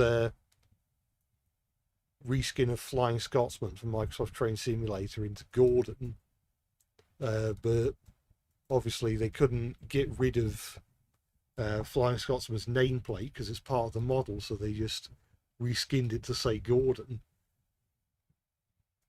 I guess that's what's happened in the 2026 series. They can't modify the models for some reason, so they just have to reskin them.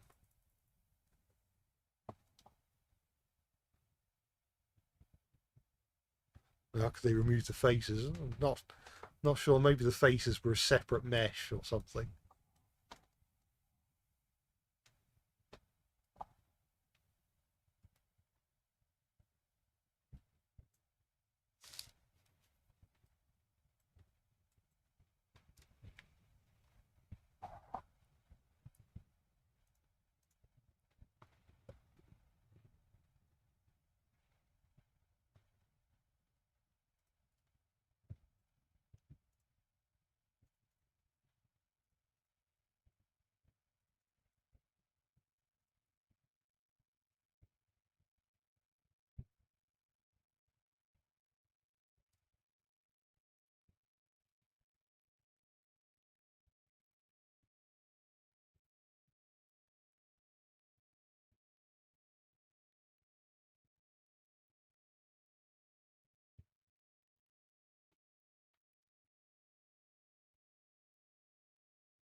Harold looks bad. I've mostly been talking about the engines when I say that the diecast toys mostly look fine. Mind you, the diecast Harold only looks bad because the design for Reboot Harold looks bad.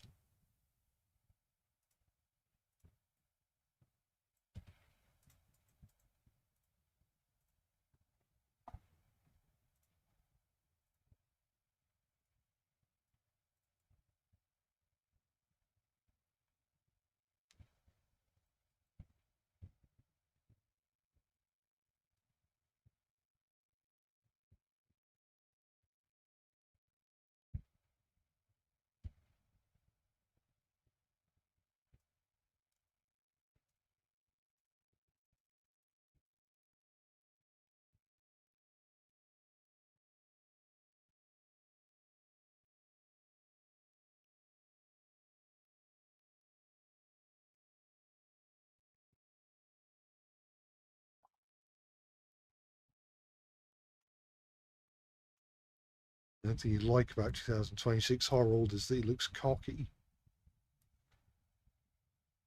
Yeah, suppose it gives us an idea as to how the reboot Harold might act compared to original Harold. I suppose Harold has always been a bit overconfident.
Harold the White Helicopter.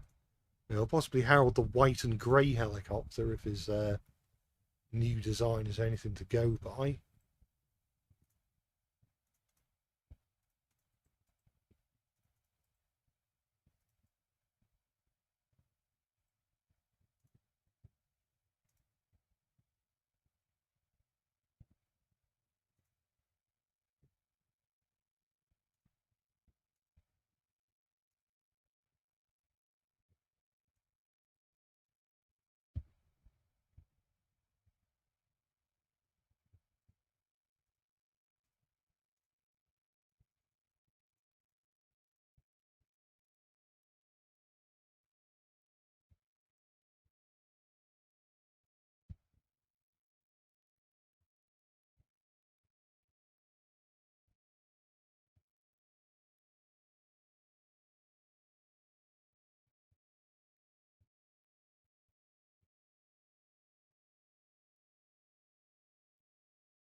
Thought I'd selected.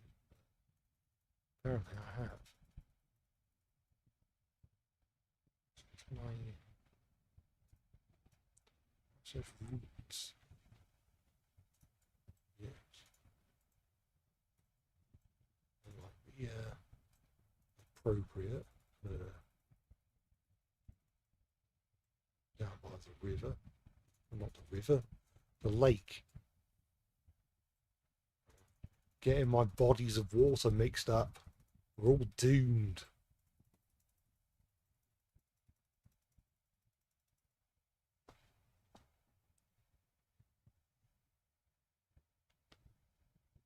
I feel like the smug look for 2026 Henry suits him well. Yeah, it doesn't look too bad. I think I mentioned before, compared to I feel like compared to Percy's reboot face, which looks a bit like he's trying too hard, I feel like the Henry face feels a bit more natural looking.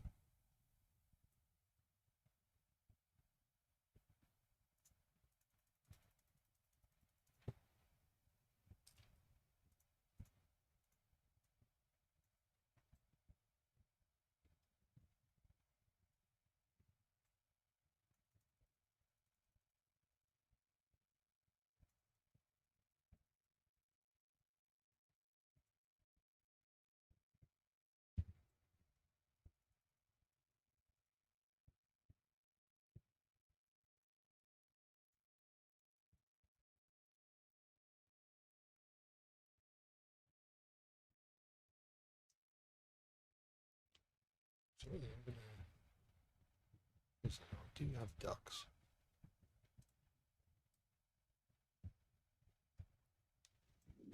Fine. They are small, aren't they?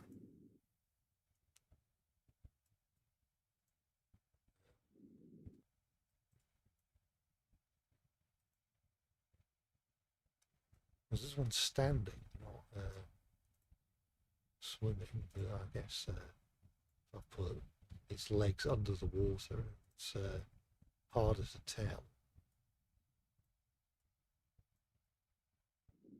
I could add a couple here and there.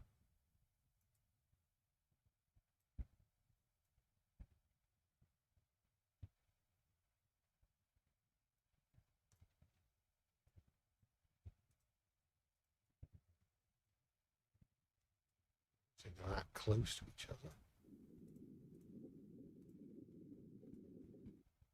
This is a pretty huge body of water for such tiny ducks.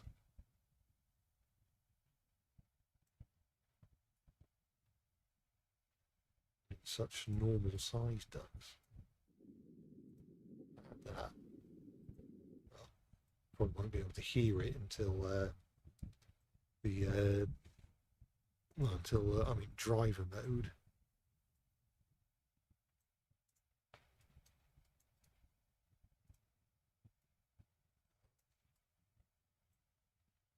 Is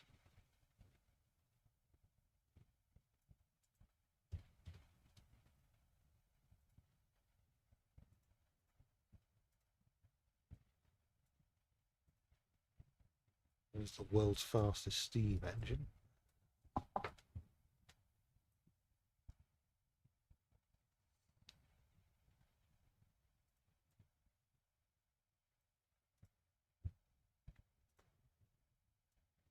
This water's quite shallow, isn't it?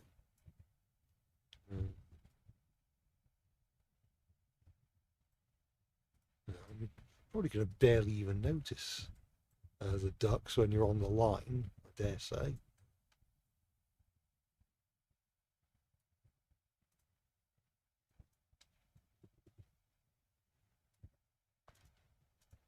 That's keep adding more reeds by the side of the lake.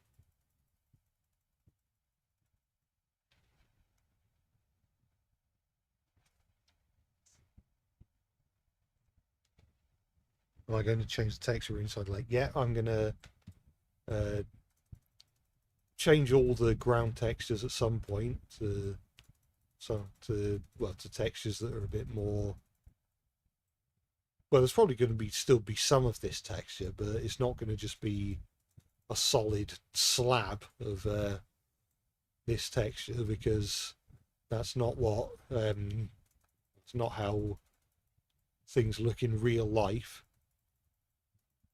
You don't just have a patterned wallpaper of grass.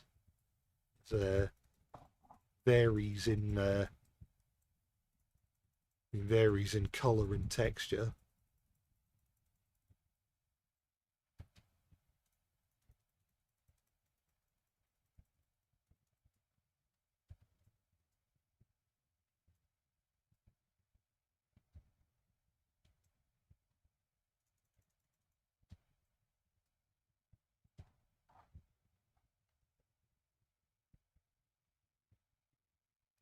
Put a duck in the station as a little Easter egg. Yeah, I might do that. In the station halt.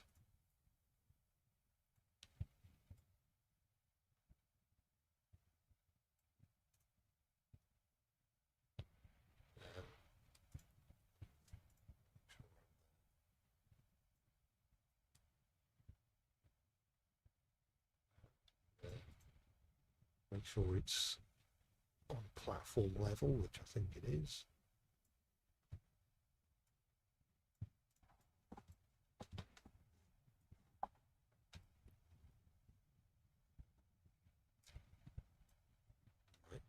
I might add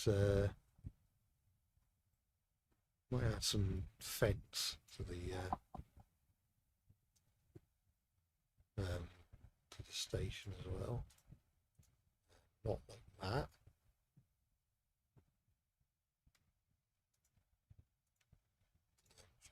Works for a station either.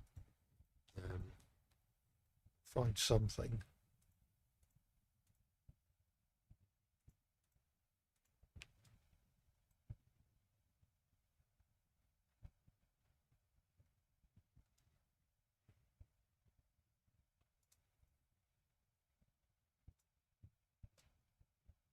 Might just be worth using the picket fence again.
Compatible when they specify to be incompatible with.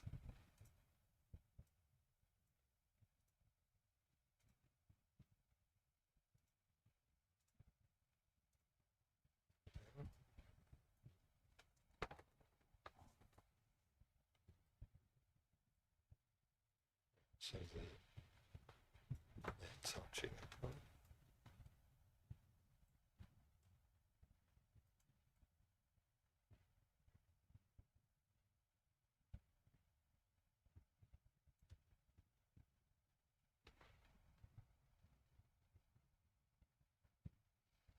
Extreme Express had some quite unhinged trains. It certainly did.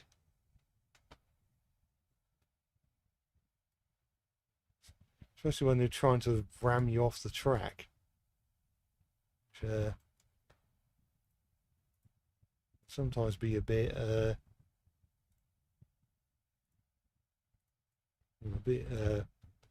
irritating when you're just trying to win the race, and for some reason, nobody, none of the other opponents seem to want to let you do that.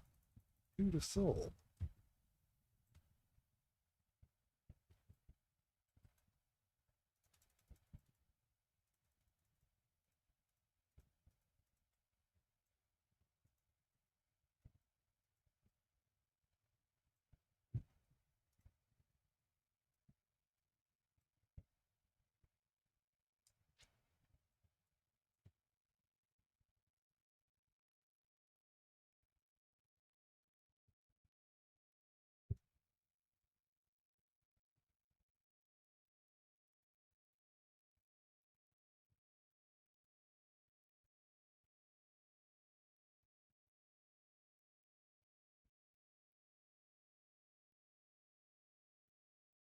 Yeah, speaking of Extreme Express, because I'm gonna keep plugging it. The highlights video is done, and I've I've been doing. I've been busy with a lot of things recently, but I managed to get the stream highlights video completed, and I'm hoping to have it out um, sometime tomorrow. And it's going to have like editing and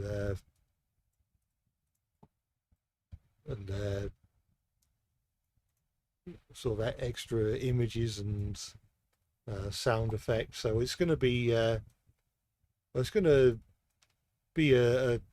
feel like a new experience, even if you tuned into the original stream. And it's good for if you want to rewatch the stream, but don't fancy wasting 5 hours.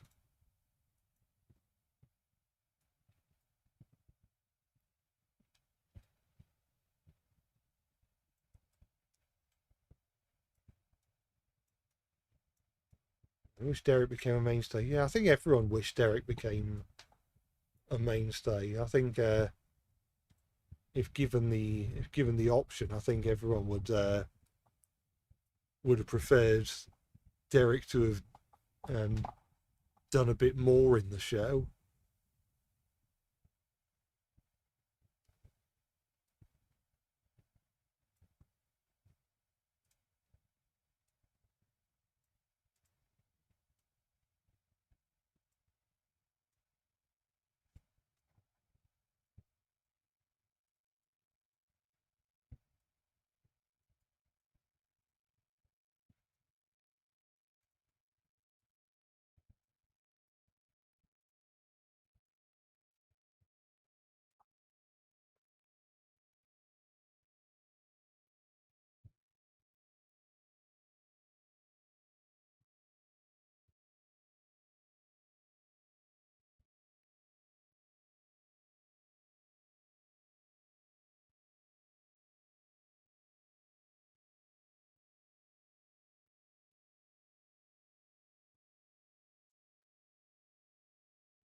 Whereas I've never an episode where Boko has engine troubles since Class 28's had problems with their engines. The windows even fell out. It would have been quite funny to have a story with Boko's windows falling out. I wonder if, because we know the canonically, at least in the Railway series lore, the Fat Controller was able to iron out the problems with the Class 28, and so that's the reason why Boko became a mainstay. But I wonder if, like, had he already ironed out Boko's problems by the time we first meet him in the Diseasel? Or is he still faulty at that point? I'm not sure.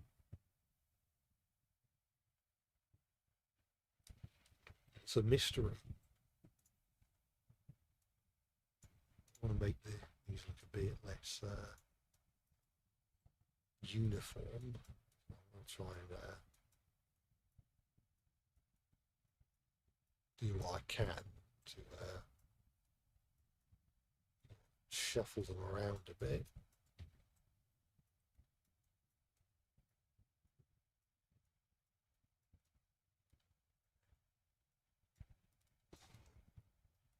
Say here.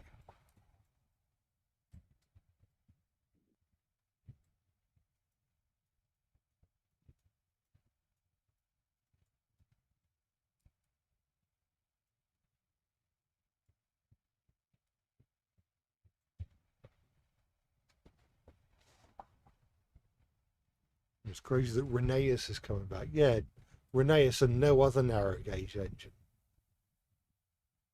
Not even Victor for some reason.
Those will probably come back, but like don't have merchandise yet. Yeah, probably. Well, it's interesting that they decided to go with Rheneas first. It's kind of like how well, most of the toy lines back when the narrow gauge engines were first introduced to the TV series, their releases got a bit spread out. And I find it interesting that in the Ertl range they released Rheneas before Skarloey, which is it's interesting because Rheneas basically only has one episode where he has a major role in season 4, and it's right at the end of, well, I guess right at the end of the half of season 4 that is narrow gauge focused.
and do Railway Series version of Old Victor. Will I find him a basis or keep him freelance? Now, well, my original thought was to have him, was to like base him on an actual 440 tank engine. It could be that it's semi, like go with the semi freelance design, so sort of he was built at a certain locomotive works, but he was a one-off design. So certainly he's going to like have he's going to have a backstory that um, involves where he was built, but I'm not entirely sure yet. I haven't finalised my version of the character yet.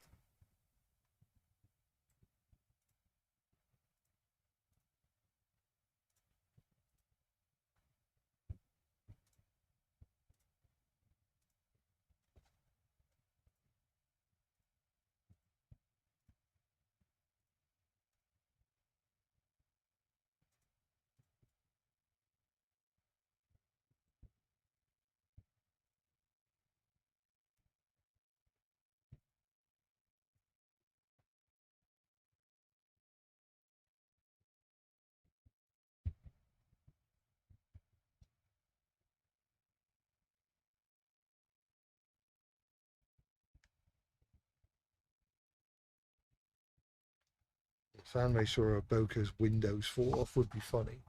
Yeah, it would. I'm not sure if I've come across one. I think that would be quite a funny. It's quite a funny.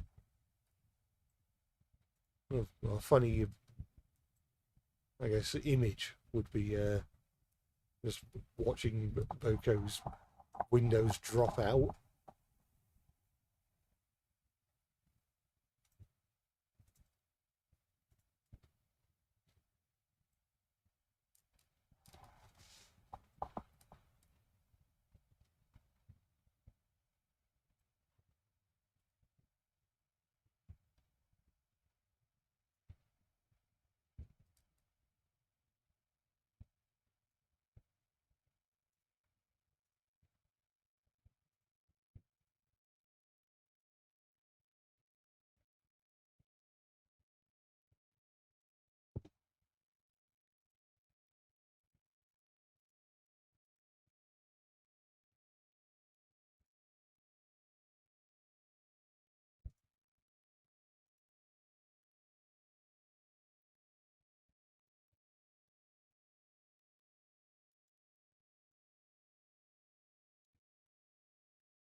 Yeah, in terms of adding scenery.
Good.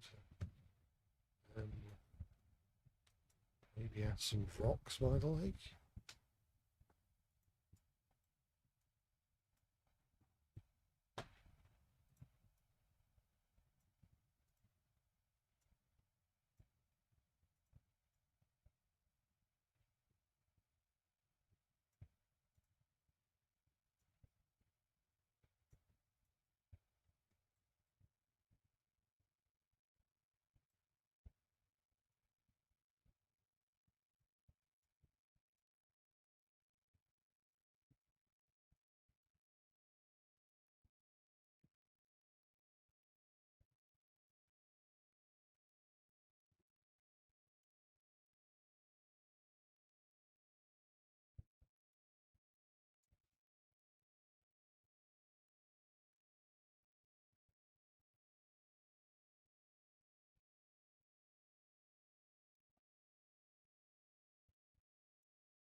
Right, you want to build something stupid in Trainz.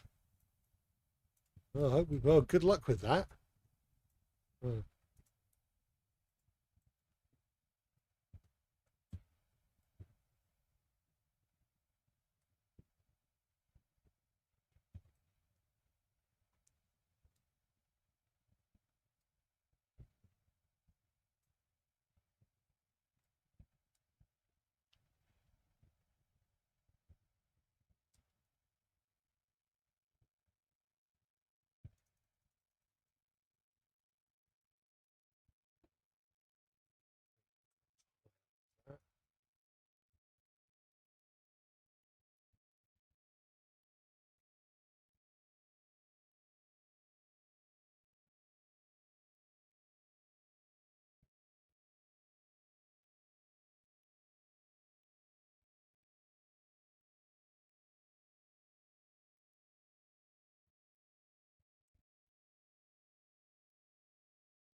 are they floating?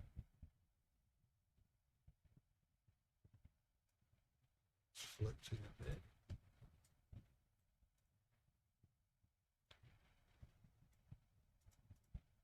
Quite a few of these are floating, which is not what you want.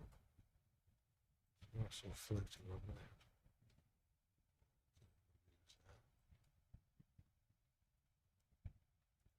It's a whole bunch of floaters.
The mostly decorating the side of the lake with reeds from here on out. Maybe having the odd rock here and there.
Remember,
reeds there.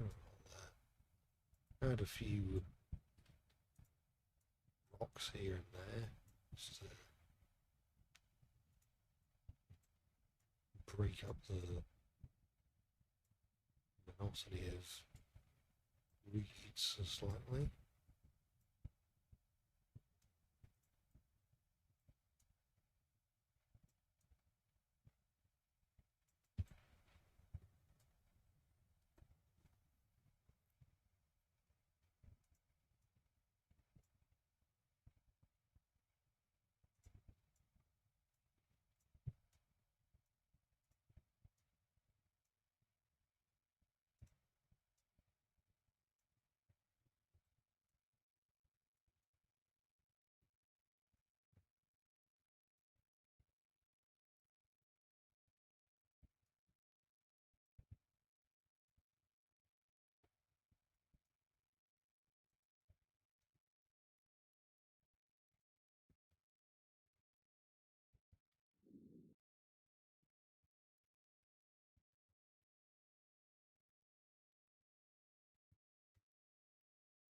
Don't need more floating rocks.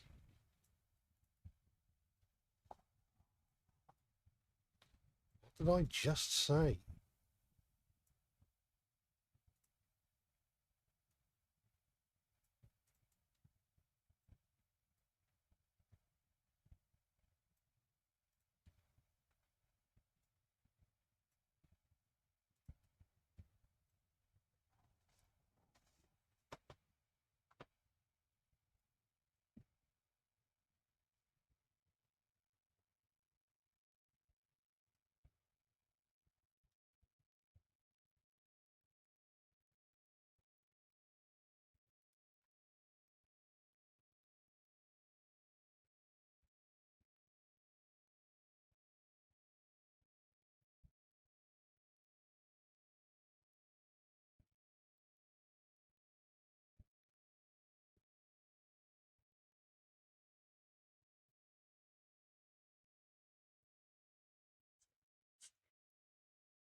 Say don't stop that.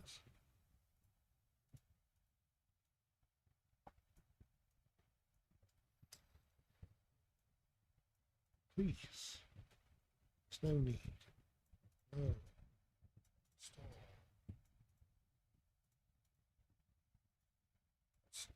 Didn't say continue.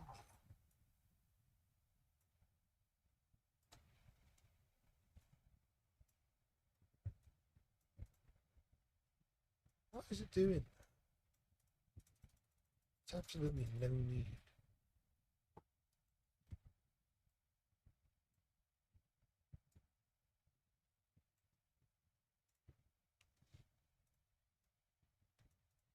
There is why I like to call anti-need. Okay, less than no need.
I did see the picture of the motorized Emily with the rear trailing wheel was correctly removed.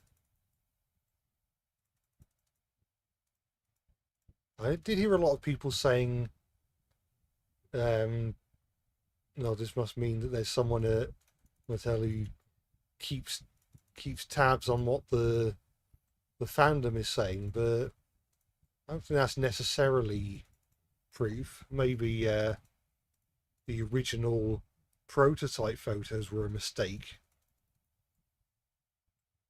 or maybe they just independently um, thought, wait a minute, Emily doesn't have those rear trailing wheels, so removed them.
Yeah, what I might do is I might do two things actually. I think I'm going to have to add yet another set of baseboards here because I kind of want this to be a sort of woodland area. Sort of the other, well, the this side, the station at this end of the line, but I kind of want it to be like a vast expanse of woods going into the distance. So I don't want to see, don't really want to be able to see the edge of the set. Um, from where we are. So quickly, no, it's trying to increase the height once again.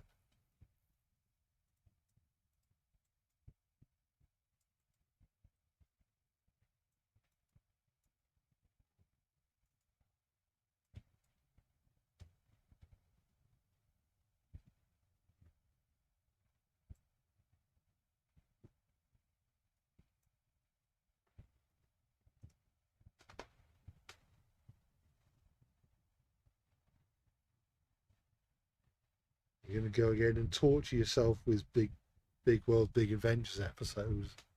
Well, I'm not one to I'm not one to encourage self harm. So I hope you make it out or make um, hopefully you make it out all right.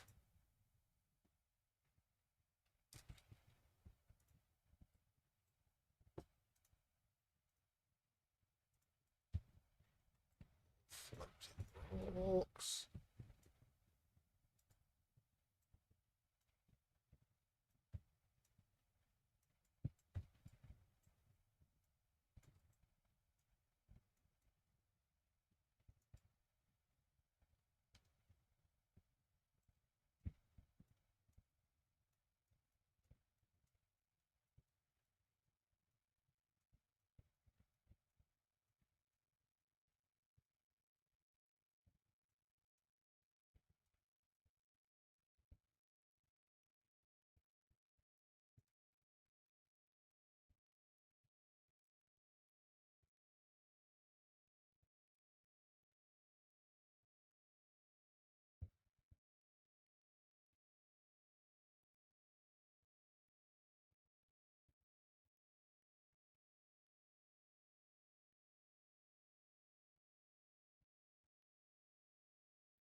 for the game to crash and all my progress to be wiped.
I haven't selected anything.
like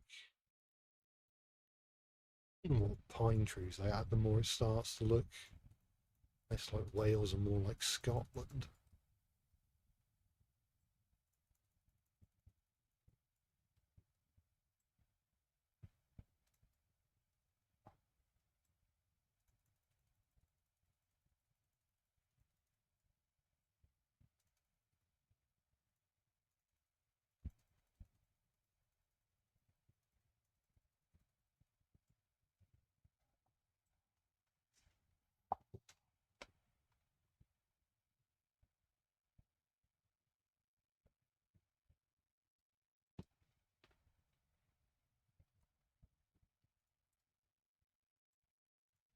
We'll I'm trying to get this route as close to done as I can, and then hopefully we'll, once we start driving trains on it, we'll have more to talk about. This is why I feel like I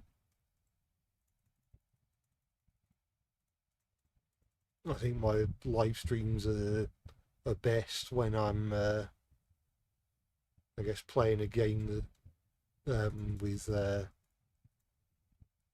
I guess asks a bit more of you, because currently I think the Extreme Express uh, live stream is the best one I've done, just because the game was always asking things of me and giving me a challenge. I always had something to talk about.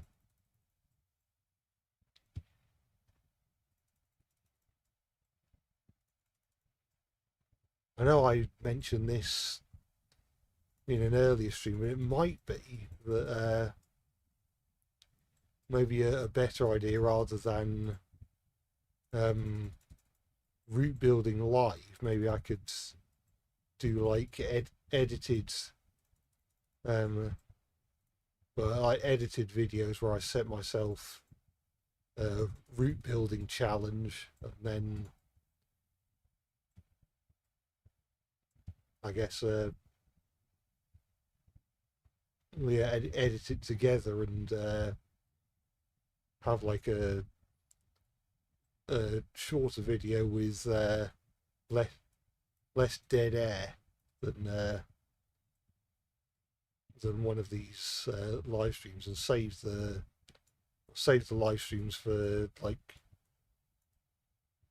well, games that are a bit more hectic, a bit more interesting. I think I'm looking forward to the release of Dench Attack, because I think that'll be a fun game to stream. I'm sure I can find some games to stream between now and then.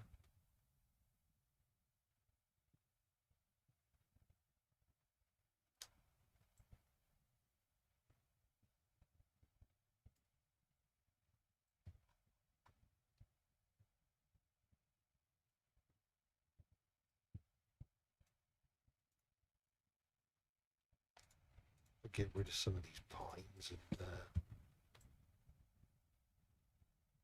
swap them out for either elms, maybe even beeches.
Try and be quick about finding a station.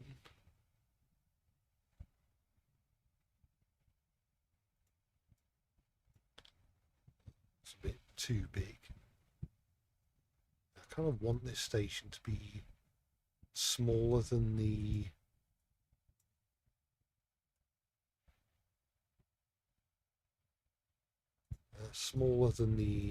station at the other end of the line.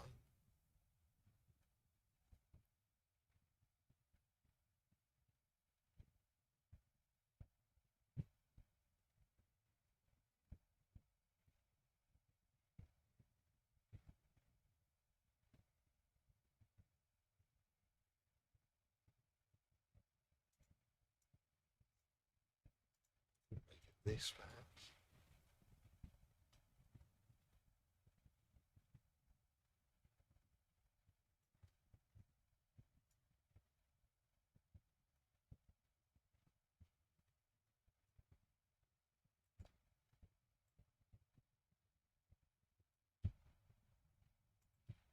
Still quite large.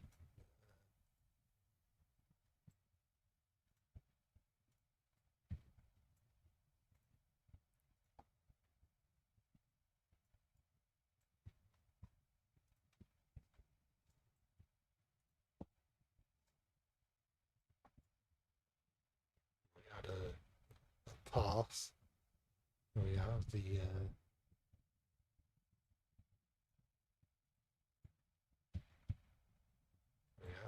station exit.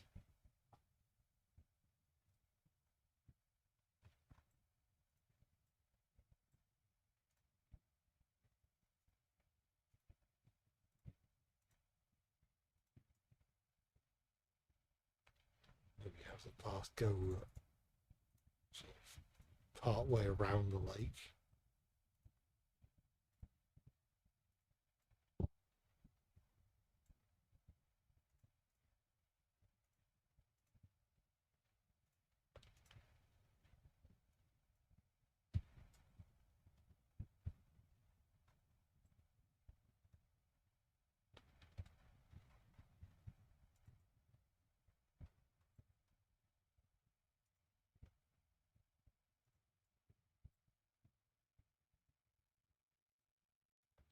And if you can't see it from the railway, then as far as I'm concerned, it doesn't exist.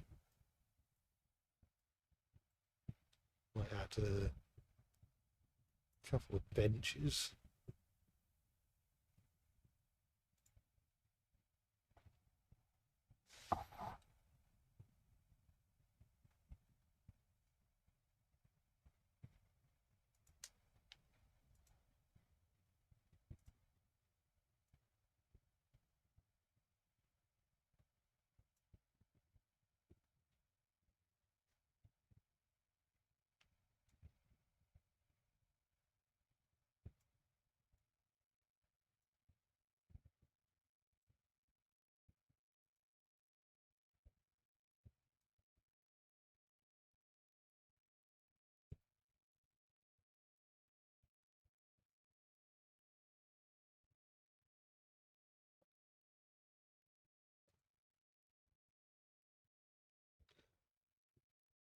Maybe add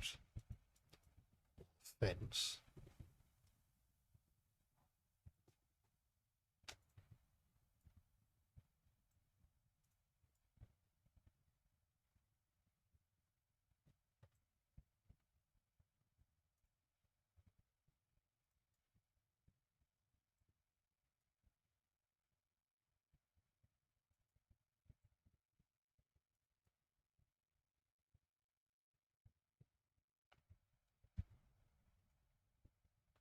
What is that on the ground?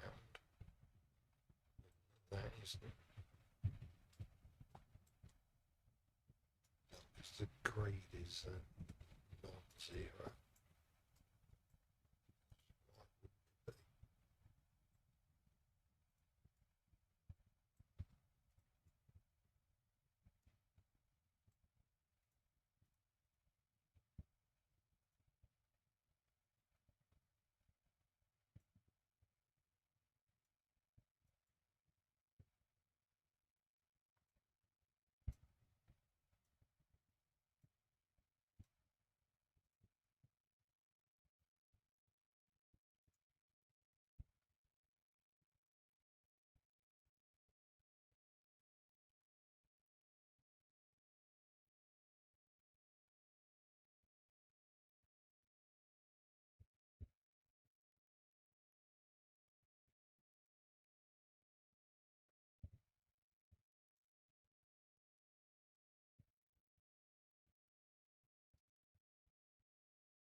What's happening there? Never done that before.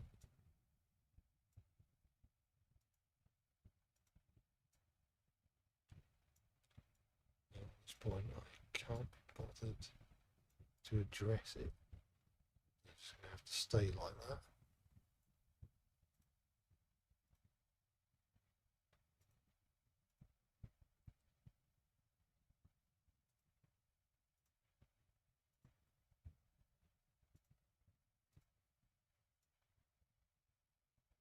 Why is it doing that? It's never done that before.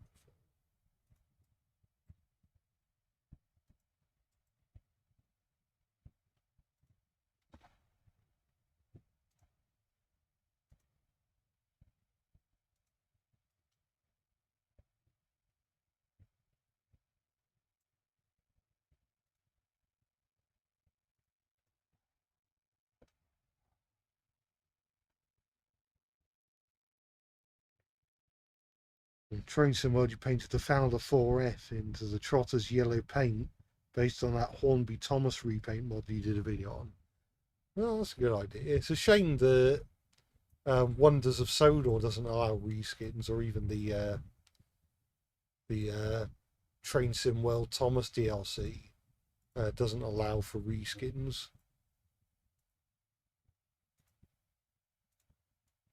Because it'd be nice to be able to do stuff like that in in Wonders of Sodor, or maybe have a workshop page.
Why do you think they never called the Northwestern Railway by its canon name in the TV series? Well, I mean, they eventually did in the later CGI series, but I think it was just down to, well, the fact that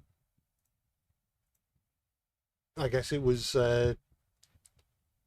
both the Railway series and I guess the earlier TV series mainly stuck to I guess using descriptive names for the location. So we didn't have Knapford, we had the big station, and we didn't have.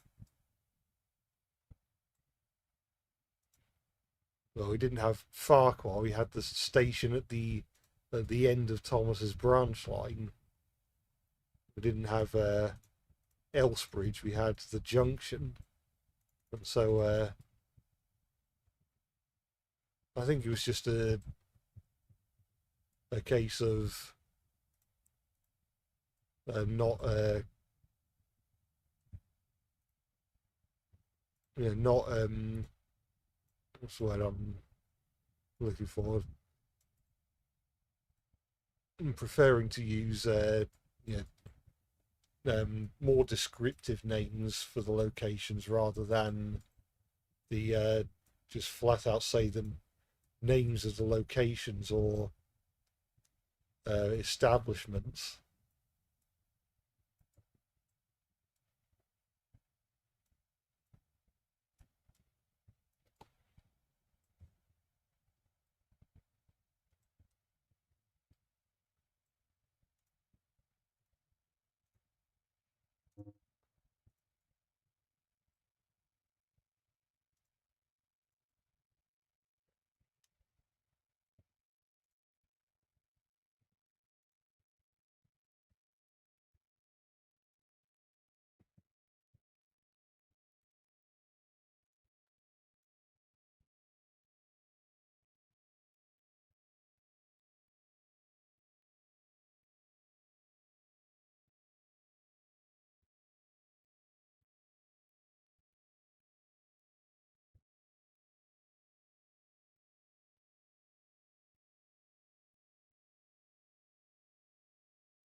Mm.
And when Elsbridge was referred to as Edward Station, that was Wellsworth.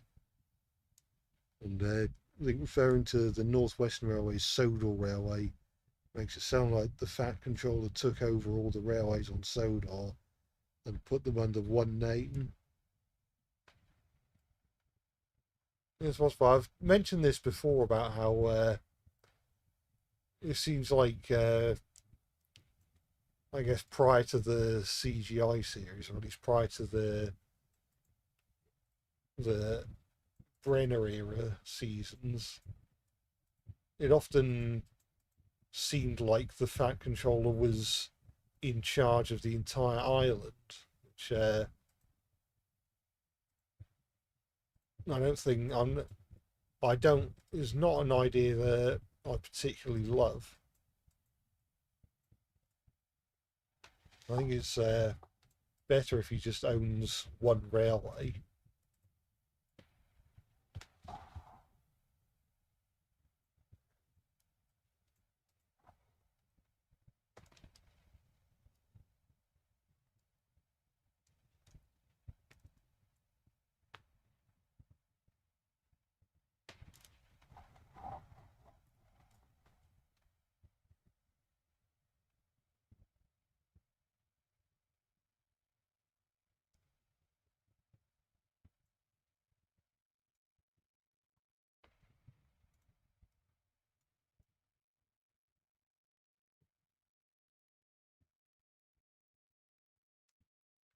Gonna start texturing parts of the route, and I'll probably go for a super quick toilet break after that, and then we can write and we'll drive some trains for a while. Hopefully that sounds all right.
the worst season of Thomas, in my opinion.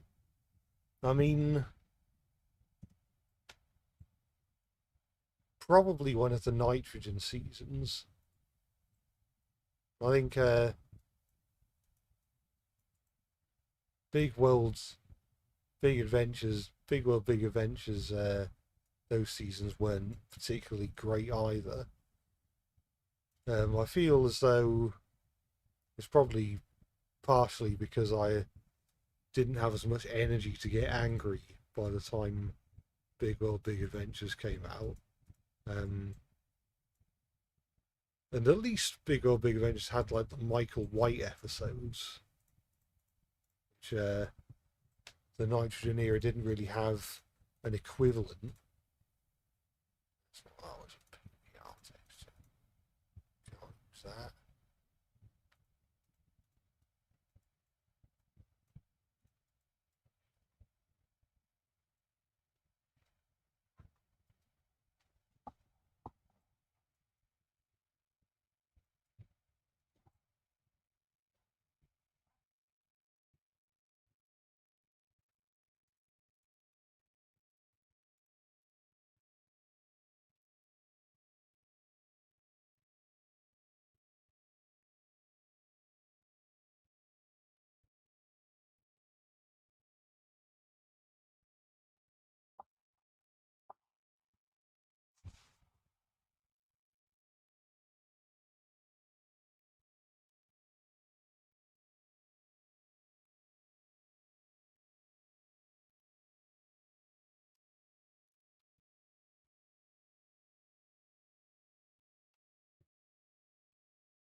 I'm somewhat struggling to stay awake.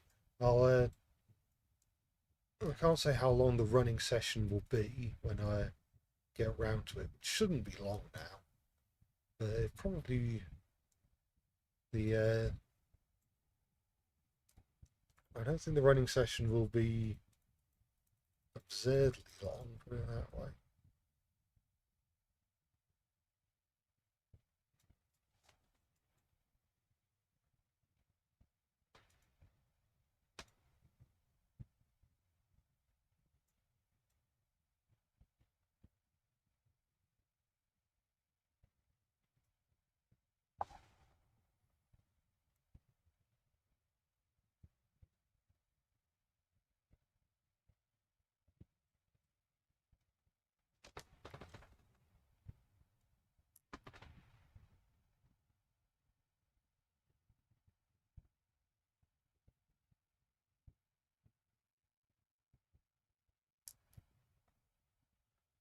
Thinking about a mixture of busy as a bee James and James goes buzz buzz by having James be red James whilst wearing the yellow and black bee livery.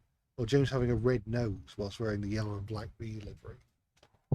It's just interesting that James has been associated with bees twice.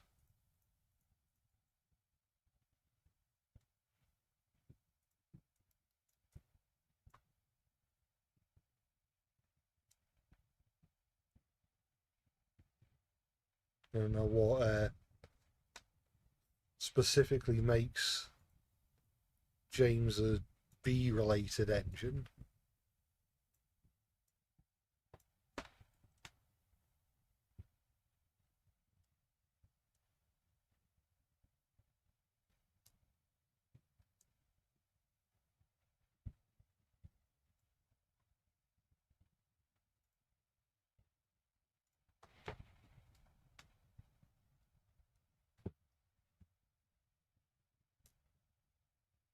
I mean, I'm not going to say the route is finished. I might say it's close enough to being finished.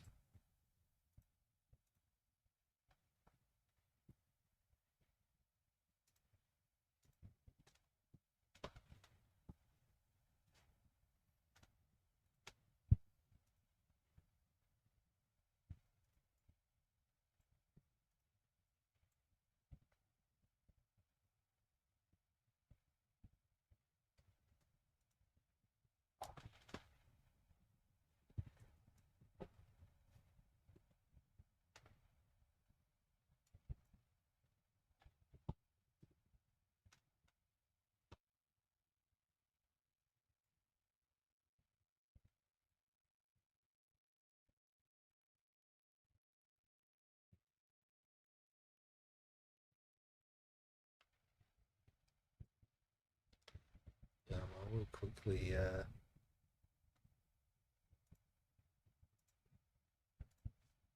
edit the environment to be a bit so the colours are a bit less neutral.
shadow colour to be green.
It's about ready to run some Trainz. There.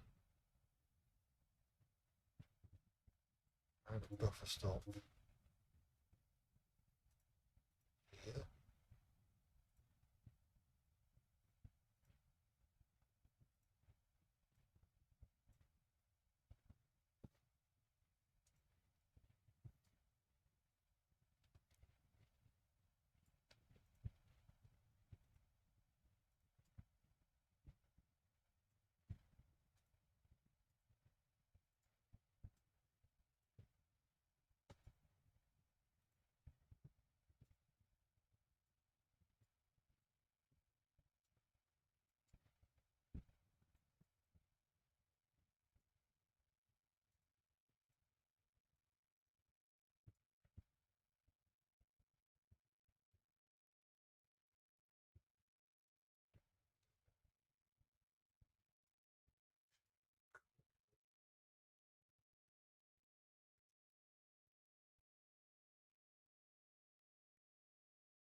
So I'm gonna go for a very quick toilet break. Then I will test this route out and see how it looks when being driven. I'll be back in probably about 1 or 2 minutes.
Right, I think we're back.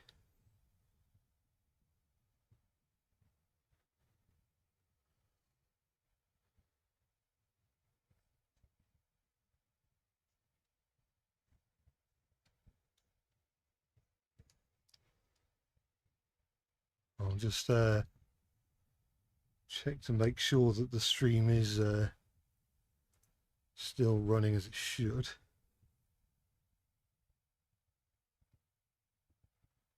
If it'll ever let me. Yeah, I think so. So with that, I think we can start running trains on the route.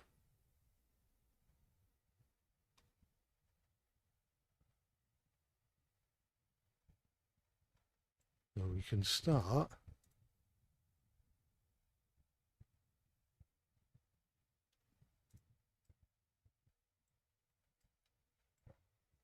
by running prints. I'll check to see actually if I can. Oops. Can I change the head code? Not by the looks of things, but I can add a headboard.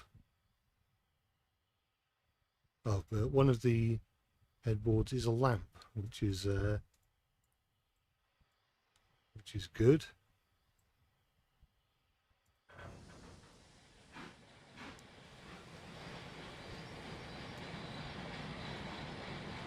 And I'll go into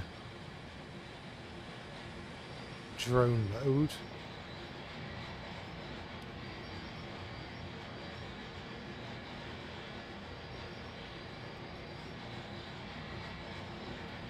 It's good.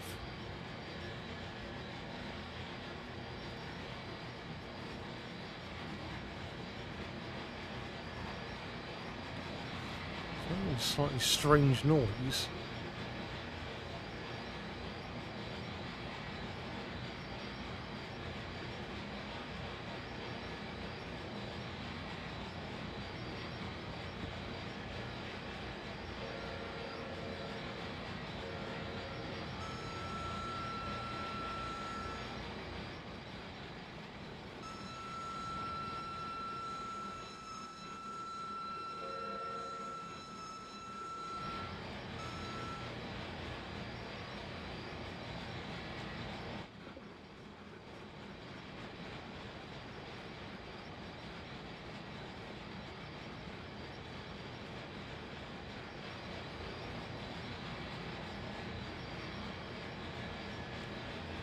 Probably for to speed up slightly.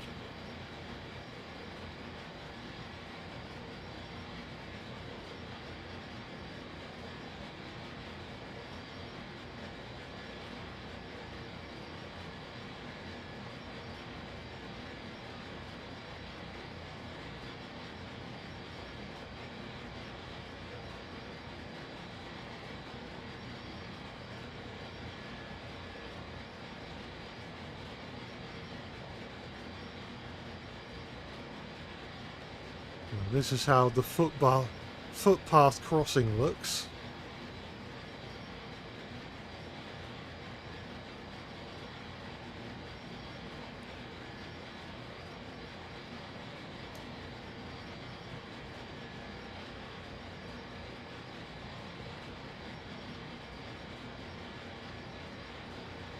Look out this way so you can get a better view of the lake, I suppose.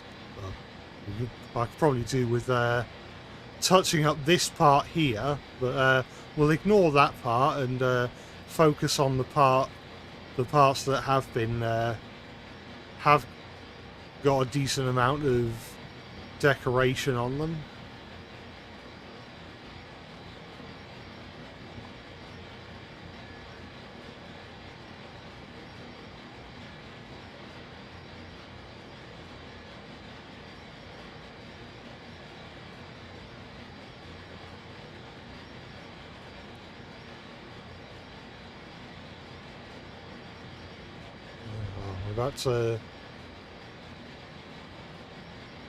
Just approaching the station in the middle, or the halt.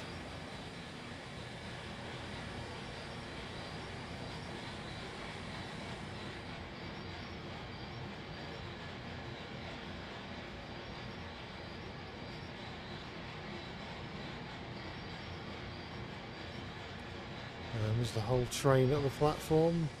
Yeah, I think so. So this is what the middle station halt looks like.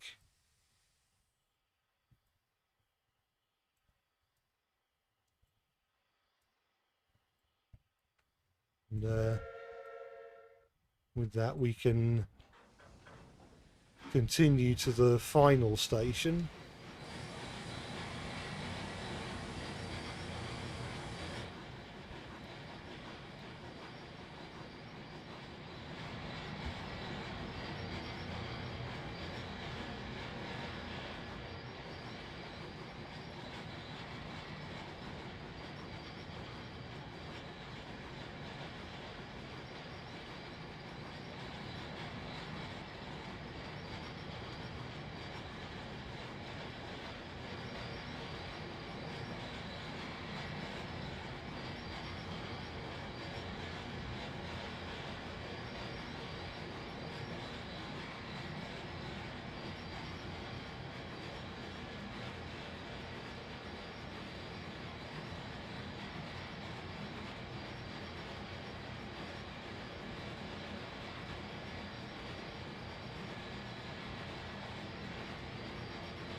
Here's the rocks by the side of the lake, which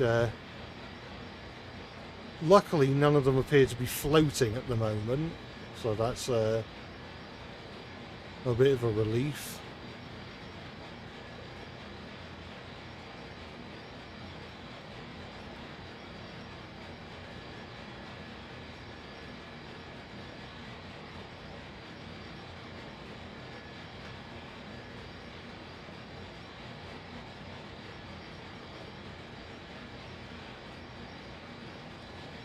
I never realised that Prince's nameplate has a full stop.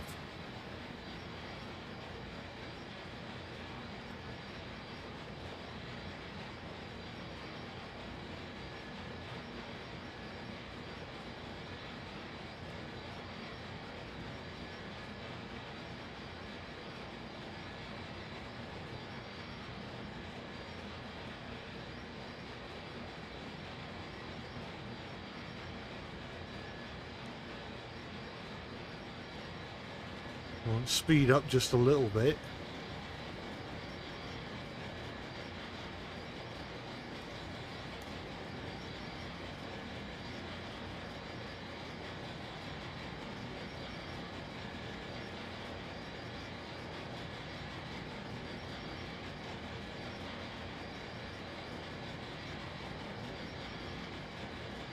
few floating bits of grass there, and by the looks of things, that track is a bit unsteady.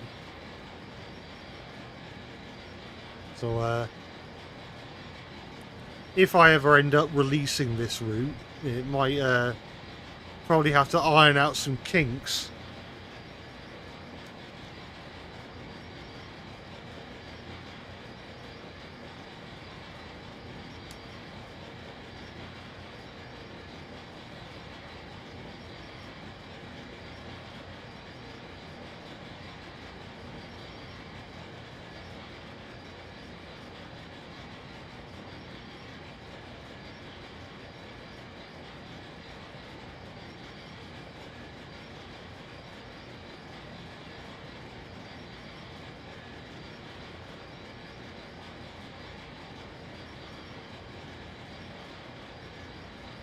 Not too long before the end of the line now.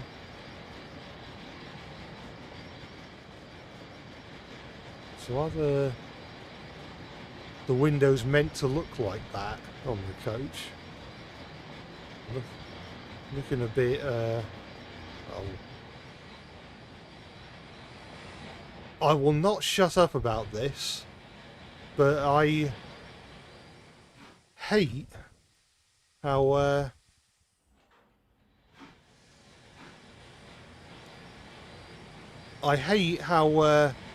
if you're too close to a set of points or approaching them too quickly, the points get locked.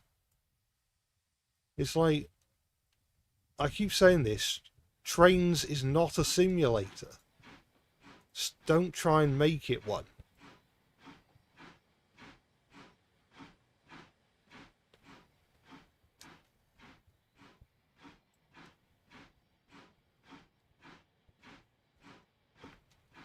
Just got here, this is a lovely track. Oh, I'm glad you think so.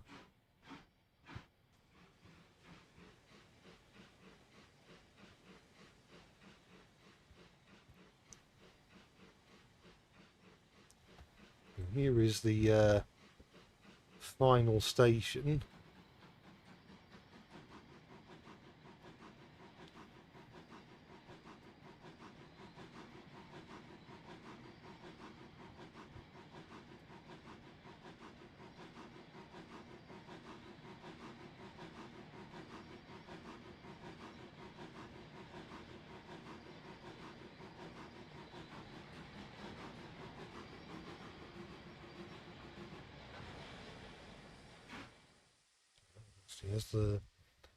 Is the whole train at the platform? Yeah, pretty much. So now we can run around the train.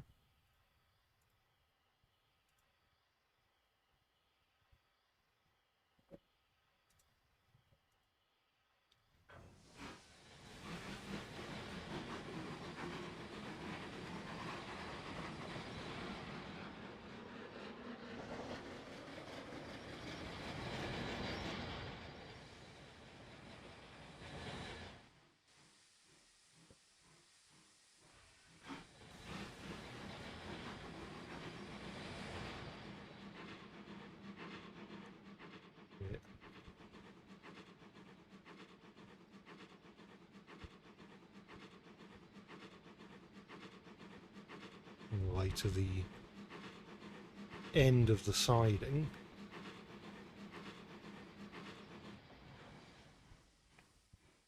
More or less. And then let's change these points. And change the points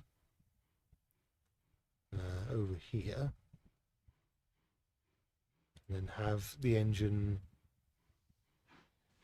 reverse and couple up to the back of the train so we can start heading back home.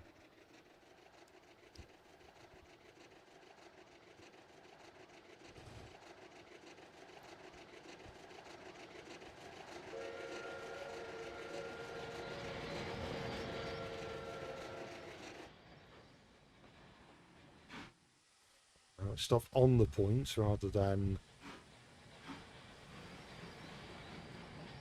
beyond them.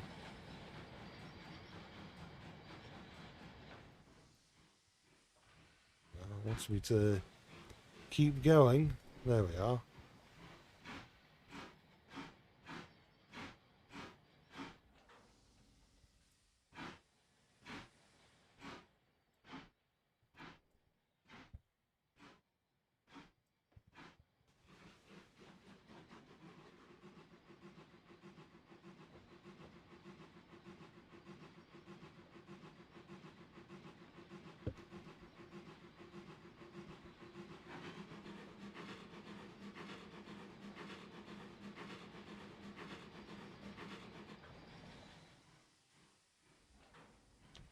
Stopped ever so slightly too early.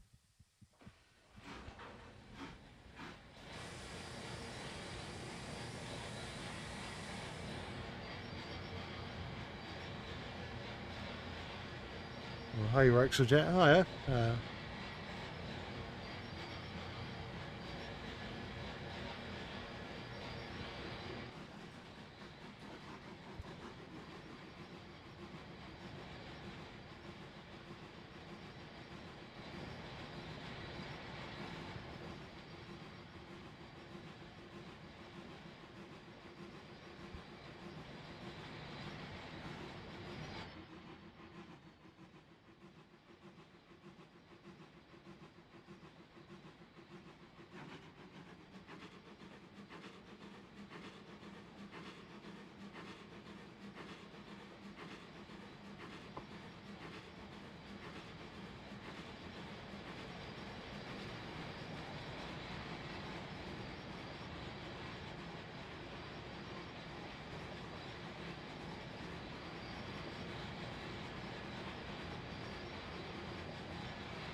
I'm trying to remember, do any of these coaches have interior views?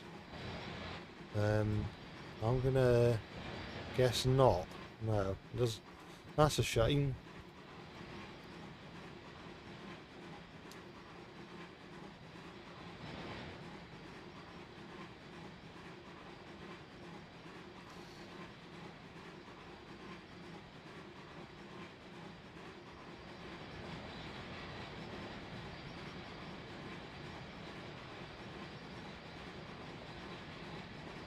Fast we go at 9 miles an hour. I think we can afford to speed up a little bit.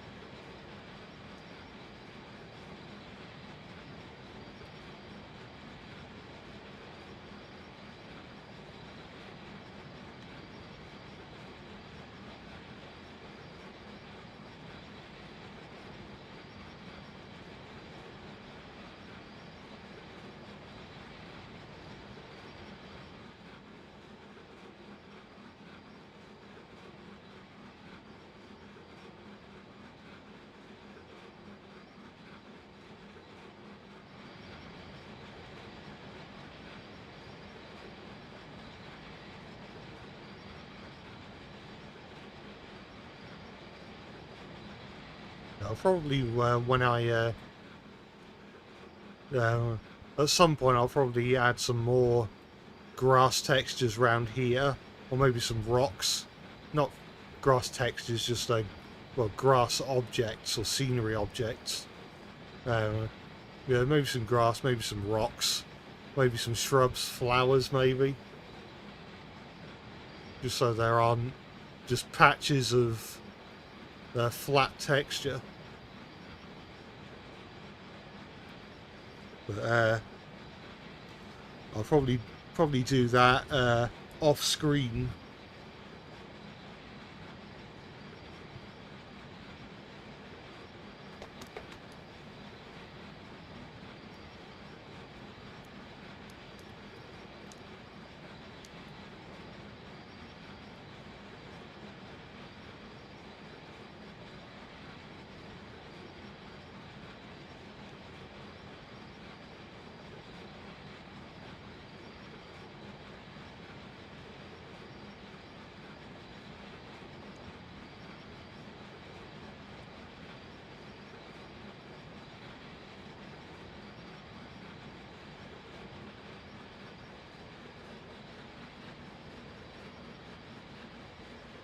Some of the track around here is a bit bumpy.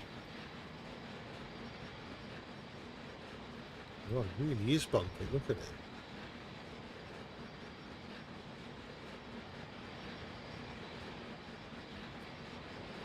It's like the Thomas Wooden Railway bumpy track, which I remember for some reason I really wanted it as a kid. I don't know why.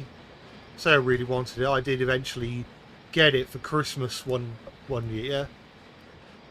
The Thomas Wooden Railway bumpy track. I think it probably has something to do with the fact that it came with like a danger sign, so I could pretend it was like I don't know, like an old disused branch line that hasn't been taken care of for a long time.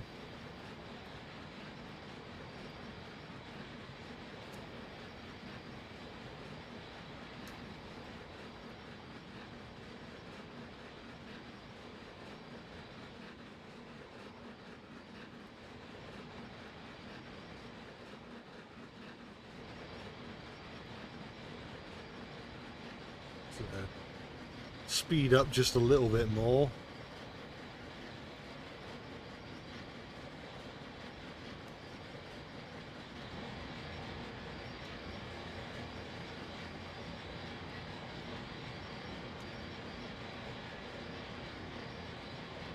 Here's the middle station.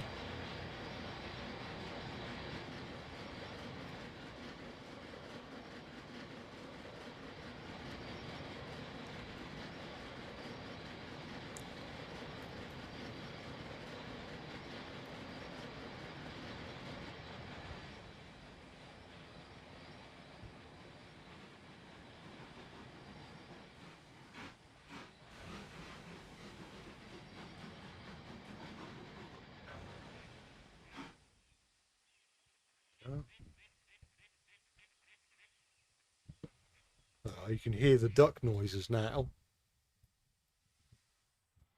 Let me see any of the ducks. I forgot to change the texture on under the water. I could have sworn the ducks were round here. Oh, there's one. And there's another. Oh.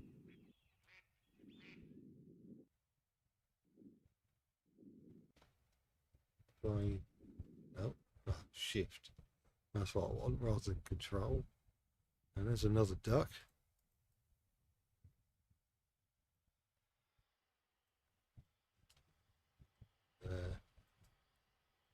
Obviously there's the duck on the platform.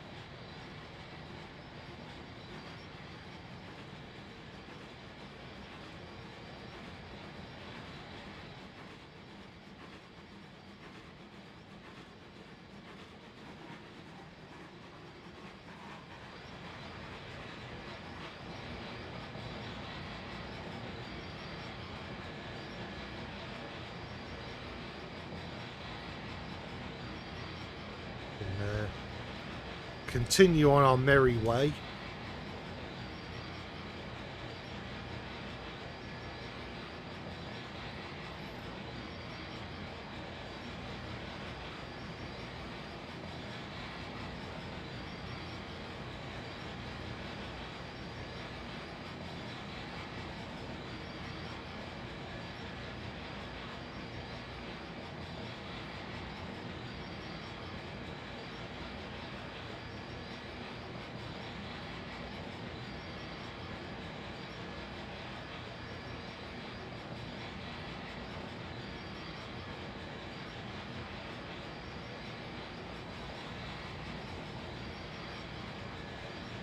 It's mostly, this part of the line is mostly just grasslands on one side.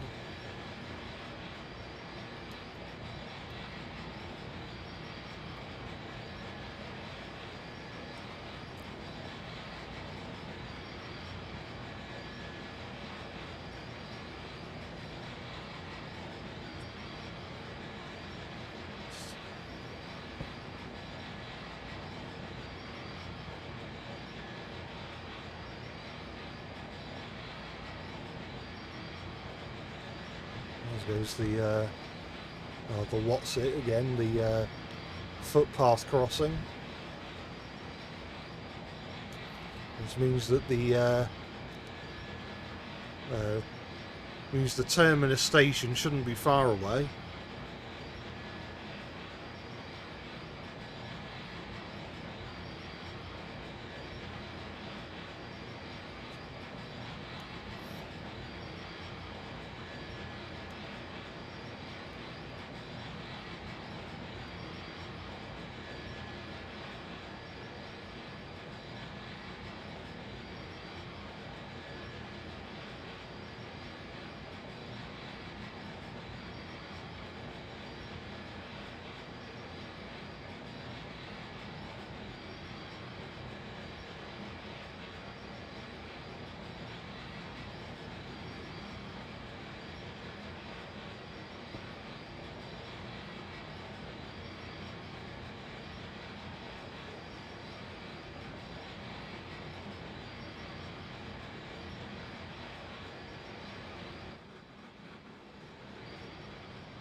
We're almost at the station now.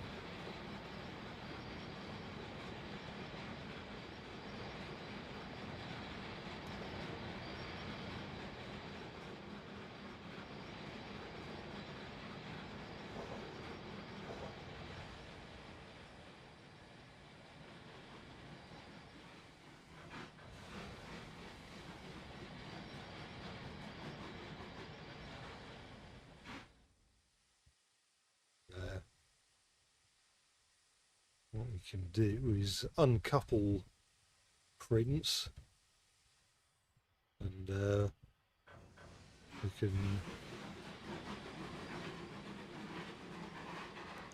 try and switch the points to get him into the engine shed.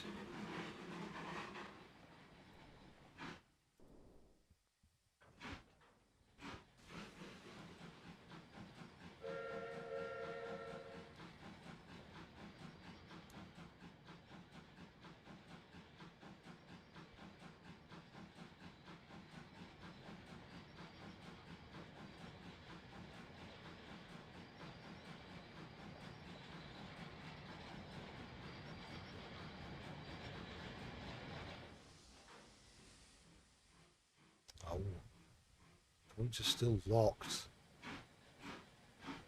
How there isn't a way to disable that, I've got no idea. And look at the length, look at the distance you have to be in order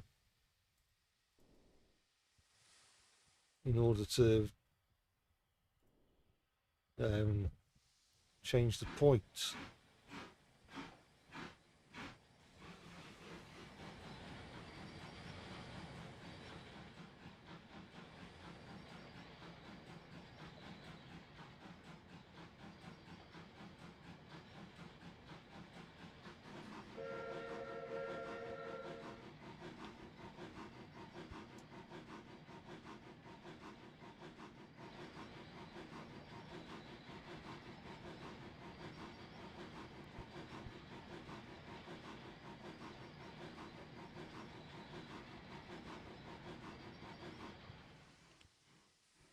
He's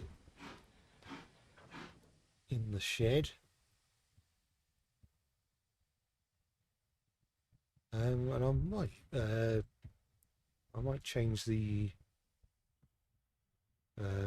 environment to night time.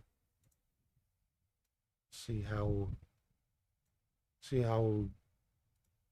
the station looks with all the lights on. But I've noticed that the station lights are slightly too low down, so the light is actually below the platform. So I will quickly lift them all up if I can. It's going to let me select this one. Oh, yeah. Now this one. Oh. Yep. No.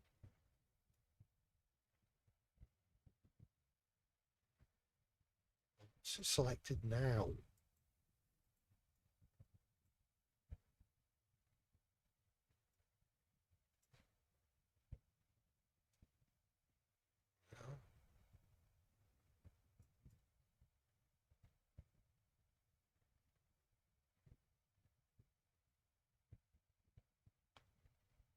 That's all the lamps on the station, isn't it? That's looks a bit better. I don't know what's going on in the signal box. It's a bit frightening. You got some illuminated lamps over here. Interestingly, very few, if any, of the buildings have their lights on. There's this one, Spectra, that house there, and the chapel.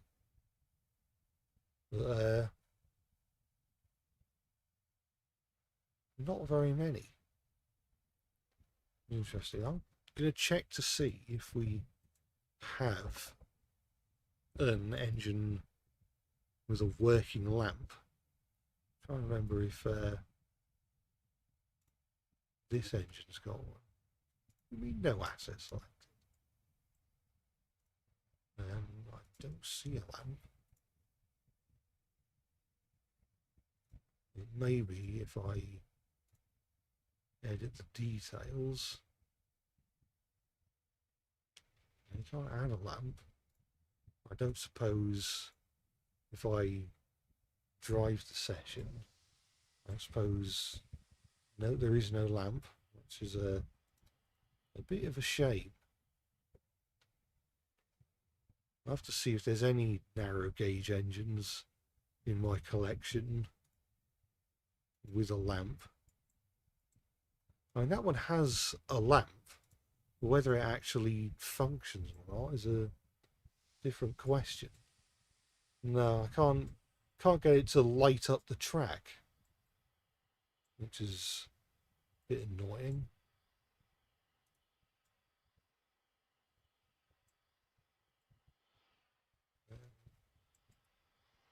Why was the bottom of the bottom of the shed lit up like that? Don't have much of a clue on that front. I'll have a look at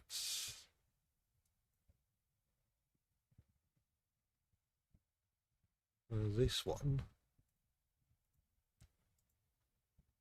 I think it's going to be much the same. I think it's just going to be there's a lamp, but it doesn't actually light the tracker.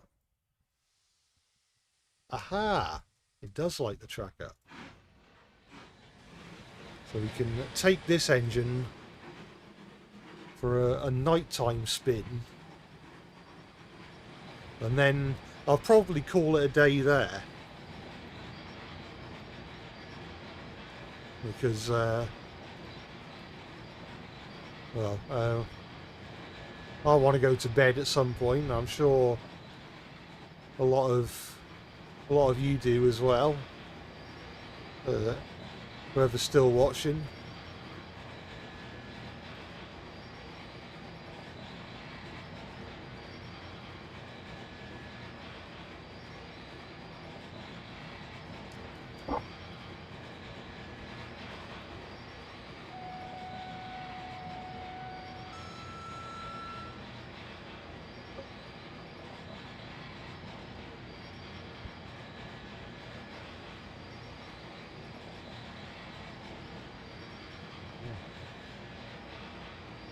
That can be a new desktop wallpaper.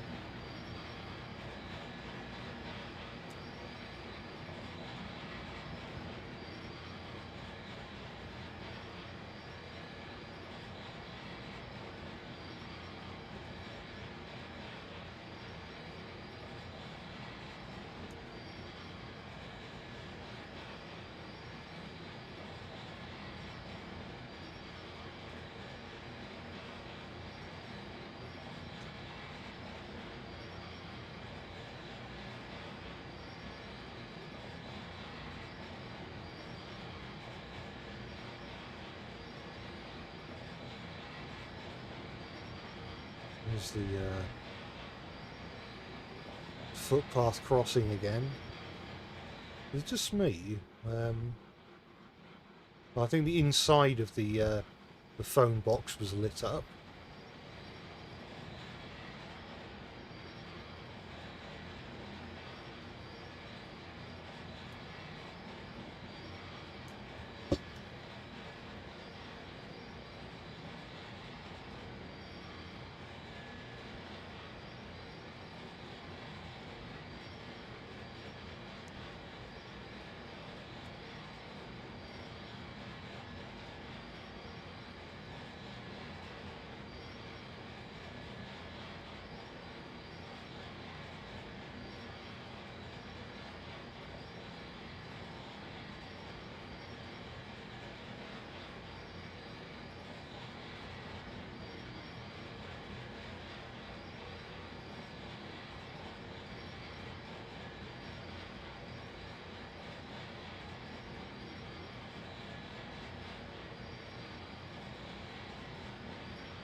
Pretend we're picking up passengers in the middle of the night.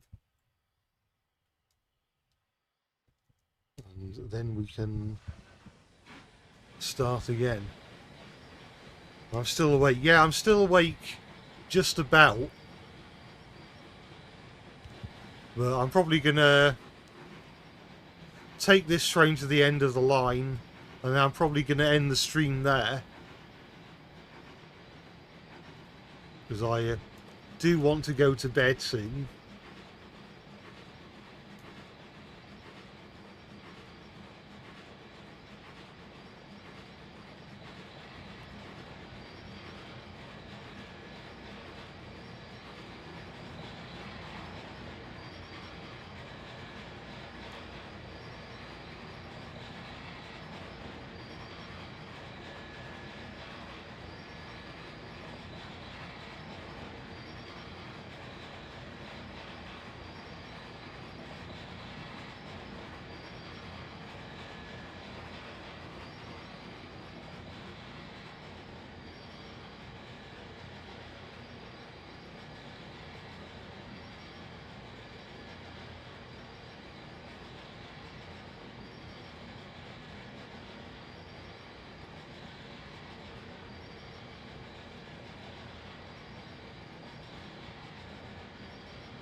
So I might just um, crank the engine up to full speed to so it reaches the end of the line more quickly.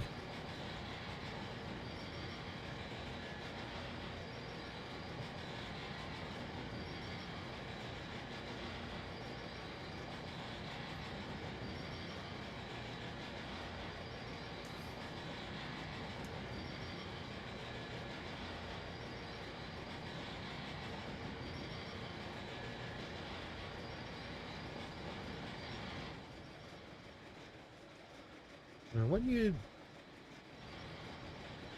view it from behind, the sounds start to get a bit eerie, don't they?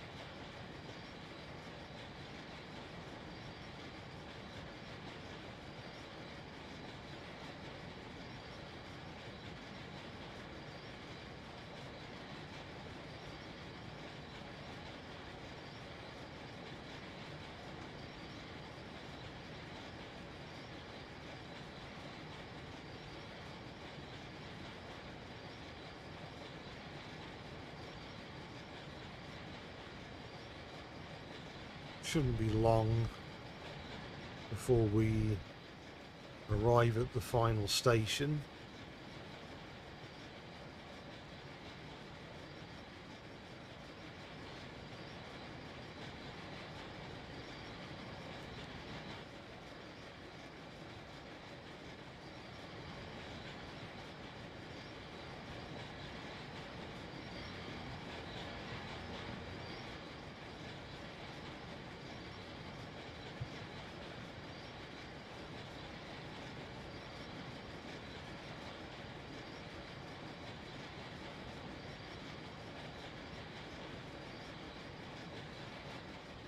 Want to set correctly.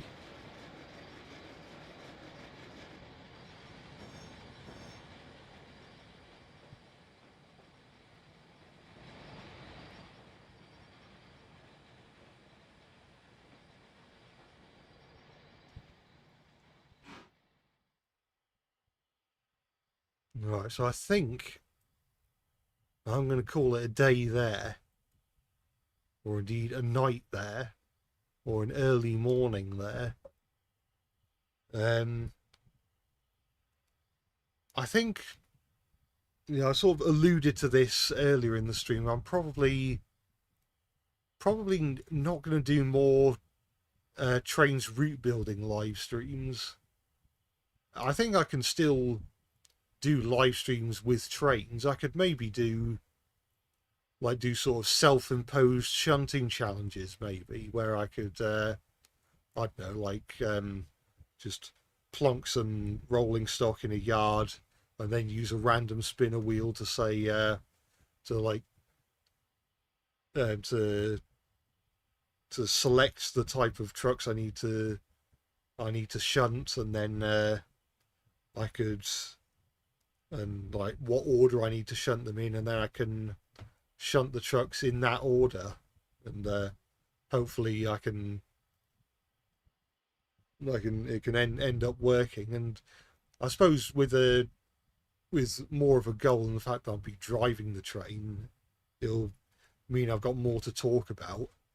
I could still do Trainz route building stuff, but I think maybe make more sense to, rather than live stream them, I could make just sort of make edited, like properly edited videos where I build a route and sort of either commentate afterwards or just heavily edit it, so you only get the parts where I'm speaking and discussing the route building. And yeah, with that, I'm gonna I'm going to end the stream here. I hope you, even if there's been quite a lot of dead air this stream, I hope you've still managed to enjoy yourself. And like I said, tomorrow there should be an Extreme Express stream highlights video coming out. So keep your eyes peeled for that one. And with that, this is me signing off, and I will see you with the stream highlights video tomorrow, and probably another drawing video on Monday.